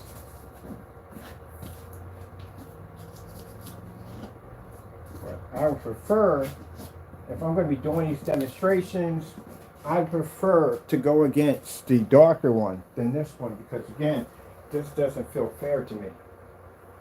I want a better challenge because this screen right here is way lighter than my screen. Look at the comparison. See what I mean? So it's not going to pull the contrast. It's not going to get any of that. It's going to read high white levels. That is going to be to do. But it's not going to pull the color and everything because again, it's much lighter. I'd rather have a much darker surface so I can get a better comparison. The daylight screen is darker than their screen. So that's why I'm more comfortable with the daylight screen, because it's going to give me more of a challenge because it's much darker. The smarter screens are darker. They're black screens. And that's going to give me more of a challenge. But this is too light. Red screen.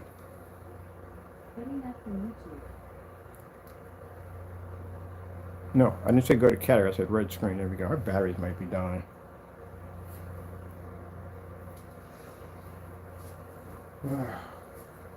Alexis, what is going on with you? Why are you acting so like an idiot today?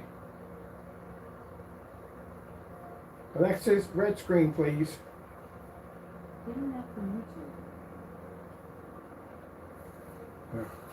I don't know.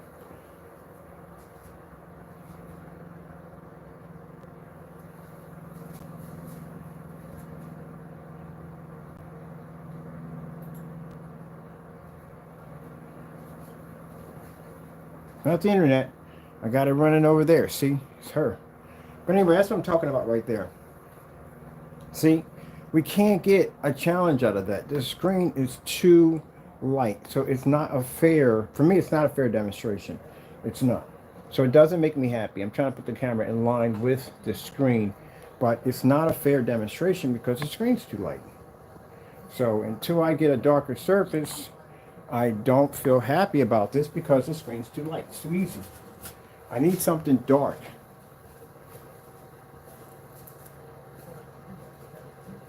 Most people would take this and go, oh yeah, it's a win. Not for me at the end of the day. Because at the end of the day, it feels like it's not fair for me because the screen has to be darker and it keeps coming down. Hold on for a minute. Where's my tape? Extra tape for this because the screen's determined to come down one way or another. There we go. So you got to do it this way, but it won't stay. And that's why I need the darker one. The darkest one, I asked for the darkest one, and I get this one, which is the panel. And what I wanted was, I wanted a really dark level screen. The carbon black would be fantastic, but if the carbon black requires 8,000, then it's not a challenge to us because we could drop it at 1,000. We couldn't even drop the low lumen demonstration off of it because it wouldn't fire because it requires an 8,000 lumen projector. So again, that's completely pointless for us. So the next thing would be the black diamond. The black diamond is actually the one we tested when we first started. That's a screen that came with amazing contrast, amazing color, and that's the one that I want. That would give me a fair understanding of what I'm doing in my demonstrations.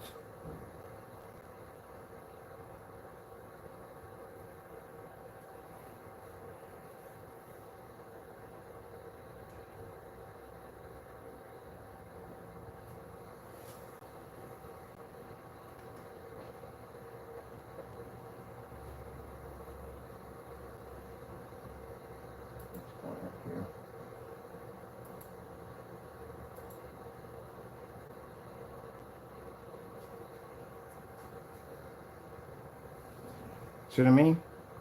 So we're not going to get the challenge that we need off the diamond technology. It's too light. It's not going to work. I need a much darker surface. A much darker surface. And they do have one. It's called the diamond. It's actually the first one. It's actually the darkest one. That's the one I would feel equal doing the demonstration with this. It's not going to give us what we need.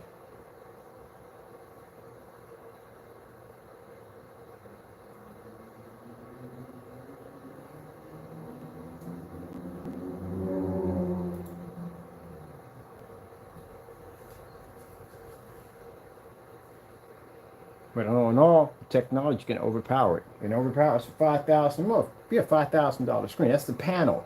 That's the zero edge, the panel. That's a new one. But we need something darker. So any certified gunmetal screens, if they're not dark enough, they're not going to match this technology. And the darkest one we have right now is daylight screen. And daylight screen can't take the technology because it can't read on it because the screen is much darker. But there you go. And like I said, good technology as always, but we need something darker. Because it's just not going to work without it. Starfield screensaver.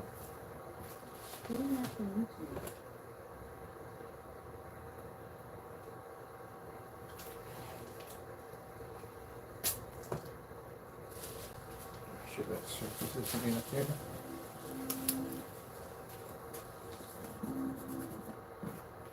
That could be our internet. I don't know.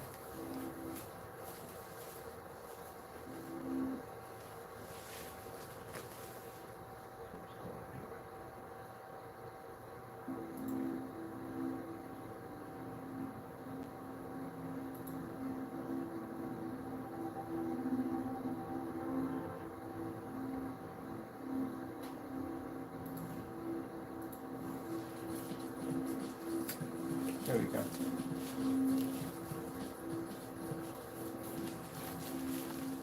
I wish they would have made the carbon, but what I've seen so far on the carbon black, it's not, I'm looking at other black surfaces in the environment next to the carbon, and I'm not seeing it that dark. I don't see it really that dark.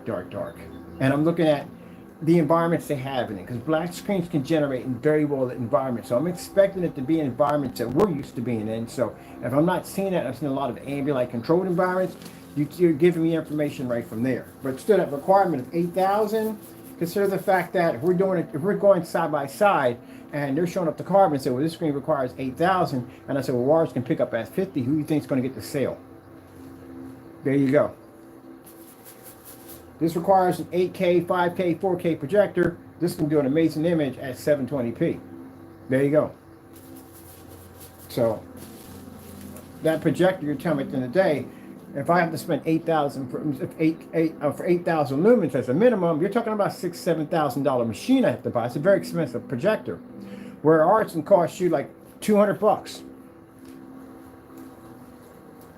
So just to show you that, this is certain, it came in right there. Sorry about that. And there it is from Screen Innovation right there. And that's their surface right there. Good surface. It has the 0 edge, doesn't go dark, and all that good stuff, but it's not going to be to compete with the gunmetal technology because it's much darker, and if it can't compete with the gunmetal, it's not going to compete with the black. So it does do the job, it works well. It pulls up the great white levels because it is brighter than our screen. Let's go right here. 4K snow screensavers. Oh, now Ender's working pretty fun. I guess it wasn't her. All right. And as you can see, it can't turn our screen dark, but it picks up its white levels because again, much lighter screen, and our screen's much darker.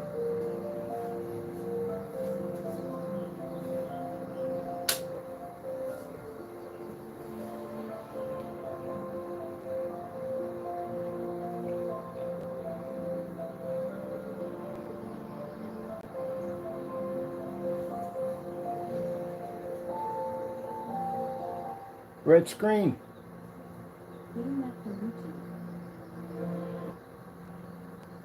See? Now the lights out too. So it has to be much darker gunmetal to go against this screen. And I don't know how that's going to work because these screens are super dark. As you've seen against the black certified screen we put up there, yes, the black certified does pull a slightly higher contrast level, but not by much. And that shows you how dark this screen is. Now keep in mind that if you're sitting there saying, well, that screen has to be black, it can't be basically gunmetal. It is gunmetal because we did a pour out. We did a pour out when we first showed you the product and we put a light underneath of it and you could see where it was gray. It has a shifting technology. So we call it a contrast shifting technology. It gives the screen the ability to be able to pull its own dark levels. It doesn't pull black, no. And its shifting contrast technology is not embedded in Infinity screens because they already have it. So we use this stuff from time to time to make the screens give the ability to pick up much darker levels even when the screen is gray. That's why I had to do the pour out side by side and pour it in so you can see that the screen is gray, it just reads black. But it doesn't read actual black, it reads a darker shade of gray. That's what it does. And that's why we have to show white darker mixes. The first thing I say at the end of the day is you got to do a white level test on this. You got to do it at 50, you got to do it at 1,000, you got to do it in a fully lit environment. Because the screen could look good on a standalone, but if you put it against a white surface, you will see how dirty the white levels come up. And that's why those tests are very important. So the certified technology we have here, yes, it is much lighter. It is going to pull up its white levels, but again, it's going to suffer when it comes to the color and contrast.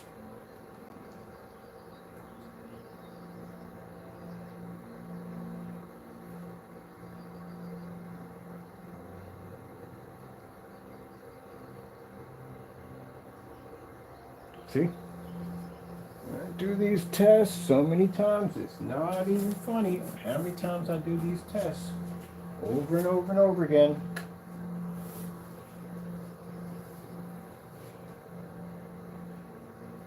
Now, can we say this technology is more advanced than the zero edge panel? Yeah, it is. It's actually more advanced than the zero edge panel. But I'd rather prefer getting a much darker one. So basically, I can have more of a challenge. Human skin is my passion, which is why I developed this. These commercials are freaking hilarious, I swear.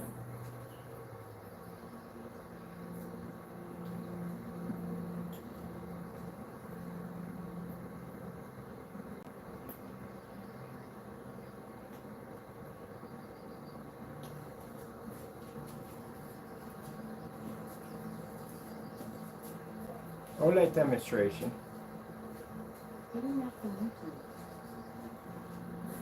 OLED demonstration. You get an all lights demonstration. I don't even understand how that one even works.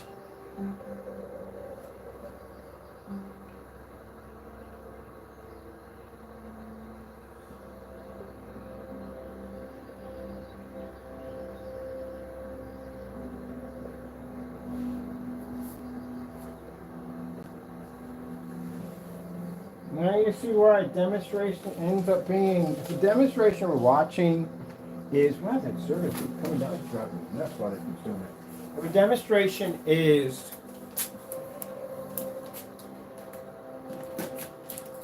let's stick up there. The demonstration is less than 30 minutes. It wasn't a demonstration at all. It's just basically just a display. That's what I call it, just a display. You have to show, there's so much that has to be seen in a demonstration. They literally take 3 hours. When we do tests, they can take 3-4 hours long because it's required. You have to show multiple colors, you have to show your white, you have to show your contrast, you have to show everything, and you'll do this over and over again. On the white surface, you do it on the gray surface, you do it on every surface, you would drop up there, you would do it again. Lights on, lights off, it'll go on and on and on and on and on. Because it has to be done. You can do projector swap outs in the middle of demonstration, which means you take apart one machine, hook it up, set up another one. All that takes time to do. And the reason why it's very important is because the customer needs to see as much information on the product as they possibly can. If you're not getting this in other demonstrations, then that tells you right from the door that, again, either they're half in it, or at the end of the day, they don't know what they're doing. Can't call your product the best of the best. Can't call your product more superior than others. We've got people calling products king and best of the best and all that other nonsense if you can't prove it. Now for me, do I consider this to be a victory? Not really, to tell you the truth. Because again, it's a much lighter screen. So I want something darker so I can have more of a fair challenge for the technology. But it also shows you at the end of the day that it's a $5,000 surface and our screens can easily take it with no problem whatsoever. And that's a product, again, that's marketed under $300. So if you went out and you spent $5,000 or $5,500 for the screen, I can show you at the end of the day where you could have got a 250 inch of this technology for under $300.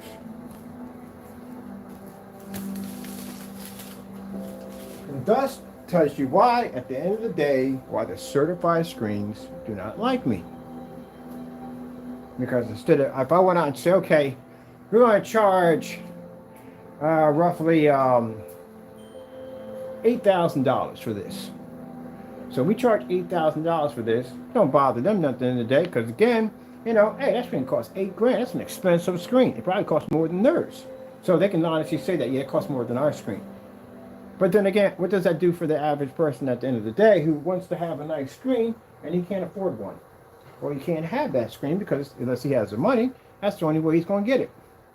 That means you'll go to the budgets. You'll go to the gray paint and you go to the white screens because that's the budget section. Can't be in the gunmetal section And you can't be in this section with this technology because you won't be able to afford it. And those who can, well, they just can. That's what it comes down to. There's no ifs, ands, or whatever. It's because they can have it. So because we didn't do that, we designed our technology to make it so everybody can afford it. The rich can afford it. The middle class can afford it. And those people that basically maybe a little lower than that, they can afford it. Lowest kit we have is $187 or $97. Paint's 127 inch, not a 100 inch, 127 inch screen. And that costs less than a TV.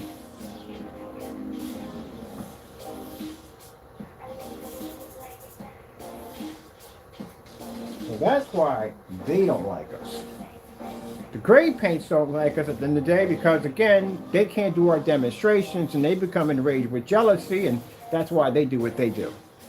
Certifieds don't do that stuff in the day. I've never had a certified company make puppets of me or do something weird at the end of the day or bombard us with bunches of emails and, you know, weird stuff like they do. They don't do stuff like that because they're professionals. What they'll do is basically, like I said, they'll buy our stuff, take it down or test it. If it's legit, they'll contact us back and they'll say, hey, look, hey, I was wondering if, you know, if you want to basically, you know, want to sell this stuff, you know, or, you know, we'll give you a good price for it. Or, you know, maybe you want to work with us and, you know, develop something, and, you know, it'll be something like that. That's what it'll come down to. And if we decide to say, no, we're good, we're just going to stay where we're at, then basically they'll try to make things a little rough for me, make the word a little rough for me, saying, well, you can't do this and can't do that. No, what you're telling me at the end of the day, if you're telling me that I can't basically do a side-by-side demonstration next to your product and I'm not doing anything wrong, you're telling me you're afraid of me. And that's all you do is give me information. When you give me that kind of information, then you're in trouble. Because then I'll start developing technology to overpower your stuff for far less. So don't give me that sign. Then they just ignore me, which the rest of them do. They ignore me. And they go about their path. They don't contact me or nothing. Once in a while, I may have one pop up and ask some questions, and that's it, as far as it goes. But they don't entertain me at that level. Because if you give me that sign and I smell blood in the water, then there's a good chance that when we start developing technologies, when we design to take your stuff out, because we know we can take you, and you know that we know that we can take you. That kind of sounds kind of funny, but yeah, we know that. So, you know, be nice about it. You know, I had one company which I talked to, and the people over there were freaking amazingly nice over there. And no, we don't develop our technology for none of their screens whatsoever. They're very kind, very polite and all. You know, I respect all the technology we test against, all of it. You know what I mean? But I would never sit there and say on camera that this product's a scam, because it's not. It all works. All of it works.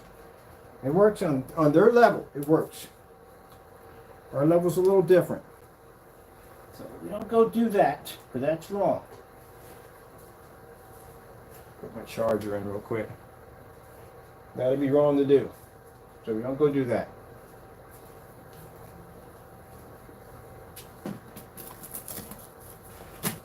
Oh, now you don't want to come off.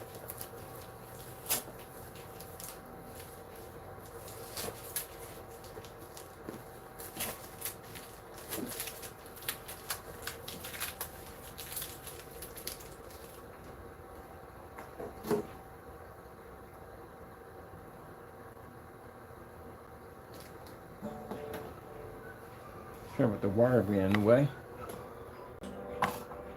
Right there. All right, cool. And the wire's not in the way. That's the issue. But I did work with a company, and like I said, very nice, very respectful people. And they saw some of the D5K at the time, and they liked it. And they wanted to figure a way how to incorporate that onto their screens. We were thinking about it too, working with them, but then I started thinking about it then the day, like, well, you know, I got into this business to be my own boss, not to have somebody be a boss over top me, so I didn't want to do it. So it didn't go anywhere.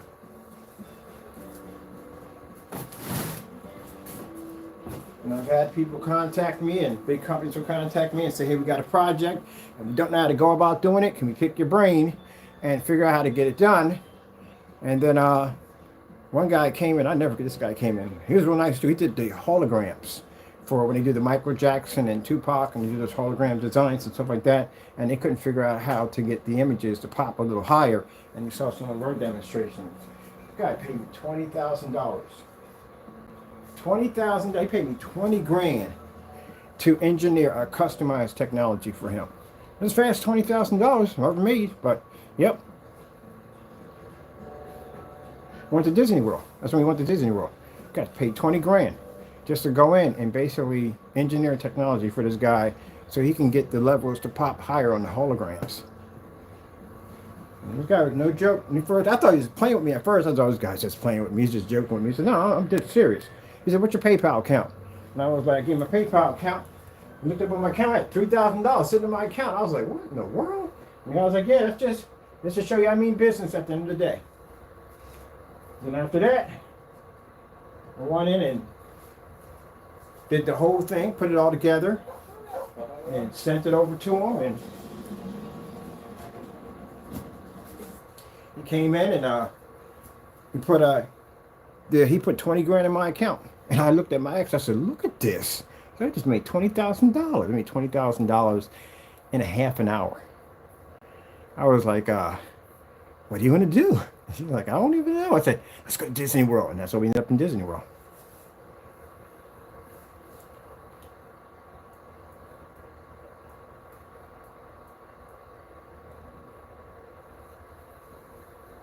Now, I'm trying to be rude here, but gentlemen, you don't have ship outs like I do. When you show my ship out, them stacks and stacks of orders and show how much orders we were pushing through, you can't show that. I can show that.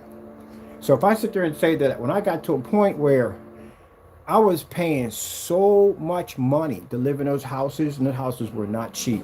That's literally how much pain I had to push out to maintain that particular lifestyle. As you get older, and when you understand as you're younger people, but as you get older, you want to do less. When you get paid more, you want to do less work. I think pretty much everybody wants to do that. But still, you don't have that same you used to have.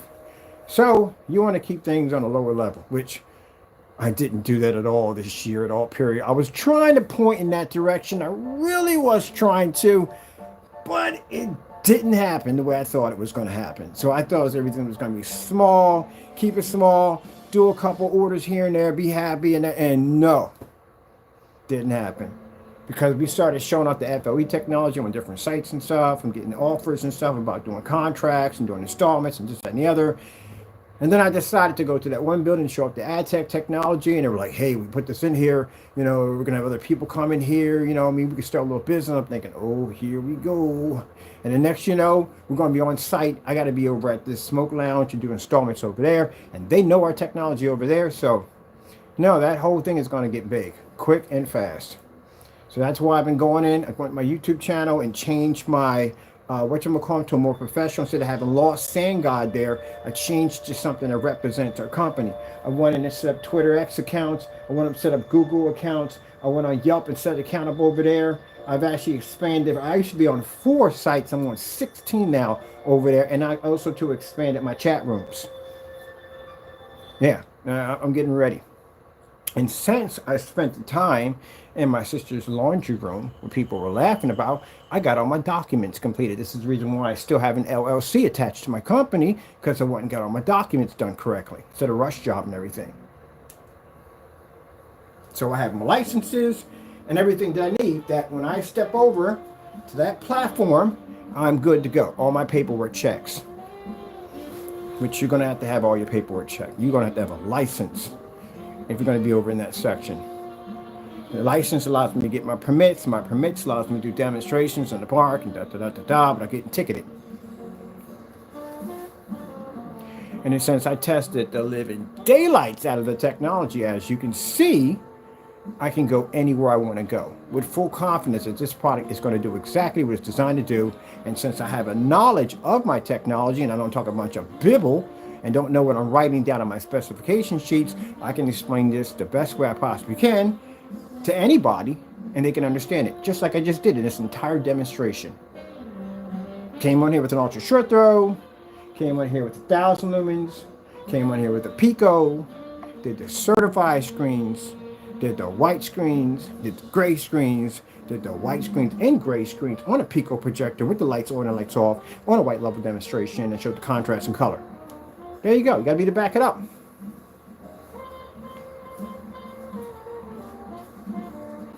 You got to think about it. I mean, look. Other people I read through their specification sheets, they know what they're talking about. I read through their stuff already. The other two don't know what they're talking about. You're going to get on camera and you're basically going to roll in a screen that takes God knows forever to do. And you're going to talk about how I don't know what I'm talking about now. I'm this, that, and the other, and I don't know this and I don't know that. You don't know gain.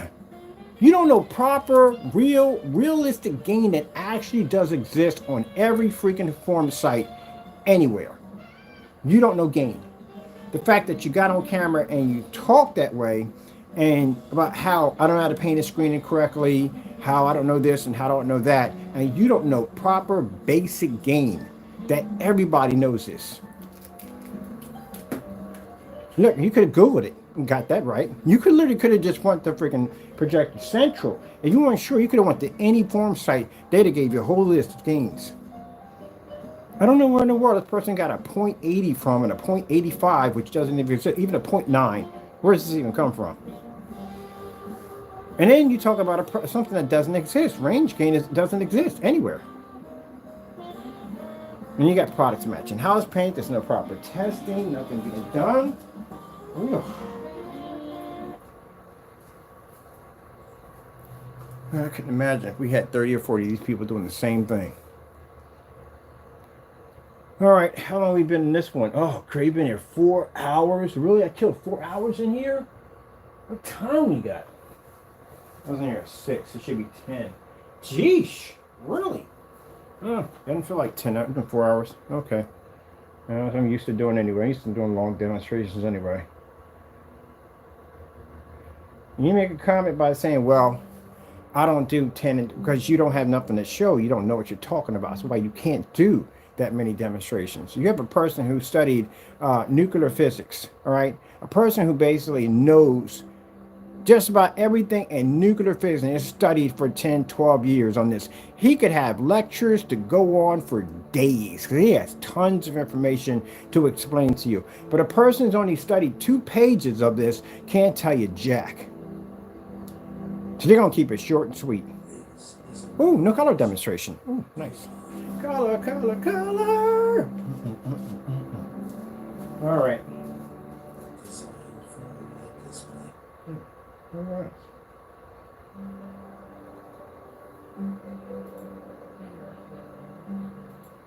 Yeah, you got to know what you're doing. I'm enjoying my gunmetal technology, and Alexis is having a fit. All right, I'm going to stop it here because I got to get over here. I got things to do. And I got my count over there. It's clicking. I got orders I got to push out. Thank you so much for the support for the gunmetal technology we just developed. For you haters out there, at the end of the day, you ain't stopping this freight train. It's kind of like that GTA train. You get on the tracks, you're definitely getting crushed. Either it's going to be online or it's going to be in court. It don't make a difference where it's going to be at. You're definitely getting crushed. I don't know why you guys sit up there and talk all this nonsense at the end of the day. I got your canceled orders. You know that, right? I got all your canceled orders sitting there on my computer. I'm going to frame them up and put them in my new office. And that's what I'm going to do. Which one of you guys would have signed it? Would have been nice, but no, you didn't sign it. The other one got his signature on it. You can't talk about your products being this, that, and the other, and I got cancels on it. Oh, my goodness. Good.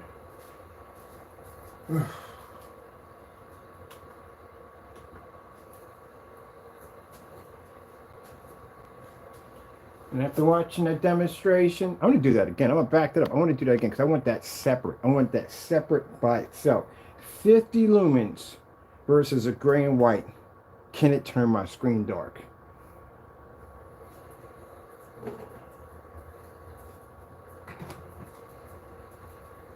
That's what I like. I'm going to do that later on. Come back in and do that later on. Because I want that separate. I want that on a separate short video so I can show that. Because that's impressive. Look how dark that gunmetal is. And we can take that and put that on a 50 lumen and show that we can blend right into a gray screen, and a white screen can't turn it dark. And jealousy, man. Jealousy. Bitter and jealousy. And I bet you right now, I'm going to call it right now, I bet you when I'm done this video, they're going to take a picture of this video. They're going to try to darken it and say, this is how it looks. He doesn't really do this, and he doesn't really do that, and so forth and so forth. That's all y'all do.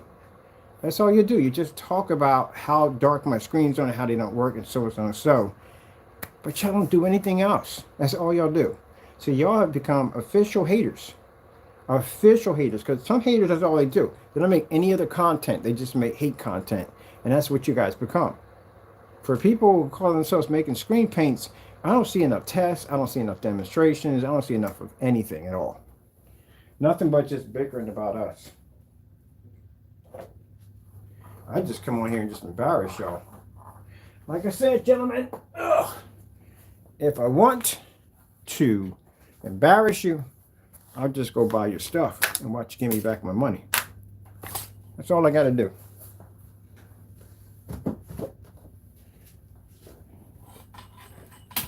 Now, I got to go hunt for more certified screens because I need something darker than that one. It's nice. The diamond is nice, but it's not going to give me that challenge I need because it's too light. It's too light of a screen. I need a darker gunmetal, much darker than that. So that would be more of a challenge for me.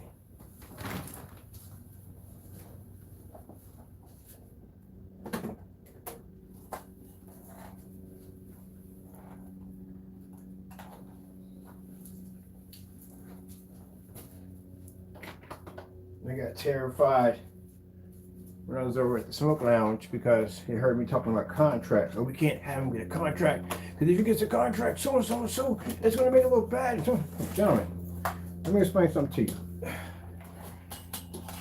You're still going to have to back up in a courtroom that my technology came out looking like that.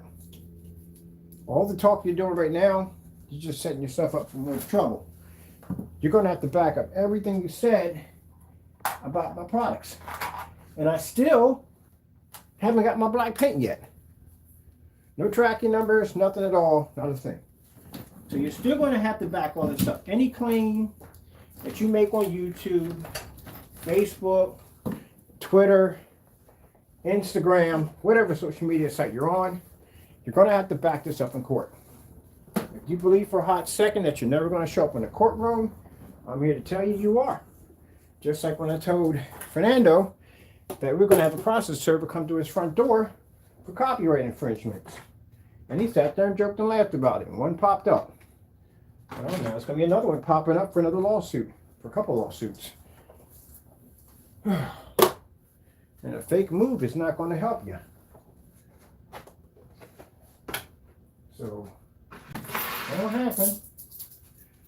We are going to all end up in court for a judge. And you're going to have to explain to him all the stuff you said about my product not being real. And I'm going to be on site showing off my technology in all different forms of locations. Backing it like I did the other one. And making a ton of money. In the process, it'll be interesting how this goes around, that I'm going to make a ton of money, and you're going to owe me a ton of money. Because you're going to have to back up what you did. That product didn't work, it wouldn't work here, and it wouldn't work anyplace else. When the customer did the return, it wouldn't have worked either. Who in their right mind is going to go on site with a technology that doesn't even work, or request for a return back from a customer if the product didn't work? Who would do something that stupid? So again, comes down to jealousy. And if it doesn't, keep in mind, gentlemen, everything that you say, we're in an open case now. So it's all evidence. Anything you do, anything you mention about my product not being what it is at the end of the day, you're going to have to back up in court. Mind you, I'm going to ask for a minimum of 50 years prison sentence because you committed fraud against my business. You deliberately, maliciously went after my company. You made false accusations against my products. You did fake unboxings. You did fake demonstrations. And you tried to spread nasty rumors that I was a scam artist and I was ripping people off. So yes, we can request that minimum 50 years. So whatever you say and whatever you do from here on in, it's all documented now. So you're going to have to back this up. If you can't back this up, well, that's it. Mr. Rogers, remember, I got pictures on all you guys. So everything I had in those documents I showed you, FBI has that now. They have all your pictures, your website, your businesses, emails, all that stuff. They got everything. So yes, that's what they do. When they do their investigation, they're going to be to find out where you're at. So we're all going to end up in court. That's what's going to happen. So again, you're going to have to back up everything you said and done. And if you can't, I'm going to get you locked up. And I'm definitely going to do that. And I'm going to sue the living daylights out of you for defamation and slander against my company. So you're going to have to back it up.